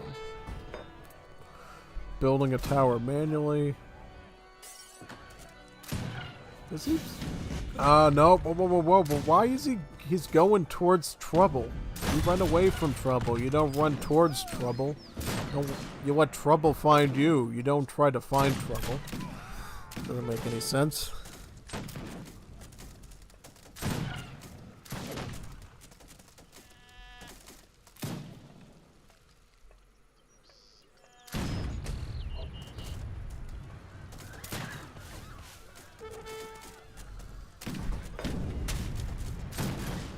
Seven Cazadors, kind of all you can do at this point. Yeah, really it. I mean, wow though, look he's using the town center to actually shoot at the cannon. It's pretty good. He's gonna be able to take down this cannon, which I think is pretty nice, but here comes 2 more cannons to be your ultimate destruction. Yeah. Alright. Can go full on to this, just has to shoot out these Cazadors, and I think he wins here. Mostly certain about that.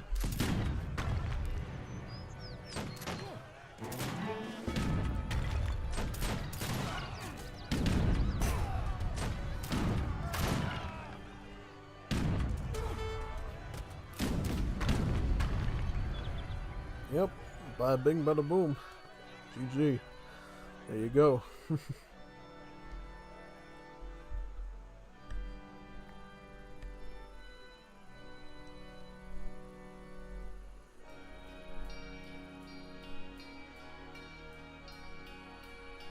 very good indeed. Let's look at the post game and see like sort of what differences there were. Big eco difference here, you know. Portugal pretty slow. Spain just going for a full throttle attack. Not much you could do against that. Yeah, like look at this like astronomical graph improvement here in terms of like, yeah, really big.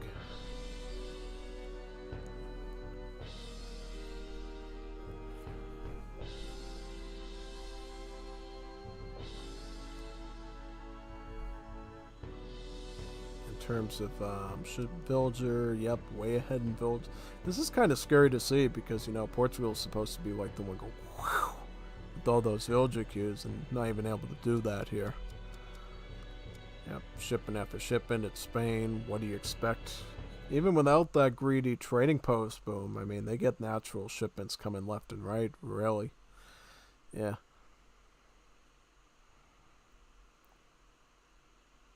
So now we're going to go to the next game now and restart.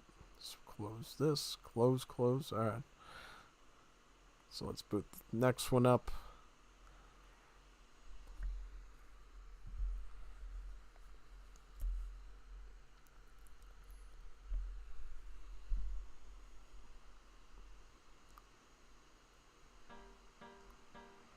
So which game are we on now?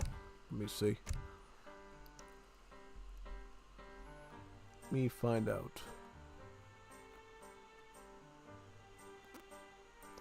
We are on the craziest game ever played. How is it the craziest game you ever played? It must be muy loco then. Muy loco. Alright, we'll find out though. We'll find out how crazy it really is.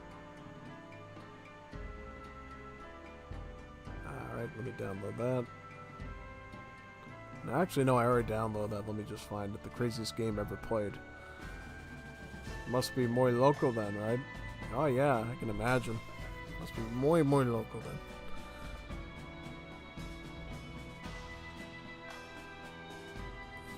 Let me see here. The craziest game ever played.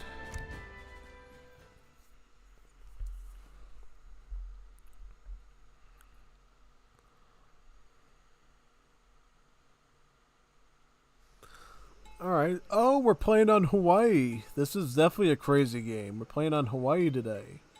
Ooh, nice. This is a great map. I like this one. Yeah.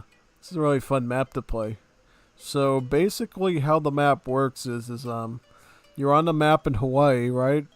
It looks just like a Hawaiian map in shape. And you got this volcano, right? Right in the center of the island. You can't actually fall in the volcano, thankfully, but you can get burned, right? See all this hot molten lava? All this molten lava on the surface around the volcano?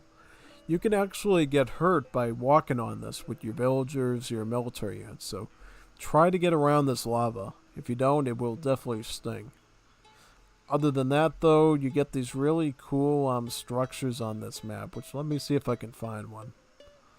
Where is it? Where is it? Here we go. So this is a Heiau. And basically what it does is it's basically like a native site. You know, it's a native site that you can capture, and you can actually train Hawaiian natives from it. You can get the kahuna spearmen from it, and you can get shipbuilders, and you can get kahuna priests as well. So healers, shipbuilders, and spearmen basically. And the spearmen can use the conch shell ability to boost up all your units' attack for a period of time. So it's going to be really powerful. How many of these sites are there on this particular map? So I counted one over there, right? This one. There appears to only be one here, so it's going to be a contest to see who can grab this one, I think. Other than that, though, there's a lot of nice opportunity on the water for fishing here. You got these marauding Voyager canoes that you might have to deal with in terms of fighting these treasure guardians.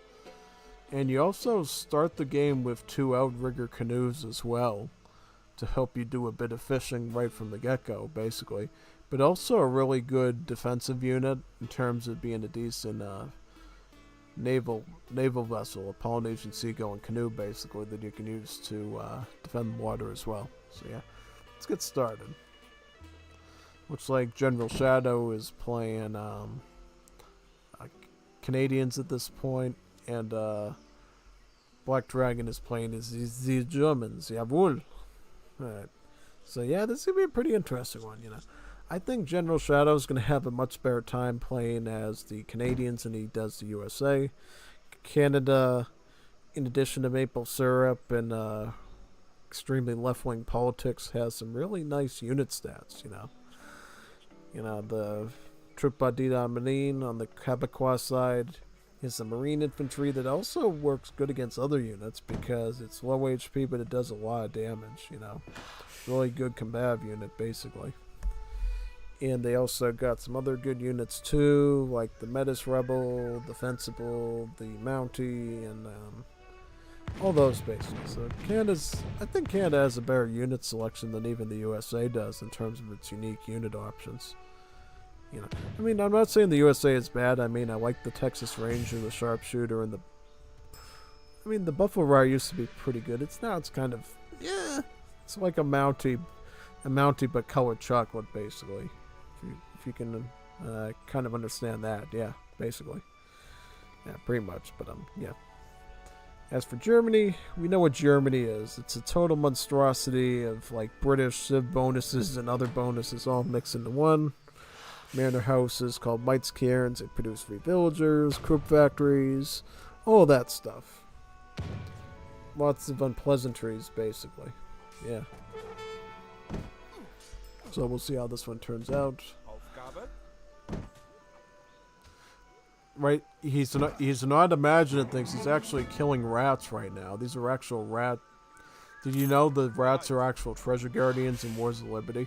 Yeah, and they're the size of actual rats too, like the size of the explorer's shoe, basically. Like, look at these little rats. Is there little rats around here? Look at them. Look at the little rat. How small they are. And they have I think they have a good rate of attack as well. I don't even think you even see their attack animation, right?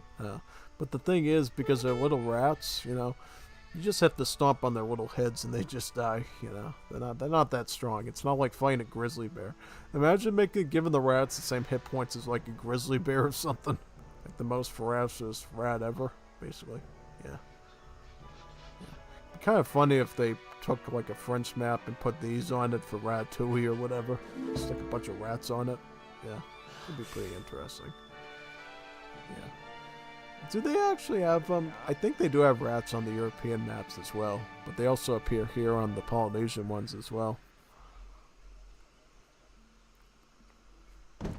You also have Polynesian warriors as another potential treasure guardian, and I believe you got pirates, and then I think you have some rebellious crew or something like that. You have mutineers as well.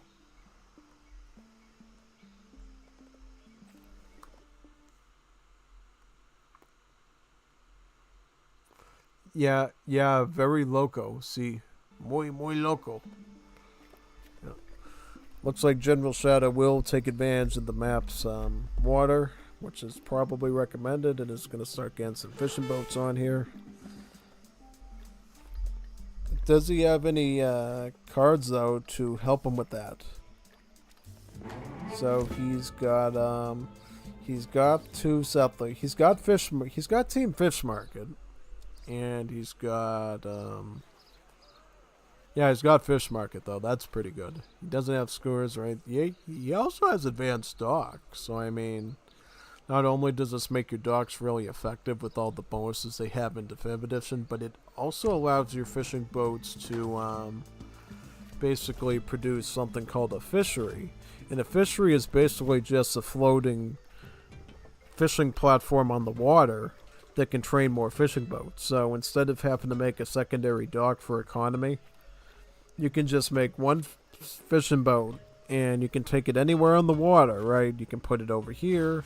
You can put over here all these little fisheries, which are these floating platforms, and they'll just train more fishing boats for you, so you don't have to do it from the main dock, which is pretty neat. It used to be a common unit for the Latin American civs, but they ended up making it part of Advanced Dock, so literally all the civs that get Advanced Dock can access it now, which is pretty neat. I think I've seen General Shadow use fisheries before. I mean, he hasn't sent the card yet, but it will be interesting to see if he employs that at all in his build. The only downside, I think, to this is the fact that Canada actually requires wood to age up, so if you build too many of these things, you're actually going to stall your age up time too much, honestly. Yeah. Yep, a bad move by Black Dragon moving this close to the coastline, because of course your town center has an anti-ship attack, which can do some pretty harsh damage to these ships, actually, so you have to be totally careful of that. Absolutely careful with that one.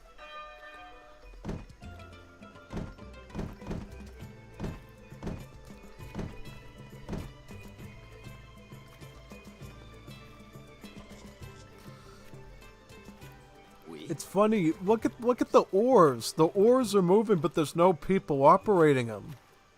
What is up with this? Is this an AI? Is this AI technology or something? The oars know how to move through the water, but there's no humans manning the boats. This is AI. Boat bots. These are robotic boats. Who would have ever figured that? Looks like Black Dragon has captured the Hoeo, and he's going to start to make some of the Kahuna Spearmen and go after his opponent at that point. Yep, hunting rifle. I mean, that's pretty good. I mean, considering the fact that your opponent's literally going to be spamming Kahuna Spearmen at you now, I would definitely want that in my back pocket. Let's see if he ends up making some of the Kahuna Spearmen. The big Kahuna. Yeah. I like on the mini-map how it shows the heart of the volcano with a different color than the lava. the lava looks all red, but the heart of the volcano is basically naranja, or orange, basically. Yeah, that's pretty neat.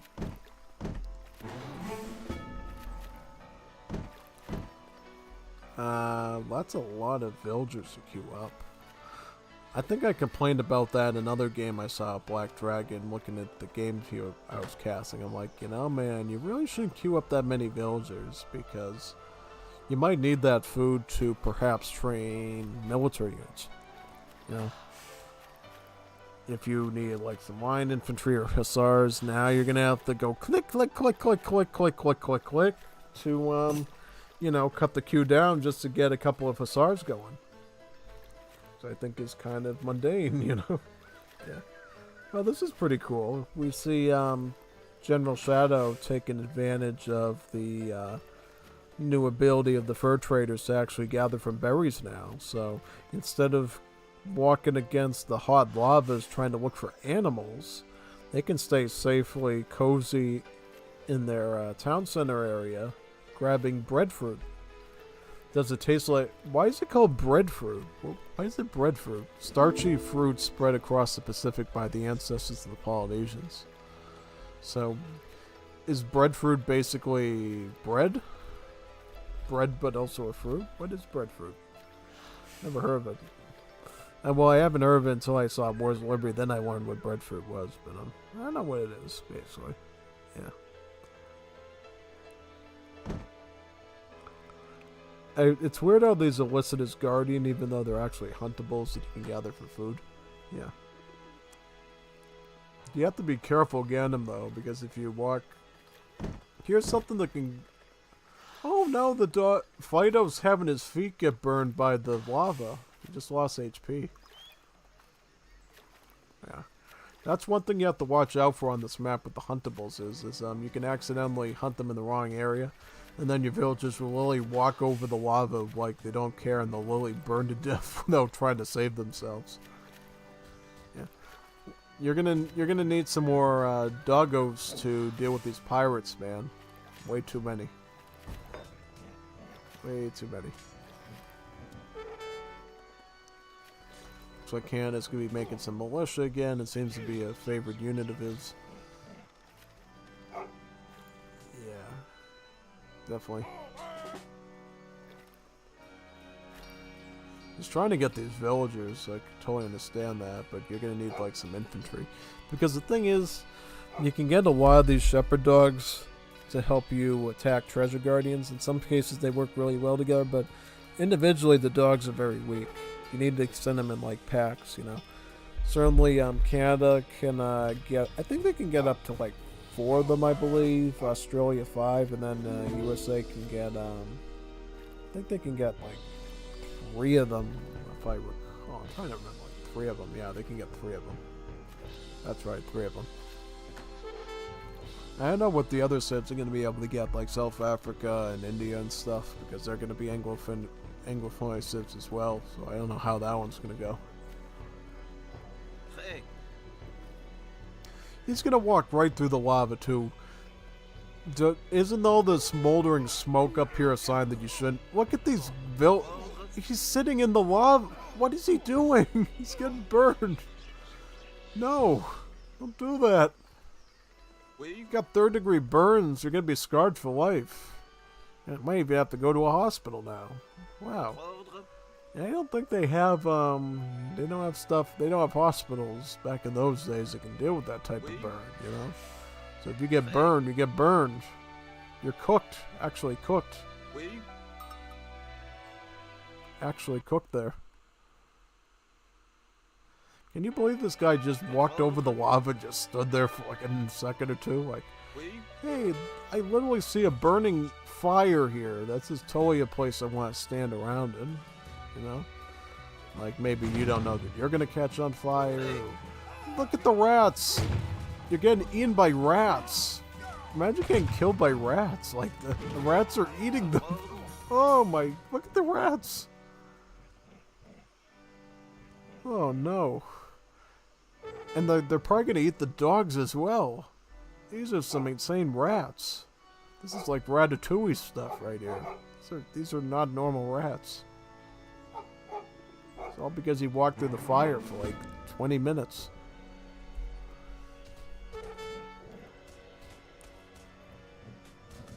Now the dogs were able to fight the rats.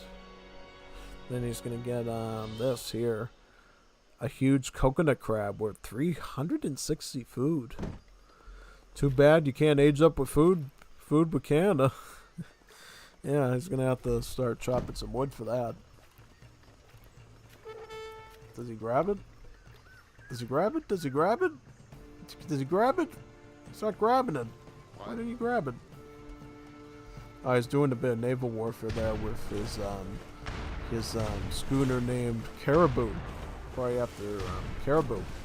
City of Caribou, yeah. And an actual caribou, yeah. Caribou show up in Age of Empires 3, right? Yeah, it's one of the huntables, yeah. There's literally a city in Maine named Caribou as well. I think it's right up near the Canadian border with Quebec as well. Never been there, but just a little fact about Maine in the United States. What? Dog, you're abusing your animals again. Call animal services. This is abuse. Making your dogs go right through the fire like that. I mean, I've heard of that whole thing about love, right? About walking through the fire with you or whatever, but that is literally insane. You don't walk through actual fire and get burned to death by a Hawaiian volcano. That's taken a little bit too far, you know. Shouldn't have to walk through that fire, but that one's a little bit too smoldering, I think, to stay alive. Yeah. Going up with Austin Collier now with New France. This is the politician I usually go with for Canada. He actually has the technology, because I didn't mention too that all the politicians for the Anglophone cities also come with the unique technology. Austin's technology is to give you a bank wagon so you can make a bank. I think it's the Bank of Montreal, right? So yeah, pretty nice technology, because you can always use an extra coin trickle, I think.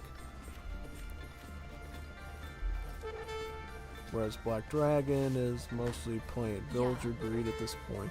How many vills is it? 51, you know. Because normally someone at this point would have like 31 vills, I think, but because he's Germany and he has like 20 houses built. He hasn't even built all his manors yet, all his might scarens, so he could get like another 8 villagers up on General Shadow if he wanted to. Something worth mentioning. Yeah. Getting fishing hooks? But he only has... How many fishing boats does he have? The lad only has... The lad has no fishing boats, but he's still getting fishing hooks. An upgrade for a unit you're not even making. That's interesting. Oh yeah, I mean, definitely very interesting in that regard. Yeah. Absolutely there. So now General Shadow has controlled the Hoeo. You can start making the Kahuna Spearmen. The big Kahuna Spearmen. Kahuna. Yeah. Kahuna Spearmen. And what is General Shadow going to do next? He's going to get the veteran upgrade on his Tropas de la Marine. I have a feeling that he's going to leave his Tropas de la Marines on the lava and they're just going to die there. Because Tropas de la Marines have less HP than standard naval infantry. If he does that, I mean, that's gonna be legendary, basically. Yeah. And who sent me that recording? Was it Oh, it was Black Dragon. I thought it was General Shao. Like, imagine General Shao actually sent a recording of himself getting cooked on the lava. Like, oh, this is a crazy game, because I literally didn't know that the lava was actually real and could actually hurt you. Tropas de la Marine committing war crimes against civilians. But thankfully they have low HP, so they can be intercepted.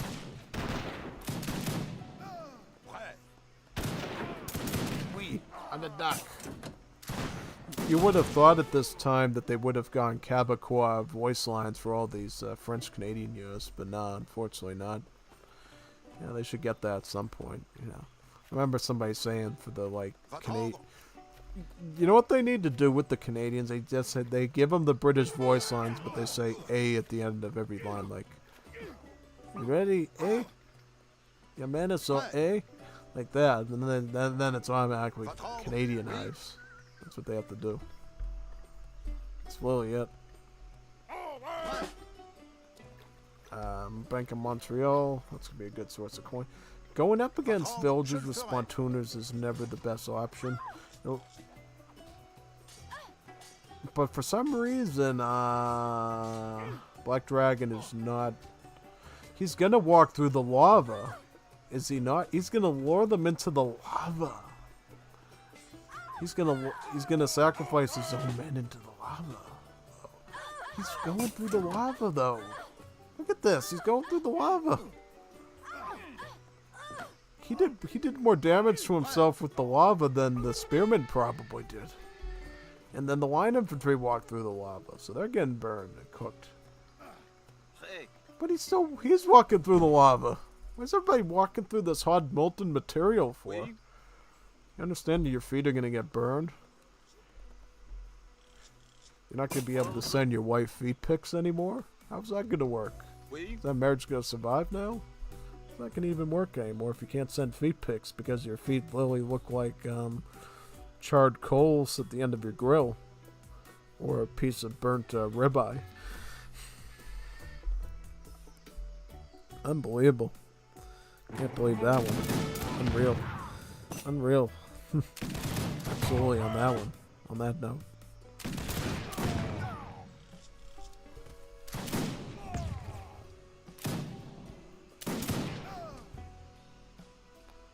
Yeah, I don't know about that one.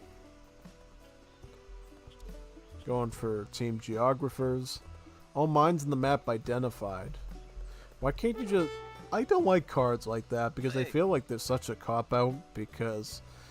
Why don't you just scout the map instead of wasting a card in your deck to do what you should be doing anyways and just scouting the map, you know? Like, it's not hard to, like, get your explorer running around the map at the start of the game and start finding out where the mines are. Why do you need to literally send a card to do that for you? I mean, the only thing that makes this one redeemable is the fact that it's a team card. Sort of redeemable, because, again, your allies should be, like, doing that too. So, I mean... Nobody should be just not scouting and just using that card to find the mines. The only time I think I gave maybe that card might be useful is if it's like an island map. And you can't just have your explorer take his swimsuit on and start swimming across the water to look at the islands. So if it's like Archipelago, New Zealand, any of those maps, and you just want to sort of know where the mines are, then I get it. But this is a singular island here. You know, I mean, you do have to be a little bit careful not to walk into lava, which nobody's doing, but other than that, it's just one big land piece, and as long as you stay out of this molten material here that you see literal fires and smoke coming out of, yeah, I mean, you should be able to manage that, I think. Yeah. Any Krupp Factory? So he's getting Krupp Factory #1 on Germany there. Who's ahead, though? That's what I'm trying to figure out. One thing I find interesting here, no eco upgrades for Black Dragon. It's called a rush deck, but he never rushed anyone. This is not a rush deck. It doesn't seem like a rush deck. I mean, you should have like 3 Hussars in here and possibly even the Froschelaar Scythemen in there. Scythemen, yeah. Because they don't use pikes, they use actual war scythes, just like the war scythes do what the nation states is, yeah. Yeah, that's definitely a very interesting one to say the least.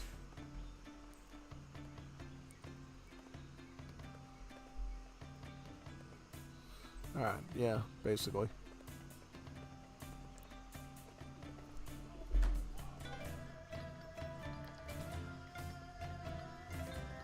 He's going to be, yep, he's going to set to spawn the steel guns because he researched this wonderful card here, Essence Stalwork.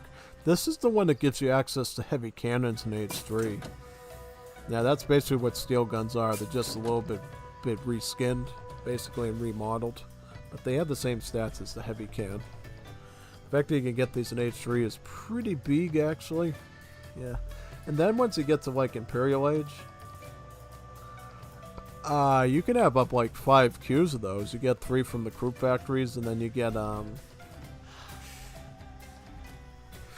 from the crew factories, and then you get 2 from the actual factories. Yeah, so it's pretty big, you know, pretty significant.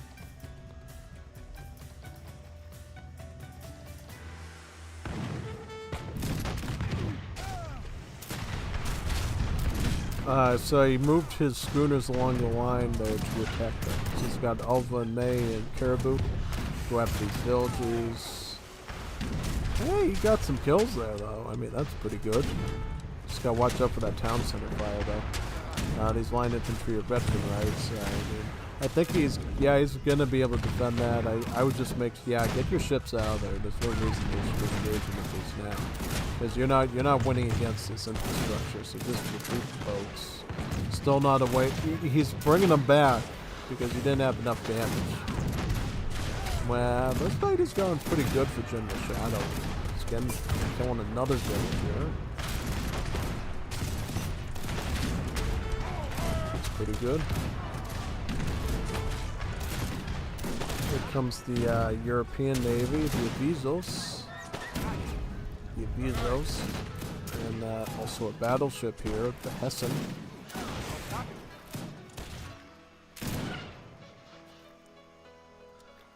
So where's General Shadow? So he's actually almost ready for Industrial Age now. Yeah, he could totally get Industrial Age. He's actually has Society of Jesus. This is a pretty good card that you can... This is a great card to get if you have allies that have extra churches. Like, if you're playing with a lot of the Latin American players who are playing Latin civs that have the Franciscan church technology for the Croatian immigrants, this is really good for that because basically they'll have like 3 or 4 churches or whatever, and that can be a really good way to get them like double XP trickle.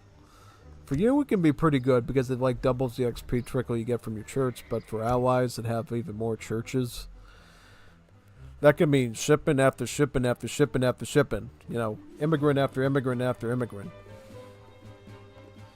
You'll have even more immigrants crossing your borders than Eagle Pass in Texas, basically. It'd be crazy. But they'll all be documented, though. That's a good thing. Yeah. They'll all be documented. Basically, yeah. Pretty much. Yeah, exactly. So, let me see. Yep, alright. Just checking the chat there. Got the news coming.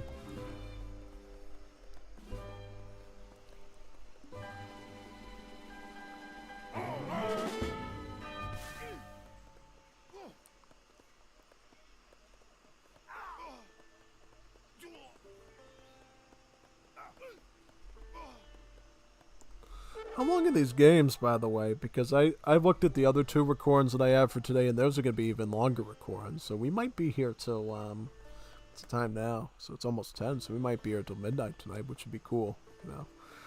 Definitely very fun. Pretty awesome. Yeah, the longer the stream, the more views you get. That's something I've learned, you know. So if we got more games to do in this 1 week, that'd be really good.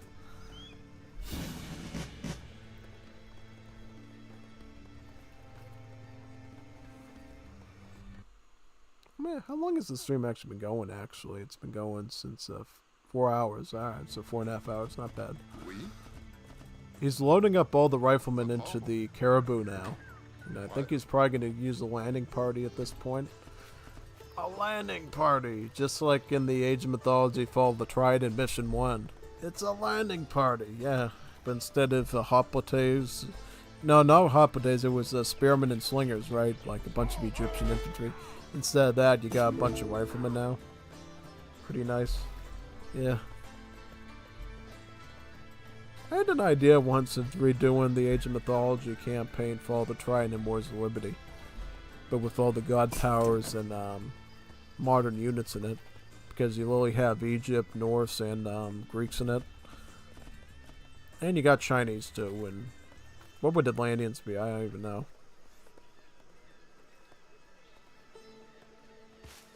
That's a good question, actually. Yeah.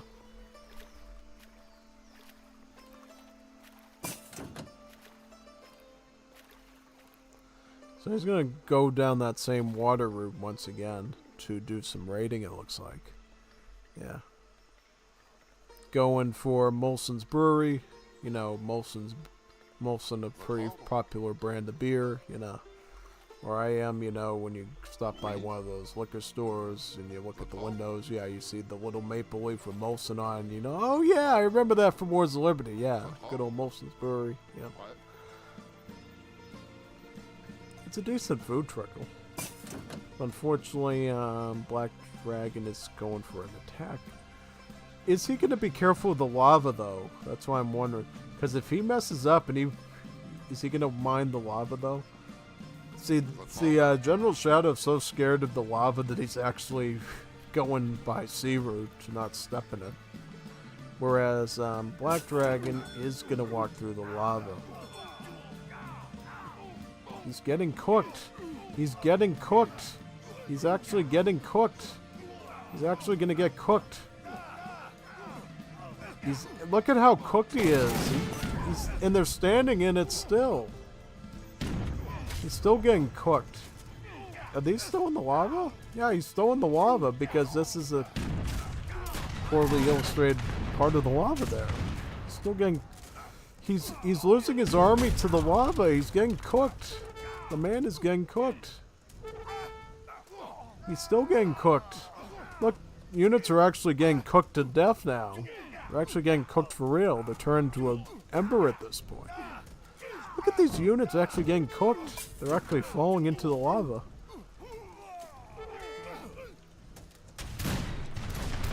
They're getting cooked now.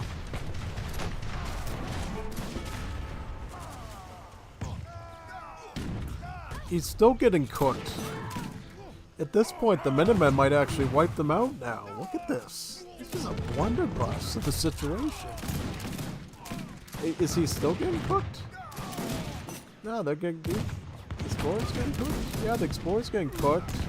The Steel Gun is getting cooked. Everything's getting cooked here. And it shouldn't be getting cooked. Everything is getting cooked right now.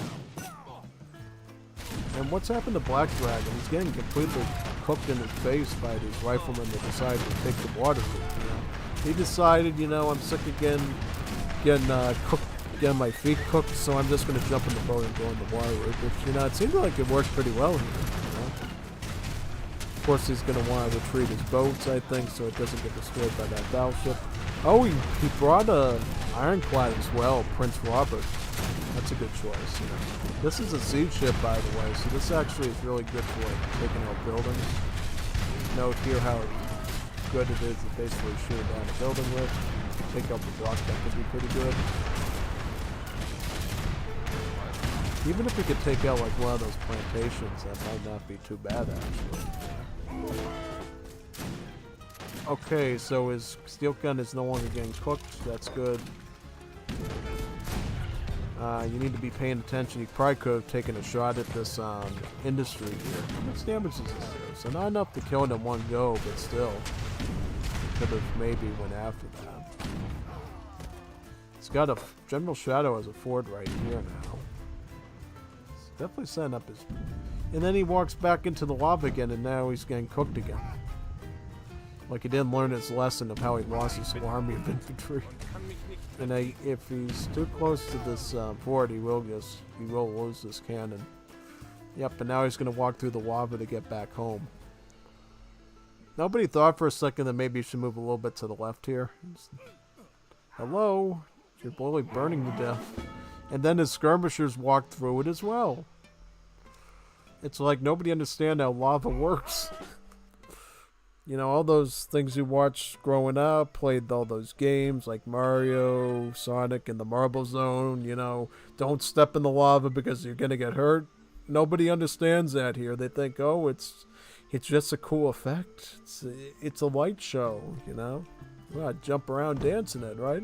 Until your legs get burned off. Yeah, it's really cool and pretty to play around in. Oh yeah, I'd jump in the lava too. It was that fun. Yeah. Yep. Canada's. I like what Canada's doing because at least Canada's basically got smart and basically decided, you know what, I'm not going to keep losing units to this thing, so I'm just going to throw them in the boat and take the safe route out of here, basically, yeah. Just about, really. Yeah, that's what I would do, honestly, in that case, yeah.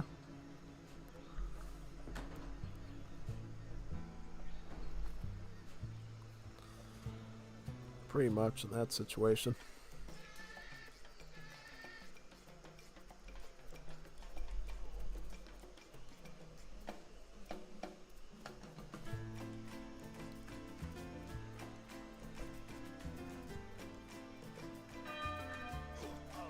Walking through the lava again. I caught you. Still getting cooked. I guarantee you now, these riflemen could one-on-one this heavy cannon, the steel gun now. Is he gonna do? Yeah, he's gonna go after it. He's smart. He knows the target thing that you let get. I'm surprised the metal hasn't melted into the earth at that point, you know? Yeah, I'm surprised that metal hasn't melted, being in that lava for that long. It should be like molten at that point. Like Lily, every time that little German boy basically tries to put a cannonball in, he's probably like burning his fingers at that point because stuff should be like bright orange. Yeah, that's what you get when you put something metal that long in that heat. It's like starts turning orange at that point. It gets really hot to the touch. The fact that they were still rolling that thing around was really surprising.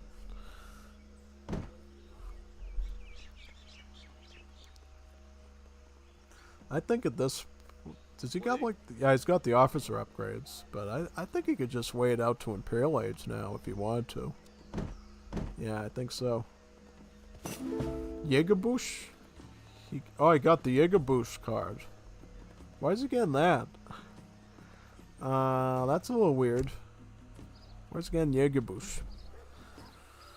I mean, it kind of is sort of correct because he did go with the British. He did go with the British-Canadian faction politician in Age 4, so he does have the Mountie, which is a Dragoon, but he wouldn't know that because he hasn't seen it yet. So how would he figure that out? I don't know. Because basically that's what this card Jägerbusch does. It gives you a multiplier, about the same multiplier as you would get like counter infantry rifling, but it makes it against like Dragoons, otherwise known as maneuver units. Pretty much, yeah. Also gonna get about 1,000 food now. After letting this whole army of infantry get cooked, probably needs plenty more pretzels and bratwurst and sauerkraut and other fine German Oktoberfest specialities. Yep. Oh yeah, I would definitely want the same thing myself.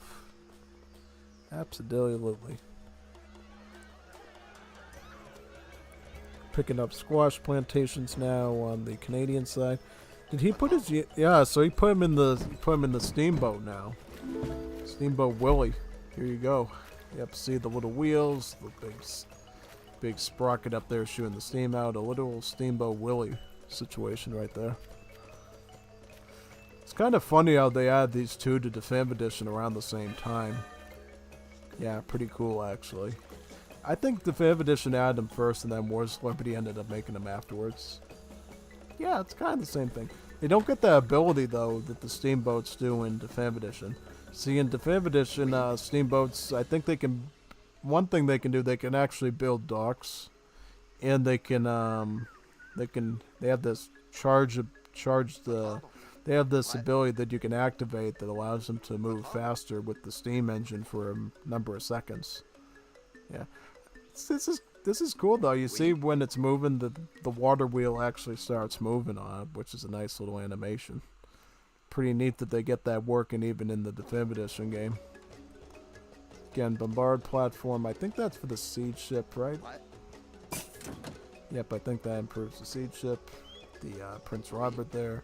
Here's the Sudbury and the Snowberry. All different types of berries. Ooh, that was a big one. Wow, that was a big one, alright. Somebody clipped that one.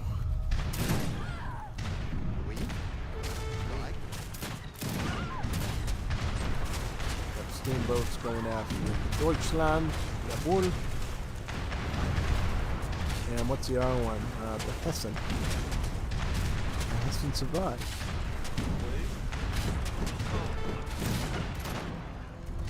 Going after the town center now, the Waldeboro. Going after the plantation, that's pretty spicy. That's actually going to set back Black Dragon's economy. If his navy survives and he doesn't fall back. Did he make sure to use his broadside attacks? Because heavy ships like the battleship do get broadside attacks that they can use. Comes the riflemen. Riflemen are doing fairly well against the skirms, all things considered. Will they get the town center down, though? That would be pretty sad and mad for Black Dragon. Doesn't look like he does.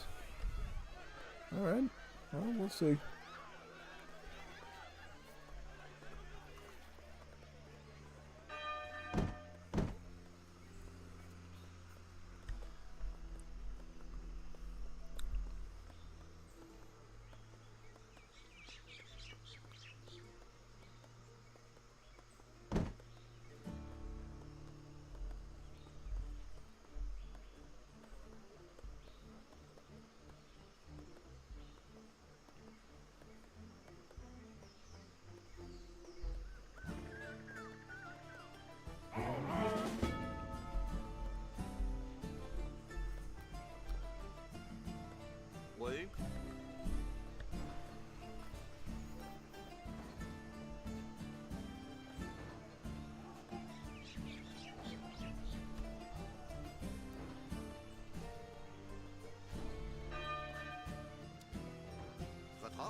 Getting Dominions this late is pretty rare, I think.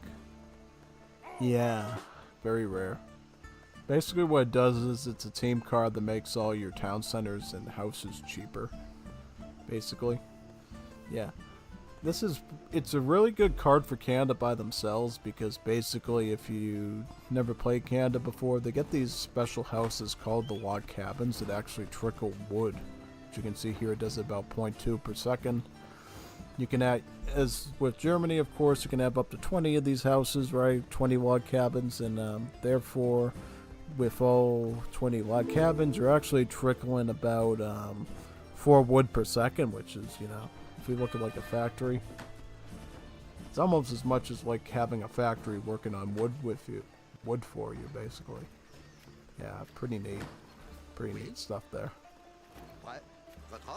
Sound the same sort of army comp again. I think you should just go Imperial Age and go World War I. Yeah, wait a second. So, do flying units actually take damage? I don't think they do from the lava. Yeah, it'd be kind of weird seeing like your fighter planes and Zeppelins actually getting burned by the lava, even though they're all way up in the air like that. Yeah, that'd be kind of strange indeed. I wonder if you can drop off units into the lava here. That would be kind of weird. Unfortunately, you can't test that anymore because they changed it so you can't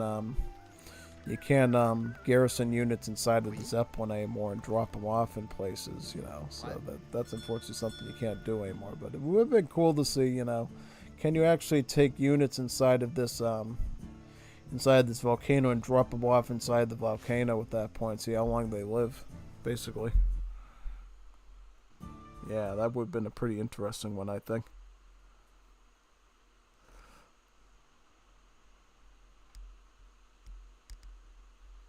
Maybe you could do as Jeff when there is a time of peace, you can play fast the record game. I think they're going to be fighting pretty soon. Yep, they're fighting right now, actually. Yeah. Using the broadside attacks here to get an edge up on this battleship. Which one's stronger though? So it looks like the battleships of Europe are, as you can tell from like their metal broadsides there, they're actually much stronger than the steamboats. But here comes the siege ships here, Prince Robert and Caldwell. Siege ships are naturally gifted against these battleships here, pretty much, yeah. Be able to blast through these battleships pretty quickly, I think. Put the riflemen on foot this time. to help shoot this battleship and distract him. Yeah, this is a pretty good attack over here.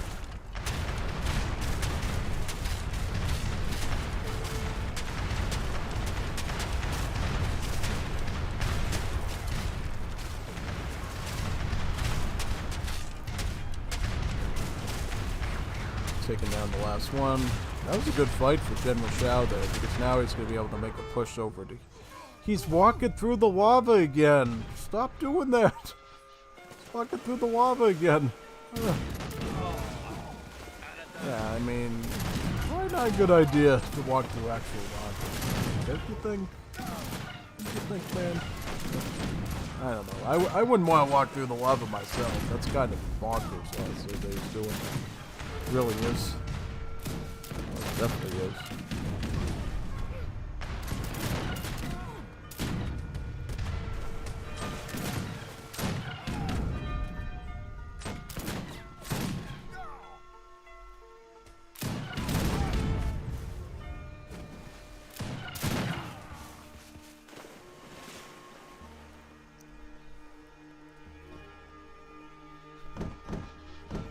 And he's going to walk through it again on the way back. Units are actually going to die now. The Skirm's going to die. Are any of the other ones going to die? None of the other ones died, though. He actually got cooked. Literally cooked by the lava. Very interesting indeed. Yeah. Absolutely. Big time on that one. Yeah. Now he gets the fish market card. This should have been sent like a lot earlier, though. I will say that, because basically fish market, the idea is to get the most value off your gather rate from the fish. So this should have been sent like much earlier in the match, I think. Probably would have helped out a whole lot. How many whales are there on this map? Like there's one over here. There is where are the other whales? One over here. Couple over here, so they're pretty sparsely spread out. Yeah, I'm just trying to see if any of these players is going to try to save up Residol and try to go Imperial Age, perhaps. Try and move things along. Yeah, it looks like Black Dragon's just starting to get factory number 2 now. The Stuttgart Manufacturing. It's basically just like Robber Barons, except it delivers you a free steel cannon as well. Free heavy can, basically. Here it comes.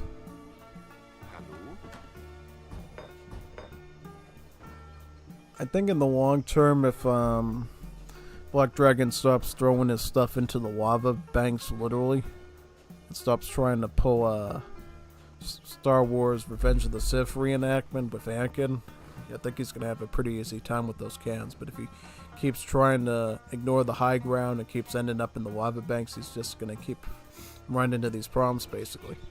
Yeah. That's what I think, honestly, at this point. He's just getting, let me see. Mass production, so he's getting mass production now. Very interesting.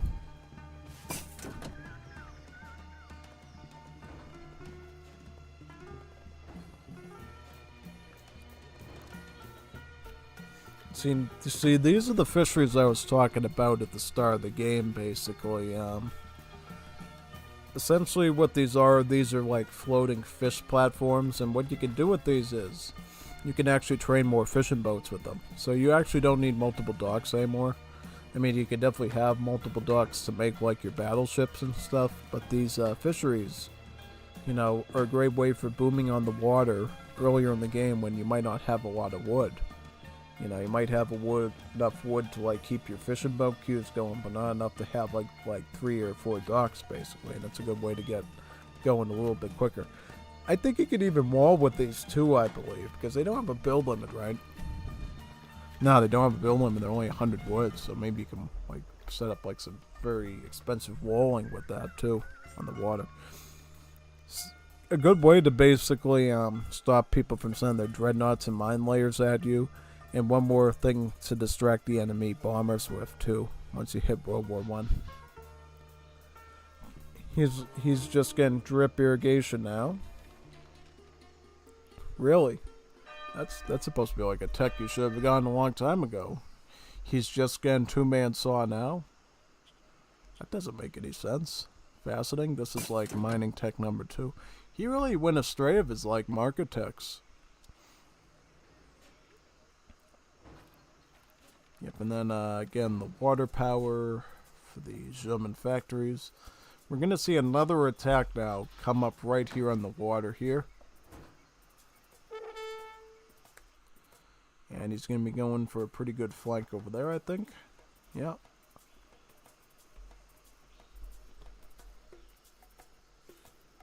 We'll see how this one turns out. Walking through the lava again. Walking through the lava again.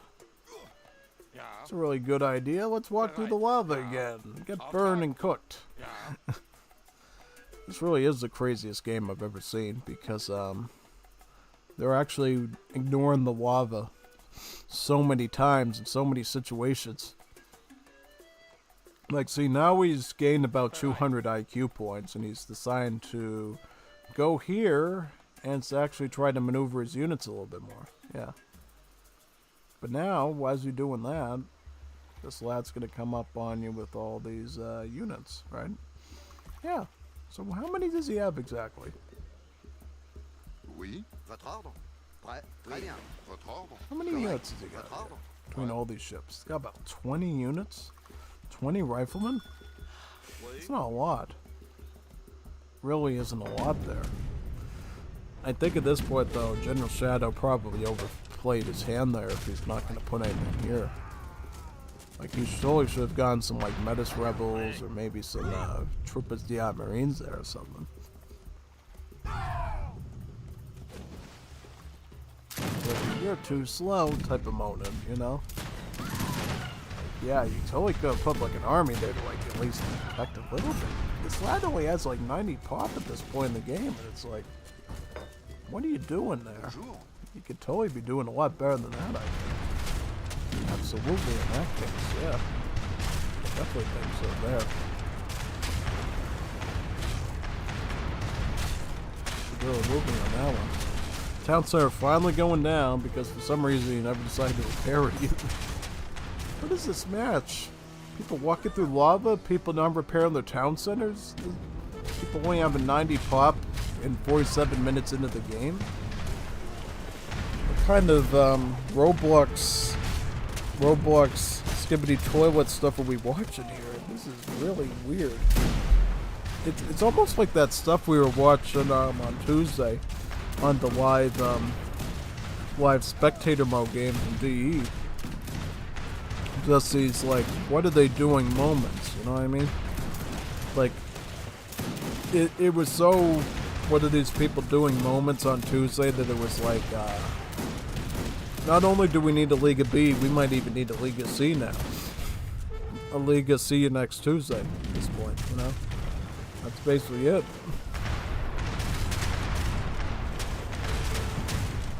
Going after the dock. All the while, this navy is being totally ignored by Black Dragon. You could actually snipe his town center, which would be insane.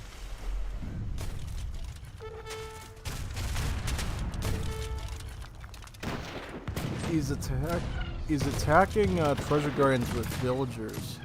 And I don't mean these villagers, I mean these villagers, the pioneers. Yeah. That's a great idea.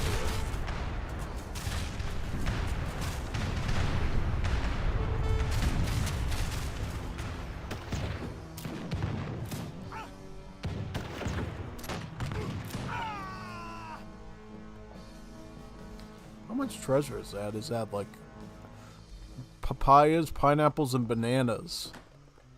Fruit. It's a lot of fruit. Taking out the fruit factory. I don't know who's winning anymore. Is Black Dragon winning or is General Shadow winning? It's Navy though.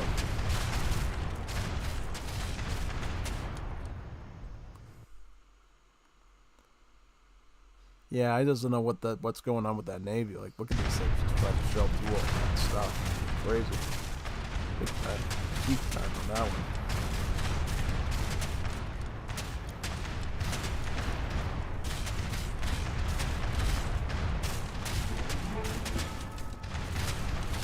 Yeah, he's just gonna lose his whole base now, and then at the same time, Black Dragon's taking out his base, and they both have a good stockpile of res too. Look at all these refugees. I thought he was gonna stick them in the lava or something, but nah, they're standing in. Yep. It'd be funny if he has even more villagers than he did before now. He's doing that. But then these, of course, these ships are going to follow him up there now. It's going to be a chasing game. Really. He's got to watch out. Make sure he protects that bank, though.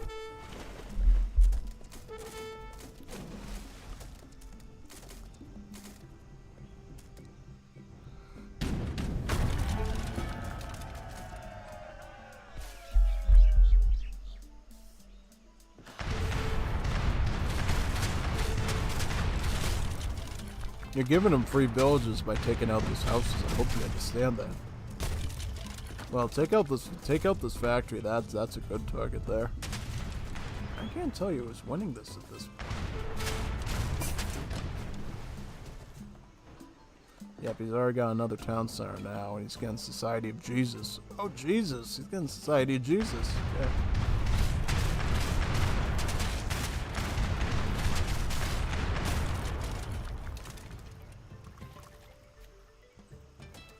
And, yeah, pretty much. Votre ordre. Chargez.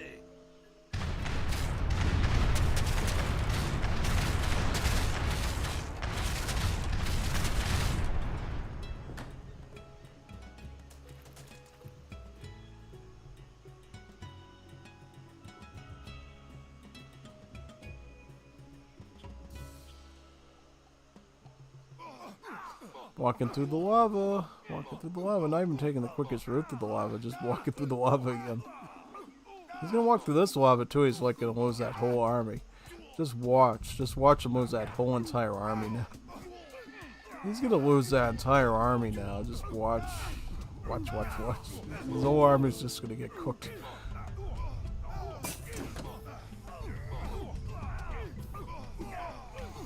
He's not even. Look at all the units that are just dropping now.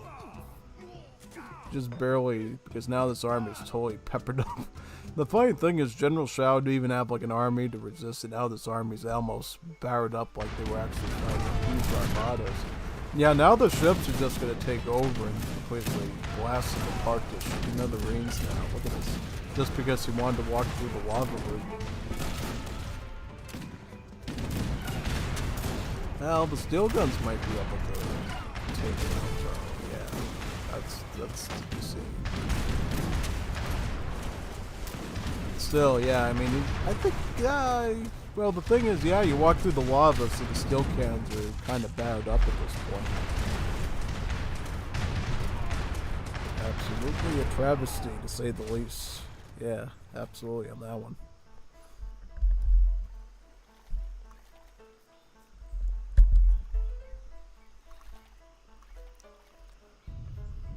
Totally cooked right there. Absolutely cooked.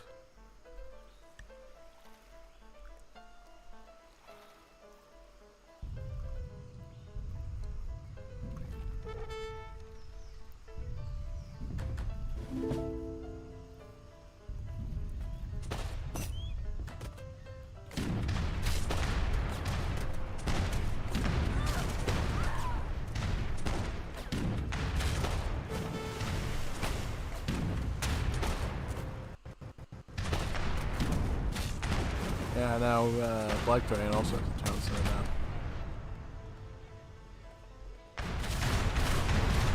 Yeah, these docks will be soft targets.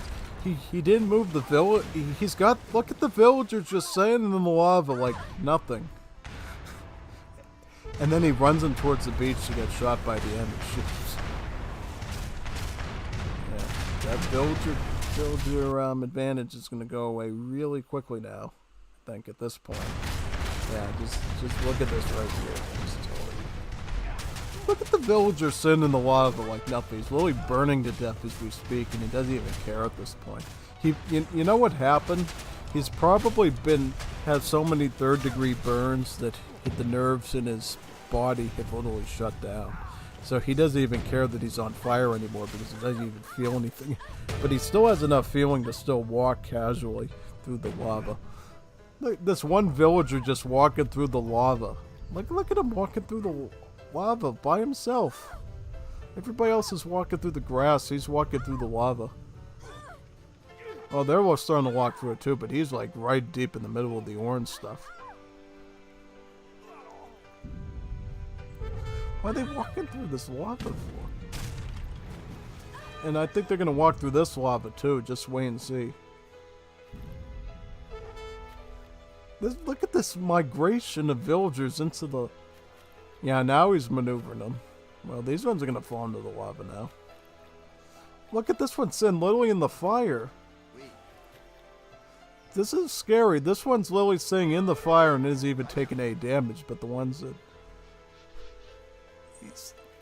How do you survive having your face literally lit on fire like that? Oh, wow. This is one heck of a game. Fort wagon right there, totally exposed. Probably gonna get sniped.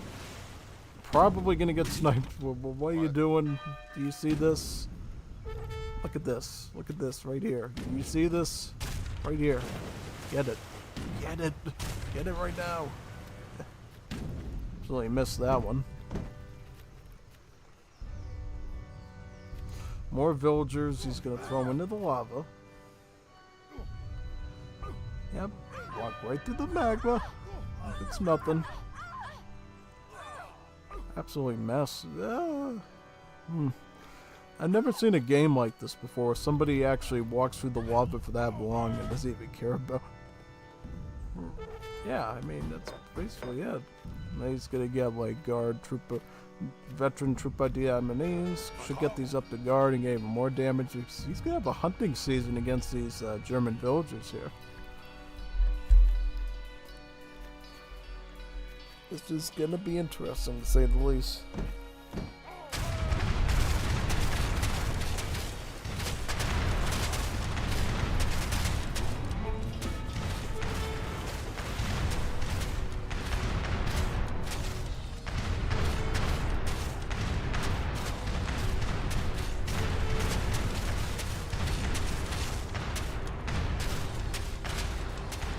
Oh, these are the treasure guardians going after now.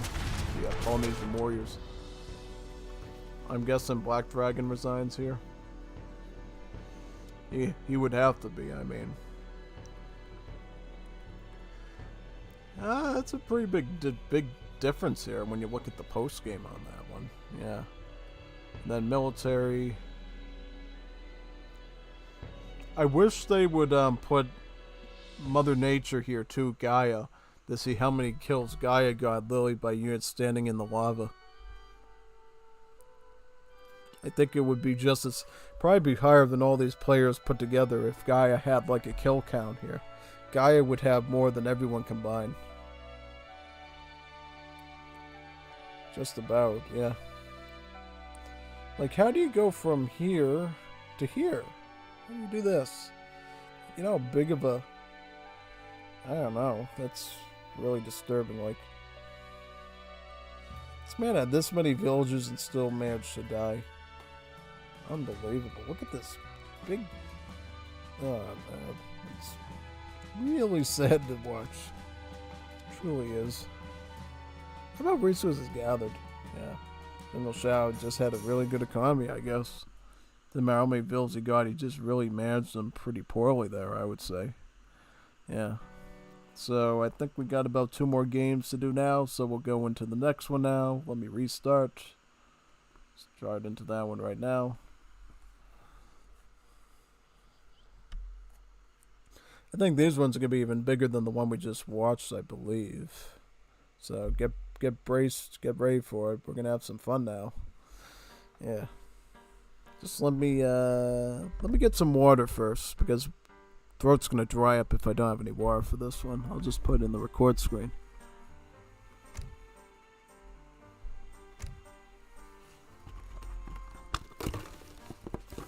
I have like 3 empty water bottles here. I've been drinking a lot today. Not drinking, but water. You know, hydration. Definitely need water when you're doing these streams, because if not, you're basically going to get a pretty sore throat by the end of it.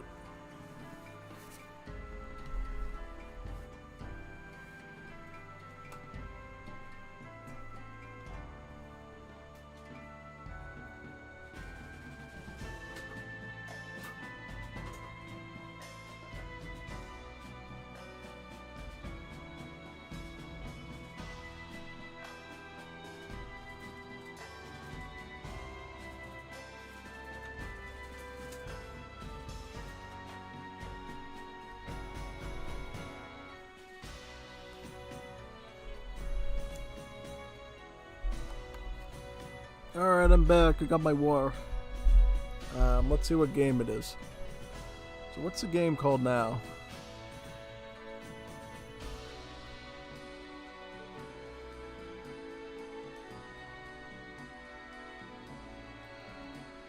It's called, 3v3 Radetzky's Abyss Maykoff OP.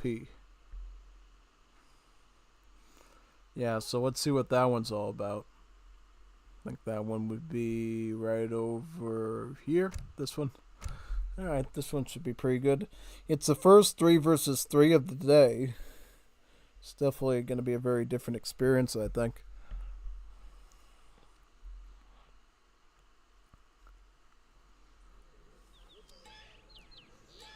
So who are the teams? We got Kap, Sask, and Memikan versus Sakul, Kevin RK, and Rommel.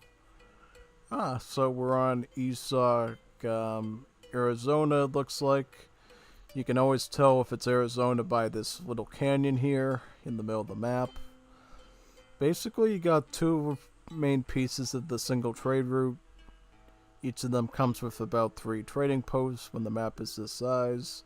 You also got some good natives here too. You got some Apache natives, but you also got, I believe you got Navajo natives as well. So you got some skirms and you got some dragoons here.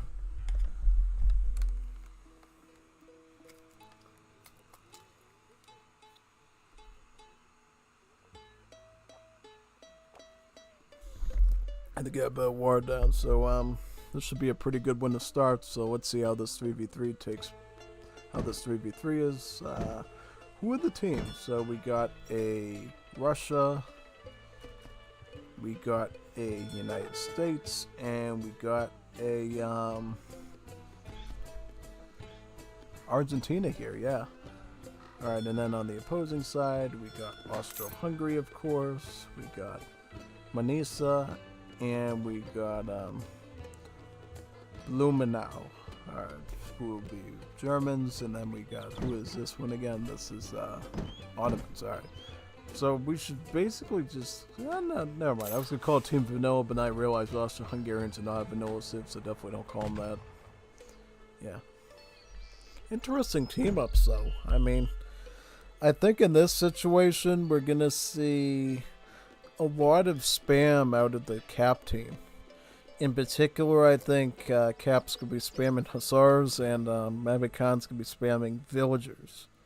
Yeah, because of course Germany has, you know, the manor house functionality where every manor house they build, they're going to get a free villager out of that, and so forth and so forth. As for the side over here of Austro-Hungary, as you know, every shipment for Austro-Hungary comes with free Hussars, basically, in H2 and beyond. Yep. See it right here, like 8 Hussar shipping in H3. You're like, what is that? You're like, oh yeah. Basically, yep, 3 free Hussars on this one, 2 Hussars on this. This doesn't make any sense. Why some of them have 3 Hussars and some of them have 2 Hussars. I think they changed it so all these shipments have like 1 less Hussar now, basically. Because the ability to have that many Hussars is kind of bonkers, honestly. Yeah, kind of is. Yeah, pretty much. And let me see. I think for this side in particular, looking at the different civs, they might have a bit of an opportunity to go aggro, I think. I think if Argentina goes in finale, you have Russia go with a blockhouse push, and then you have United States perhaps go Confederacy with the Louisiana Tigers assault units. Maybe they could pull off a push here, potentially, at least at the start, which would be pretty good, you know. Would be a good push. Yeah. What do the decks look like? I think you're going to figure out right away how the gameplay is going to occur when you're looking at the decks, perhaps. So we'll figure that one out right now. So Austria-Hungary is using a deck called Team Cavalry. So, yep, basically all the cavalry cards here. Yep, these are indeed cavalry cards. They're called Magyar Combat because, well, it benefits both the Hussar and the Grenadier. You know, as you know from the 5th edition, there are both Magyar Hussars and Magyar Grenadiers. So, yep, that's why it affects these ones, pretty much.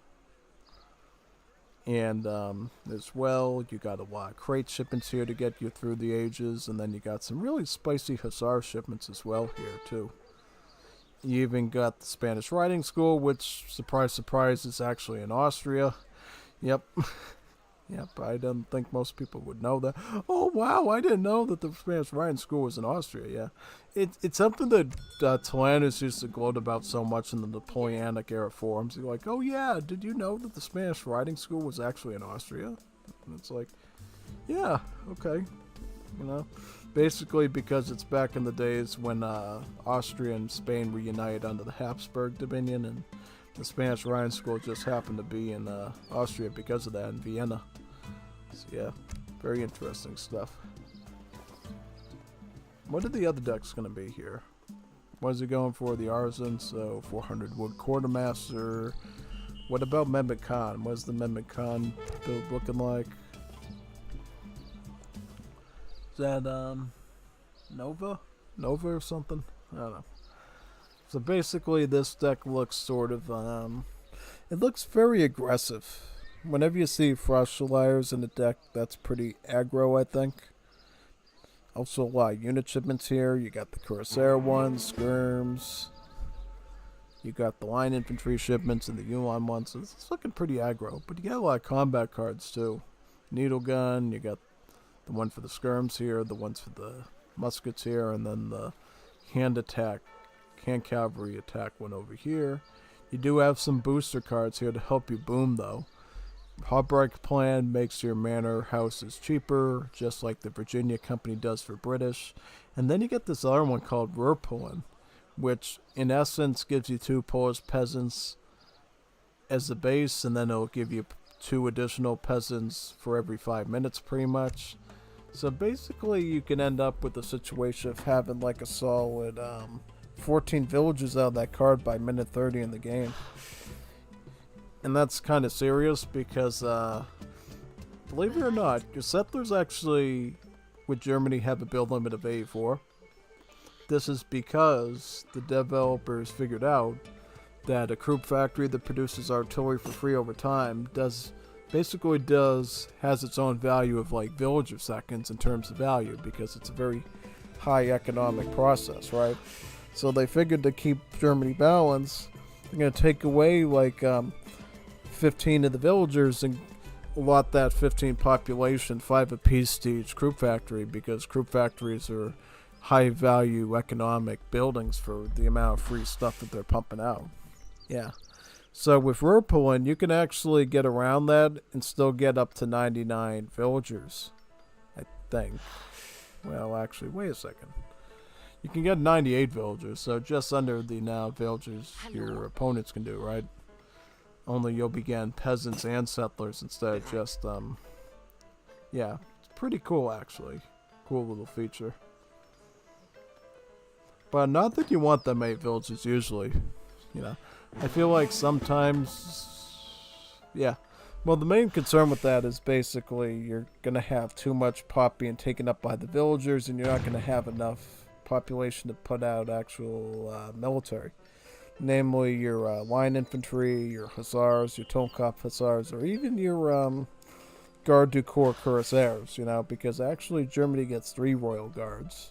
It's got the standard British ones, right, of like the Line Infantry and Hussar, but it also gets Royal Guard on the Cuirassiers, so like the Splash Cavalry too. Just so you're aware of that.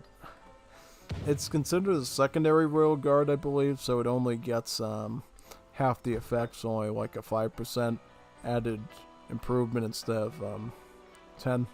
I don't know if it costs the same though as like a normal Royal Guard, which is like 800 wooden coin. If it's like a secondary one, it should be like 700, I would think. Yeah, probably something like that. Not that it makes a huge difference, you know. Just something for technical sake of differentiating them. And what about the other ally they got, Sass? What's Sass doing with Ottomans? So he's playing that FF deck that we saw earlier today against Haiti.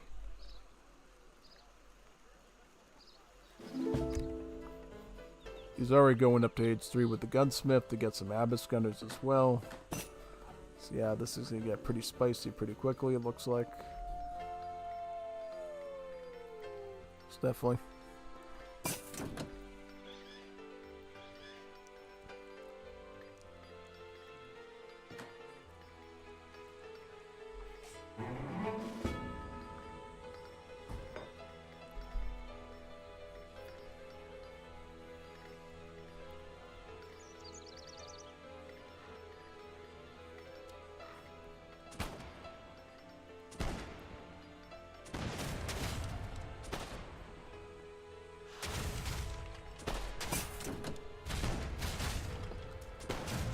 He's also getting artillery attack as well, so he's really going to be teching into Abyss Gunners, which I see keyed up at the foundry too.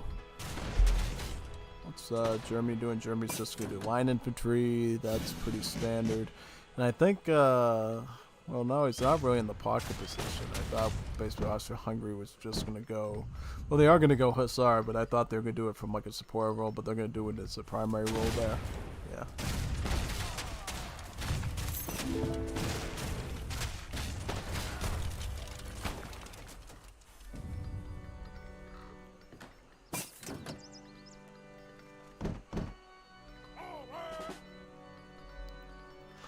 Moving up here with the Cossacks to do some raiding on the Russian side.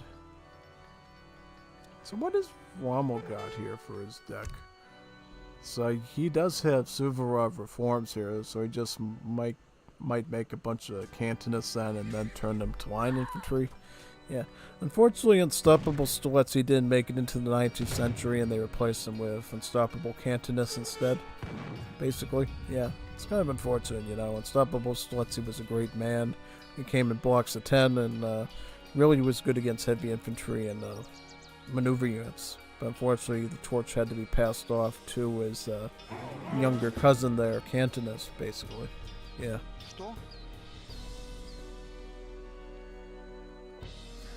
So this is a look at this massive hussars that you can get with Austria-Hungary. It's pretty insane, and very well upgraded too. Because basically, Austria-Hungary gets this weird feature where they get their Royal Guard upgrades in age 3 instead of age 4. So instead of paying 800 resources in like age 4 to get an RG, they end up paying like 400 red in age 2 to do it. I think the upgrade for the Hussars would be Radetzky's Hussars, basically. Just like Radetzky's March in the 5th edition gives you Magyar Hussars. Which is pretty interesting.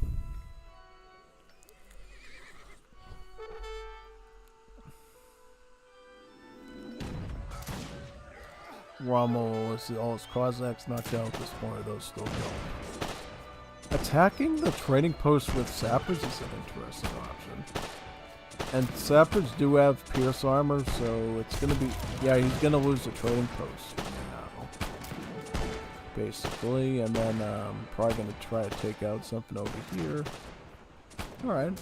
All the pressure appears to be on Kap right now, because basically they know Kap is the highest level player in the game, so they're gonna try to snipe him as quick as possible now. Basically, yeah.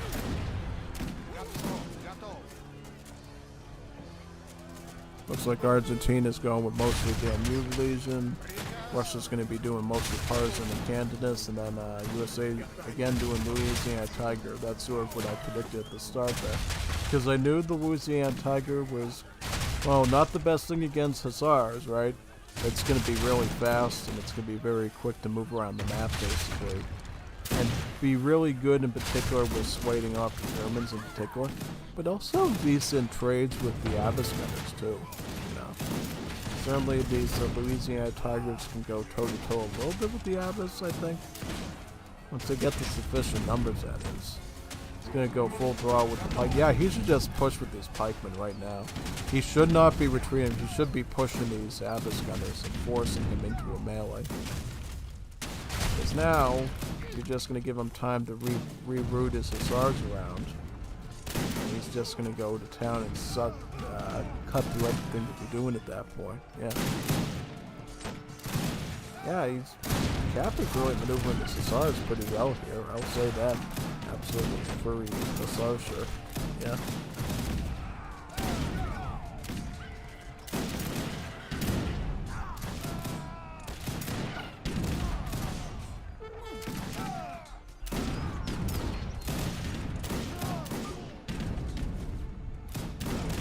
Totally demolished there.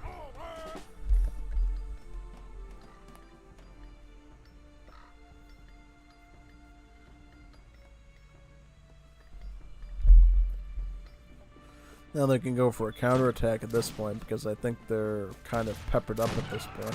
They got some like ranged attack structures here, like the tower, the outpost, and the blockhouse, but I don't think it's enough to like defend this position now because it's like you got like 5 Louisiana Tigers and a couple of pikemen now. Oh, and Ottomans also got a falconette, a foot artillery, is that right? Yeah, from Sask, yep. That's going to be really impactful there. Definitely not smart to put him right up against the pikemen, but yeah, it's going to be a good asset, I think, for sieging and taking out infantry. Yeah, it's a pretty good asset for that.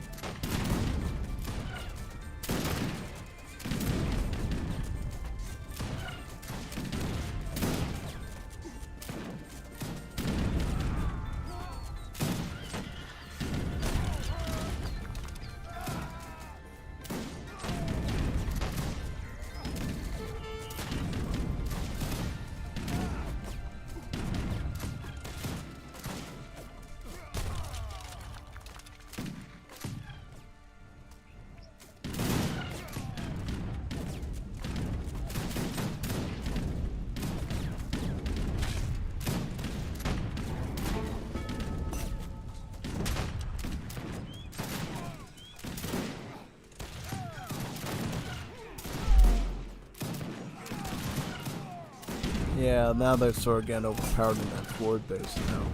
Are we going to see any like move by Germany on this side to go for a push? Potentially. Ah, no, it looks like they just shipped their Royal Yuan shipment and they got some line infantry to come and support. What even deck does even USA have at this point? So USA's deck is a little bit sus, I think. Lewis and Clark Expedition, again, I think this is a really cringe card because it's an age 2 instead of age 1. Got the trickle cards are pretty nice. Miner's good. Kind of a weird setup though, I'll be honest. Kind of a wacky one. Is he yeah, he's making sappers. That's a total waste of money because you know he's gonna be running Hussars and stuff. Wait a second, did he just burn through all those cannons? What happened there? That didn't look alright. That didn't look alright at all. Oh, Top Conquerors Gaming gave us a visit today. Hello! Nice blatches blow. Nice. Nice to see you here. Yeah, we've been casting games for a while tonight. We're at about 5 hours in, it looks like. Yeah, so quite a lot of matches in this one.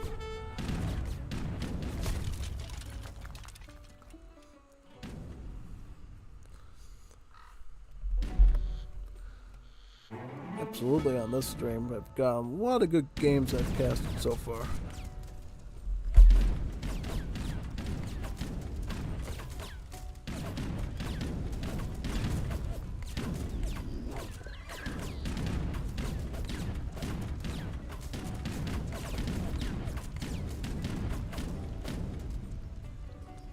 like they're all going to converge here now and go for like a final push.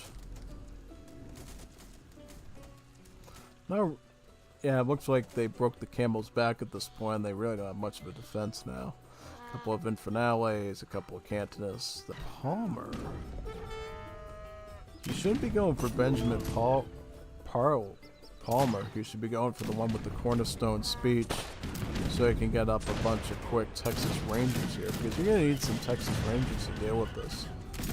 You know, you're going to have to get the Texas Rangers in like melee and just cut up all these Radetzky Hussars right away. And then you're going to have to put them in range mode to basically try to shoot off all of these line infantry. And you're still going to need something to do with the Abbas as well. The idea by SAS to go for Abbas has been pretty spot on, I think, in this situation.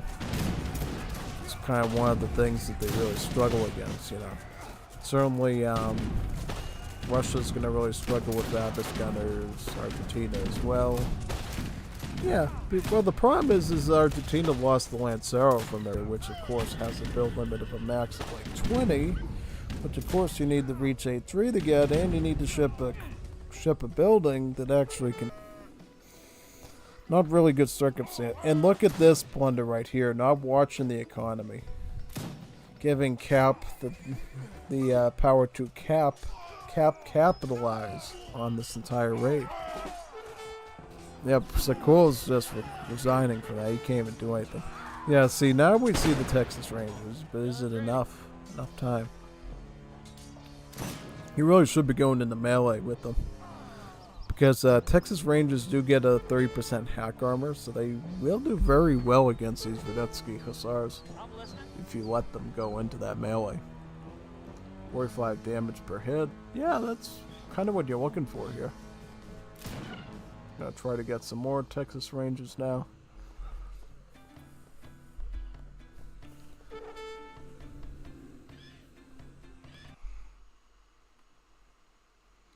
Nice.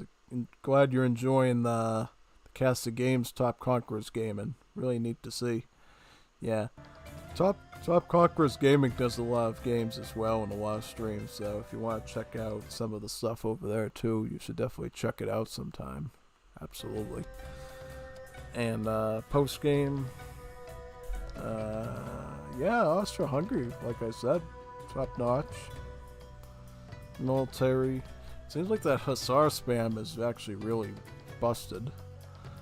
Like, look at all the stuff Russia made and actually didn't even get that much kills out, honestly. Like, nothing. Absolutely nothing at all. Really nothing. Very strange indeed. And then we go, like, stats. Stuff was all over the place. I mean, in general, Austria was, like, clearly the top notch here, I would say. And, what is this? Oh, this is Kap. So it looks like, yeah, Germany had a lot, too. So it seemed like they had a lot more consistency, I think. Whereas the other team was sort of going up and down, up and down. Yeah. Very interesting indeed. Yeah, the thing is both Germany and Austria-Hungary have really good bonuses to get extra villagers. In the case of Austria-Hungary, well, they don't have, you know, no British bonus, but they do have, in lockstep sort of with what the vanilla Germany has, is they get these villager shipments that come with extra villagers. And the reason why they have extra villagers is, originally there was proposed that Austria-Hungary was going to have settler wagons, just like the original Germany. And that was reworked around so that settler wagons would be something for the United States and not the Germanic civs anymore, because those would be like the German immigrants, basically, that went over to America. And instead, to maintain the same sort of system, instead of getting settler wagons, you get a same equivalent of settler wagons, but in settlers, you know. So instead of 3 settlers, you get 4 settlers, because that would be the same gather rate of 2 settler wagons. And then likewise for this card, instead of like getting 3 settler wagons, you would now have 6 settlers, because each settler wagon is worth 2 settlers, and so forth, yeah. And then like the one down here, the most extreme one, instead of 6 settler wagons, you just get like 12 settlers. interesting Wars of Liberty maps, you know? Oh yeah, definitely. So now I think we're going to be going into the last match that I have with me right now. If there's any games you want me to do you haven't done yet, please submit them to the Discord now. Otherwise, hold your peace with this last game that we're going to be doing. Yeah, did I say that right? I don't know. It's been a while. What's the last game called? It is called La Suvalov que lo cambio todo. Basically in gringo lengua de las gringos, that basically means Suvorov reforms can change everything, basically. Yeah. But I know enough Juanito language to understand that one. Yeah, what's the record name called? It's called I figured it out. Okay. I still got Liga games in here. I still got Liga recordings in this folder. Wow, look at all this stuff. You know how long ago that was when we last had Liga stuff? Unbelievable. Time flies when you're casting games. Really does.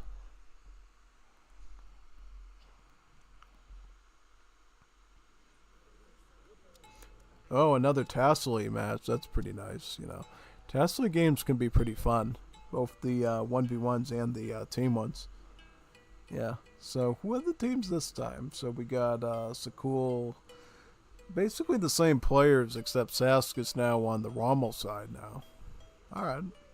What are the civs? You got a Russia, you got a Portugal with Sask, and then I'm imagining... Sakul's doing Argentina. I'm imagining... basically Kevin's going to keep doing USA here with Hartford. Mehmet Khan is going Germany again. And Kap is going Austria-Hungary now. Alright, so I kind of have a feeling in my head how this is going to turn out, but we're going to have to see if that theory rings true in reality. What I think is going to happen is Kap is going to try to cap on Hussar spamming again. Cap, basically. And what Rommel's going to do is he's going to come forward with all these Cantonists, and he's going to really be hurting Germany to the point of they're calling for help. Going, save me, send some Udar, basically, to his Juanito amigo. Get me some help. The Juanito Bonito's attacking me with Cantonists, you know? And Cap's going to come with a bunch of Husares, basically. And then what's going to happen is Rommel's going to run the old Servav reforms, switcheroo on them. And all those once flimsy little skirmishers are going to turn into a bunch of mighty line infantry with anti-cav multipliers, and that's going to be enough to be fatal. Yeah. And I know from watching a lot of games, both from the ones from HV&I on the 5th edition as well as some of the ones for ESOC TV, that a Servav Reforms is really powerful. You know, it's such a strong card to use. You know, you basically trick out your opponents. You know, you force them to play the anti-skirmisher game because you got so many skirmishers, and then you basically change them into anti-cav units, and now what they use to go after the skirmishers is now useless against the anti-cav units. And the only way they sort of break the way out of that is through either, just ignoring your army and just going for a raid, an army to counteract that, I think. Or another thing you could potentially do is potentially ship artillery, because artillery will be good against skirms, it will be good against muskets. So unless you were planning on going like an artillery build, Servav Reforms is generally going to be pretty powerful and strong to do in your situation, basically. Yeah. Yeah, what's the deck? Because I'm assuming there's Servav Reforms in here, right? Yep, this one, I think. Yeah. What's this one? Madre Lusa. What kind of deck is this by Rommel? I don't know. but it's this one, Zelato. What is Zelato? What is Zelato exactly? It's Juanito Lengua? Juanito Bonito Lengua? Something like that? Yeah, must be. Must be something like that.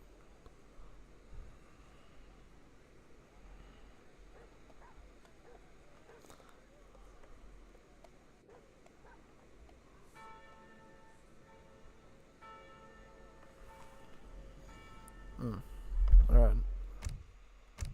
And what are the other allies going to do in terms of decks? Sakul's going to be doing... So a pretty well-rounded Argentina deck. Got lots of crates. This card does have butchers in it, though. Unlike the one that Rommel was doing. Rommel didn't have butchers. This one does have butchers in it. So this one's going to be really good for food economy. And because you're running butchers in age 1 to deal with the food, that means in age 3 you can sort of double up with Casa de Moneda, which is basically just Latin America's version of Royal Mint, so it also has the same effect on coin. And then you have Fernet Distillery, which is, the same as, I think it's the same as Cigar Roller. But for some reason for Argentina it's available in age 3 instead of age 2, probably because of the nature of their cards or whatever. Yeah, basically. I wonder if we'll see any early Corsair team card usage today here. This is a pretty powerful card, and what it does is it basically makes it so all your heavy cav, like the Corsair, the Honor Guard, the Household Blue, the Escolta, all those become available in age early. And for all the civs that already have like Assault Cav and like age 2, it allows it to be trained a little bit faster. So like the Africa with the Oromo Horseman being available to come out in age 2, that sort of thing. Yeah, it just has a better effect on it, really.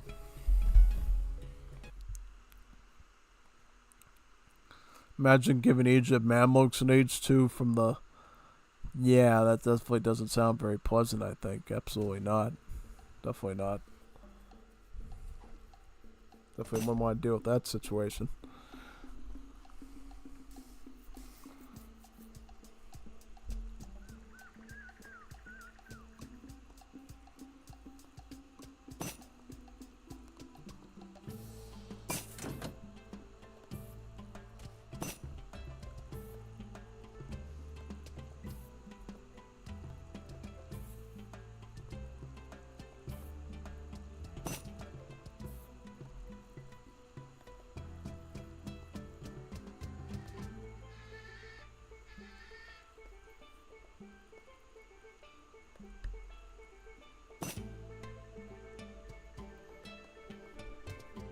And what's the other ally? Sask. Sask is doing actually the same deck that he had for oh, interesting. The sheep card is kind of sus, honestly. I much prefer the card they have in Definitive Edition, the one that gives you Infinite Stead Wagon. That's a lot better than this. Yeah, because once the sheep goes, the sheep is gone forever, man. It's like totally lost. Basically, yeah. But other than that, I mean, you got a lot of eco cards there. You got really all your needed ones for the gunpowder units, so I can't much. Also, the Dragoon combat cards, the Genitors and Dragoon combat. Yeah, so that's looking pretty normal, I think. So what is Kap doing here? Is Kap going to be doing, he is doing 1v1. This deck, he's got the Hajusi here, Model Marion Free Cossacks, and Hussars, combat cards for all the Hussars. Also has Common Army. This is a pretty good card. It basically makes your infantry cheaper in food. This card has actually been around since the days when the Civ was the Habsburgs, which is pretty cool. Cards seem to survive the test of time. This deck does have the 12 Hussars card though, so if he does get to age 4, that could be a pretty brutal play there.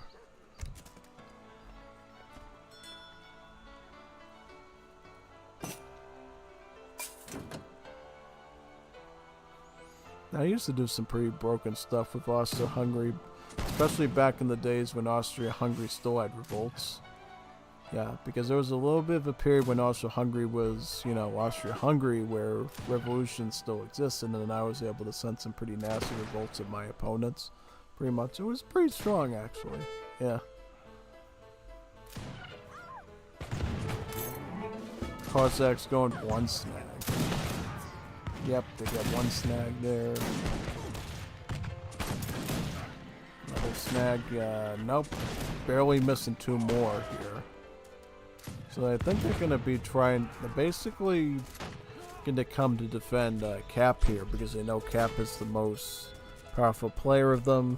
And they know they're all going to be targeting him basically, so they're all going to set up defensive perimeters. Also, even Kevin Arcade put a tower here to cover up the walls. So this is like a total team effort to defend Kap. If they lose Kap, the Kap will be popped off and they won't be able to stop the stuff from coming in, basically. So they have to cap off Kap, basically, from being destroyed to be able to defend themselves, really. Going with line infantry here for now. What's Kevin doing? Is Kevin going to do Louisiana Tiger? What is he going for exactly? I think he went with the 11X, didn't he? I don't know though. What does it say here? So he did go Louisiana Tiger, alright. Sometimes you can tell from the card and what it delivers what faction they went with. So he did go Confederacy.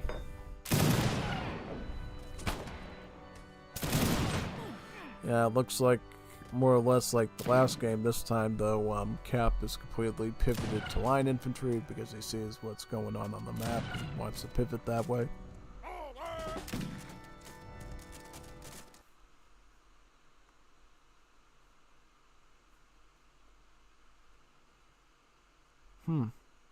Saw an error thing in the Twitch stream thing. That's pretty strange. Yeah, pretty strange indeed. Find out though, right? Yeah.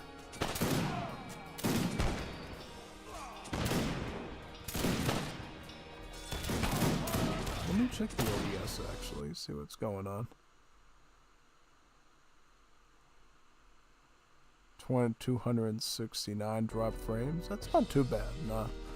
For a stream, it's like 0.0% of the stream. Yeah, it's not too bad. No. Yeah. Just gotta get to this last match and then we can close the stream out, I think. I think it's a slightly bigger gamble when you bring up the stream quality to this much. And let me check that call real quick. Might be important.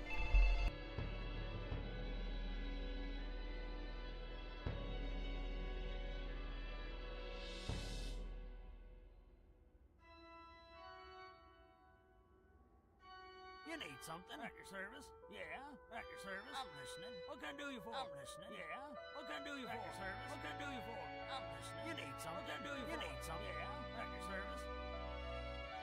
Yeah, at your service. I'm listening.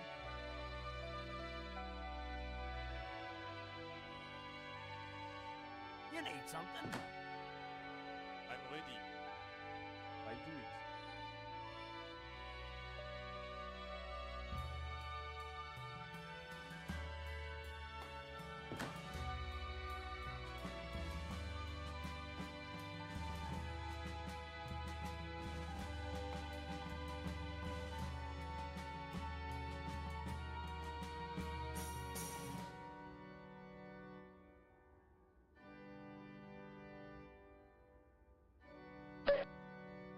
What is your command? I'm ready.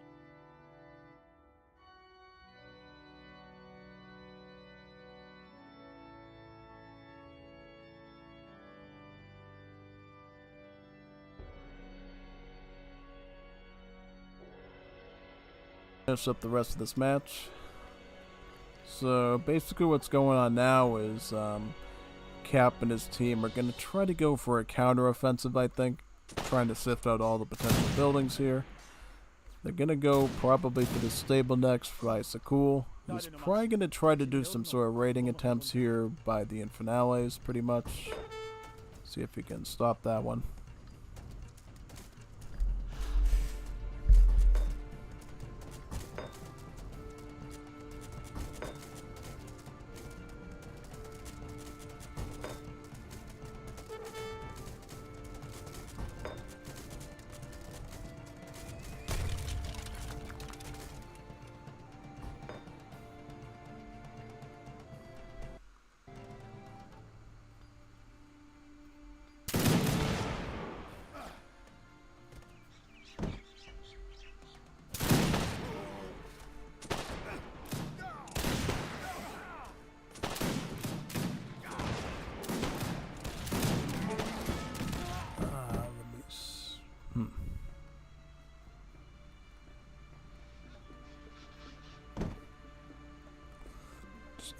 Basically at this point, Argentina has pivoted towards the Patricios now. Also picking up Solidaros. How many pastors do they have at this point? They don't have any pastors at all. This is a really questionable card to send at this point. He should be sending 4 Gauchos in. Because right now it seems like he didn't even send Cimarrones yet, so he's really hasn't even developed his pasture economy yet, so he really shouldn't be sending Solidaros yet. Yeah, that's kind of interesting.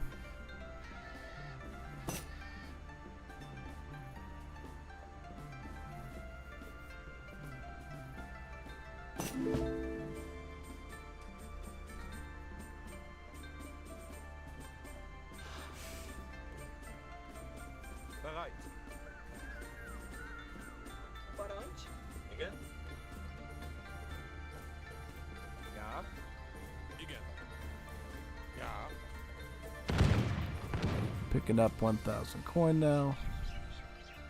Auftrag. Ja. Auftrag. Ja.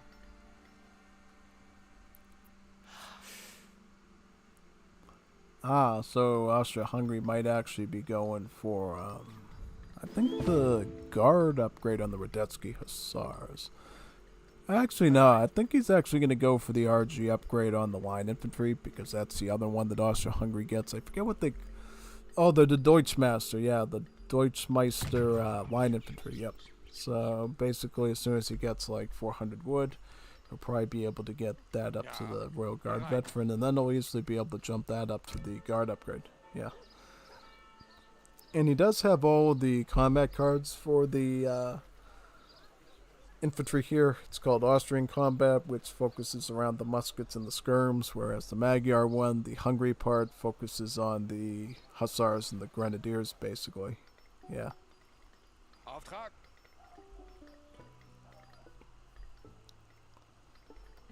Solgardade.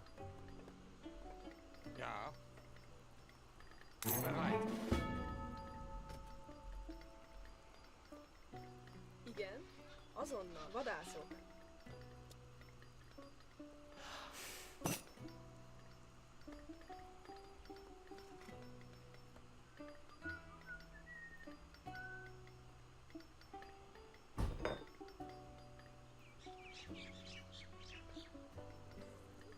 Ja. Bereit. Parancs. Ja.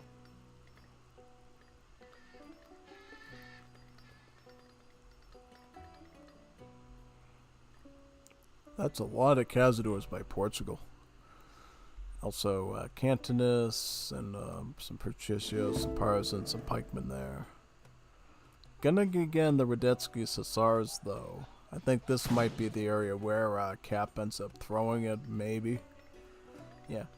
I think what he's probably expecting is, oh yeah, Juanito Rommel's just gonna make a bunch of Cantonus at that point, and he's gonna try to just trample.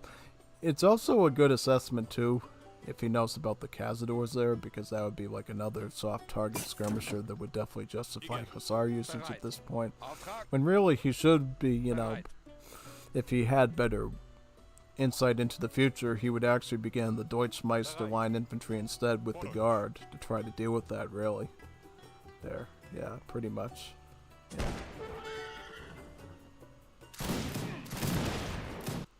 Can we close some of these apps down? Yep, close that one, I think. Yep. Alright. Auftrag. Trying to save a bit of CPU energy here to see if that keeps the performance going for the next amount of minutes that we need to run it.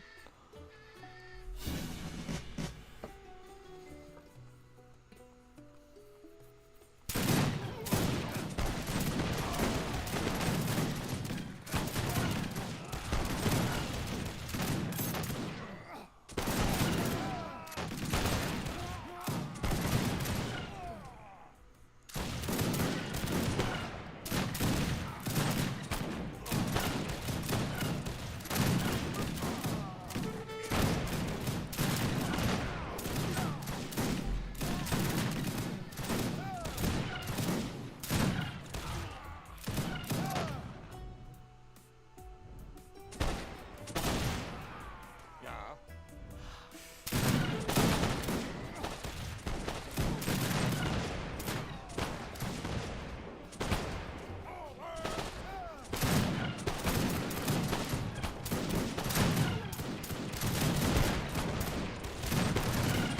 Yep, making an attack on that fort.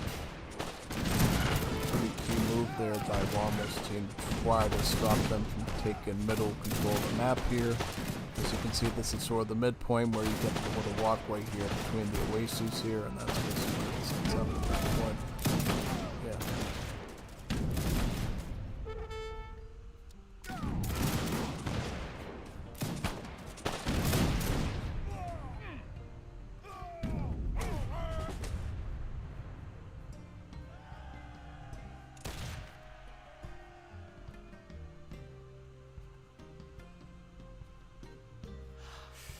Bereit.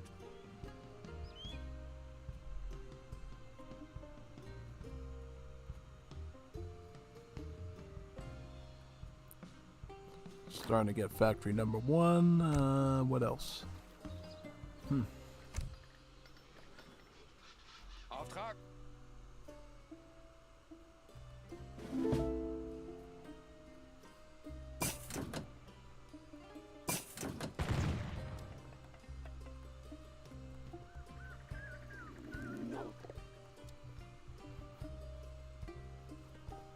Sim.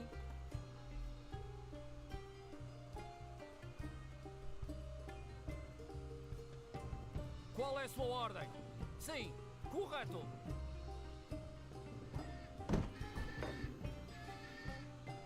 I wonder when Rommel's going to drop the Survivor reforms on these cantonists. Yeah, he didn't send that right.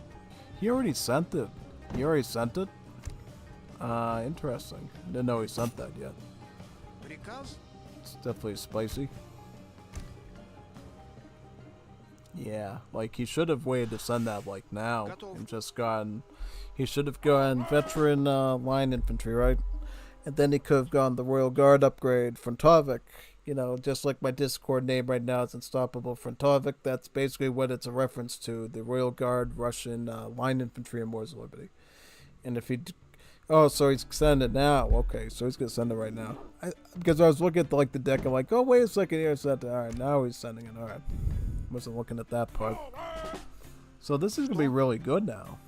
Right? Because he's going to get the veteran upgrade on it, and then he's going to get the guard upgrade on it.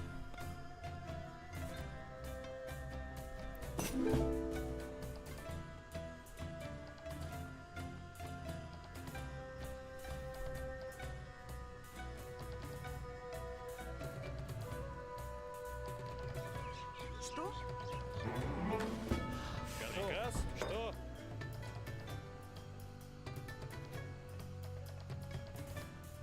Готов. Что?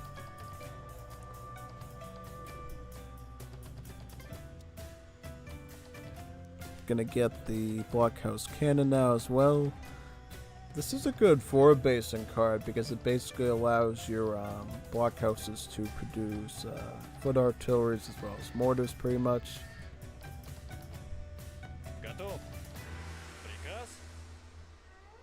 Yeah, pretty much on that one. And let me see.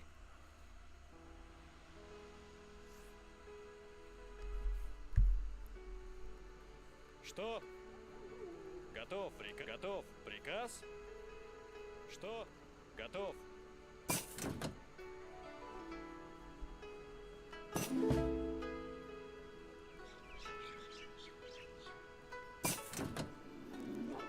Приказ? Готов. Что? Готов. Что? Готов. Что? Готов. Что?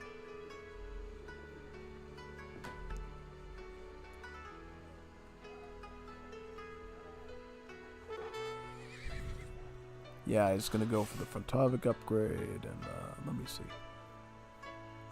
We see Kevin RK also doing some scar rounds here with the Texas Rangers to see if there's any potential opening on this side, perhaps. What did he come across here? Did he see the? Let me see what Kevin RK has for his. Nos vamos a encontrar. So he can see this town center, though. We can definitely see that.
So what are they gonna do for like defense here, though?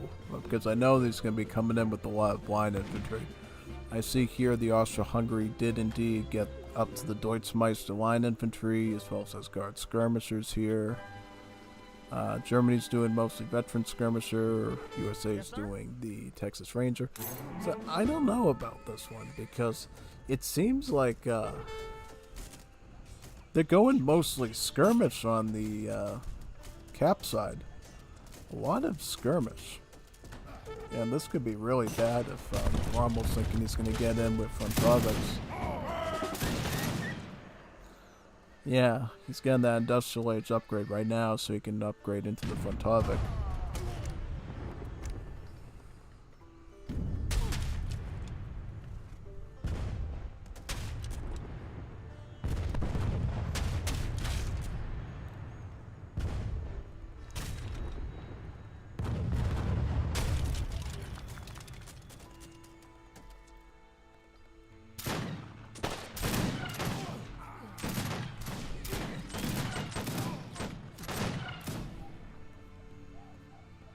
Готов.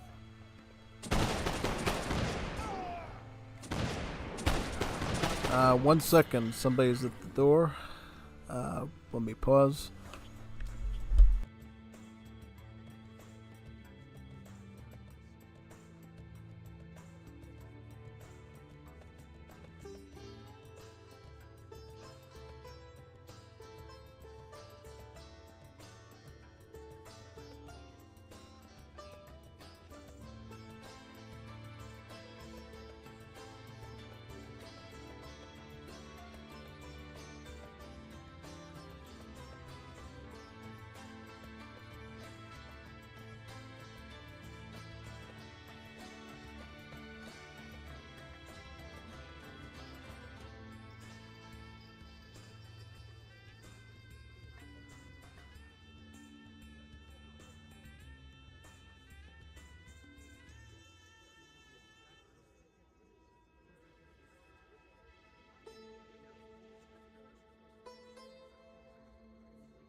fight progresses between these two teams.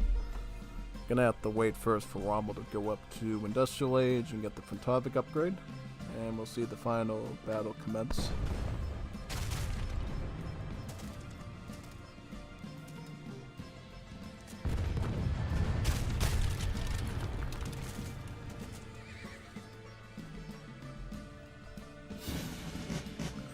These mortars are also going to be a good pushing factor too from SAS, and basically forcing these guys to put their army to the front line over here to go for an attack. It's going to try to put the mortars right at this town center here, and we're going to see a movement of all these skirmish units come to this front line over here. Sakul does have some escoltas, but this isn't going to be a big pushing factor, I think, because he would at least need to get these up to the Libertad upgrade, which would be Royal Guard. He does have some... Well, this isn't going to make a huge difference, though. These are units.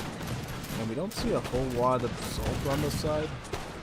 No Louisiana Tigers, and of course the Guard Radetzky Hussars are not assault, they're scouts, so you really have to put these in the melee to really gain much of an edge here.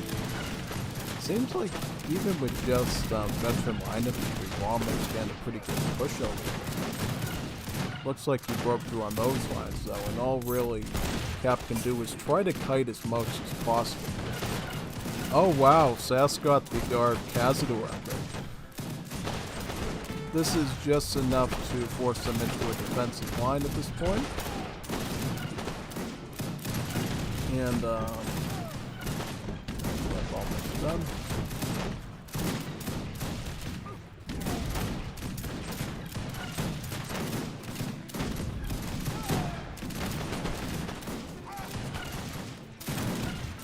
Oh, Safahi. Very interesting, yeah. These are basically reskinned Black Riders. Yeah. Originally they were supposed to be like a Texas Ranger style unit, but they ended up changing it to be more like the Black Rider. So, pretty solid unit all around, I would say, for maneuver class. And these are being made by SAS, right? Because he's got the Portuguese economy. How much point does he get with that? Because he's got like Royal Mint active, he's got both factories, so that's exactly what he's doing for that.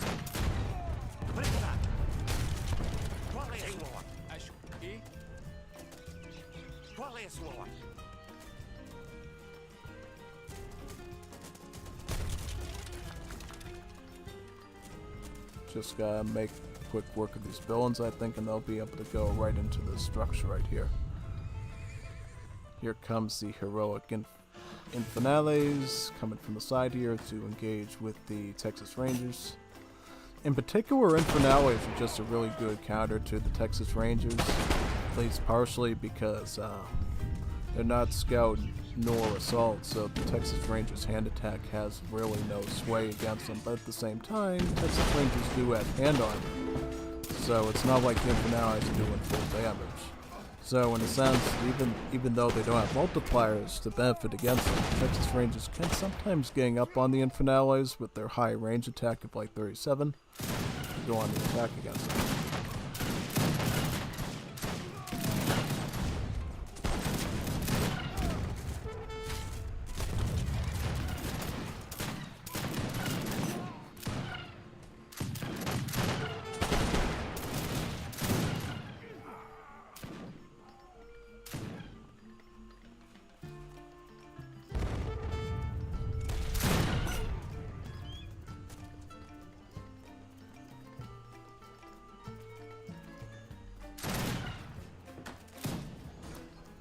Chronics are going to target the factory here. These are basically just Oppressionics, but we're skinning against Liberty pretty much. Funny enough, they're actually an ultimate unit in this mod, so you don't actually get to make them till the Industrial Age. Which, you know, can be annoying for people that really like the Oppressionics, but at the same time, you know, at least you don't have to get the guard upgrade on them, which is pretty nice. So I guess if you were playing like Arena or something and it had that Oppressionic upgrade in it, that Oppressionic card, I should say, at least you don't have to really go out of your way to get the guard upgrade for it, I suppose. You can just use it for that anti-grenadier effect you're mostly trying to get. I'm honestly surprised that this Frontovic Cazador force was able to actually push in that deep and get past Kap's army of guards, skirmishers, as well as that of the special Texas Rangers. Pretty phenomenal, actually, this defense here. And even though you got Germany still getting foot artillery from the crew factories for free, trying to make inroads into them, it just seems like this huge mass here is just way too much. Because now what happens is Chronics make a move onto this side, and Finales make a move into the Texas Rangers.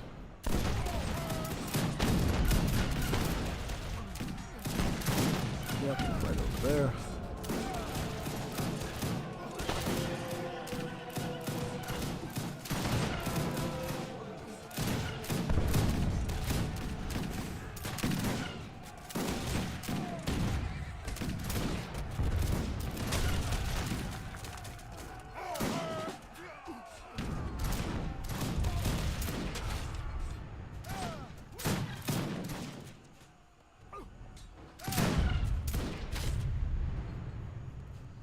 GG on both sides of that one.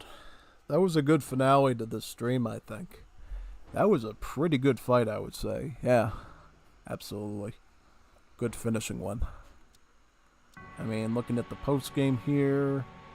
Oh, Argentina did very well. Did they finally get, like, the pasture economy going? Yep. I'm assuming they got butchers... Yep, they got butchers, they got soldados, they got Seminones, so they got all the herbal cards. Once Argentina gets that, they go to a super godly economy. Really OP with the food. In terms of military, yeah, I guess this Frontovic push with the Portuguese cazadores was like a really good pushing force here. To the point that they ended up really going for a siege, yeah. Even though Kap was really micro-intensive with the skirms and the Caesars and everything, just didn't matter, though. So I'm pretty surprised by, you know. Looking at the villagers, this is sort of the way it works, because, you know, this was a lot of settlers that Kap was basically getting every second, every time he sent one of those cards, and he still wasn't able to keep much of a defense here with this over here, pretty much. And, let's see. In terms of shipments, it seemed like Sask had the most shipments, and that's probably why he was able to keep up with sort of all of his upgrade cards, and basically, because I want to see, like, looking back here, how many of the upgrades Sask actually got. He got really everything except for Advanced Arsenal, so these were basically almost fully upgraded for Industrial Age. Pretty good. Pretty good in general. You know, pretty solid stuff overall. They really wanted to kick that Caps. Yeah, you're right. Yeah, my Geo Gold Malaria. You're right. They really did.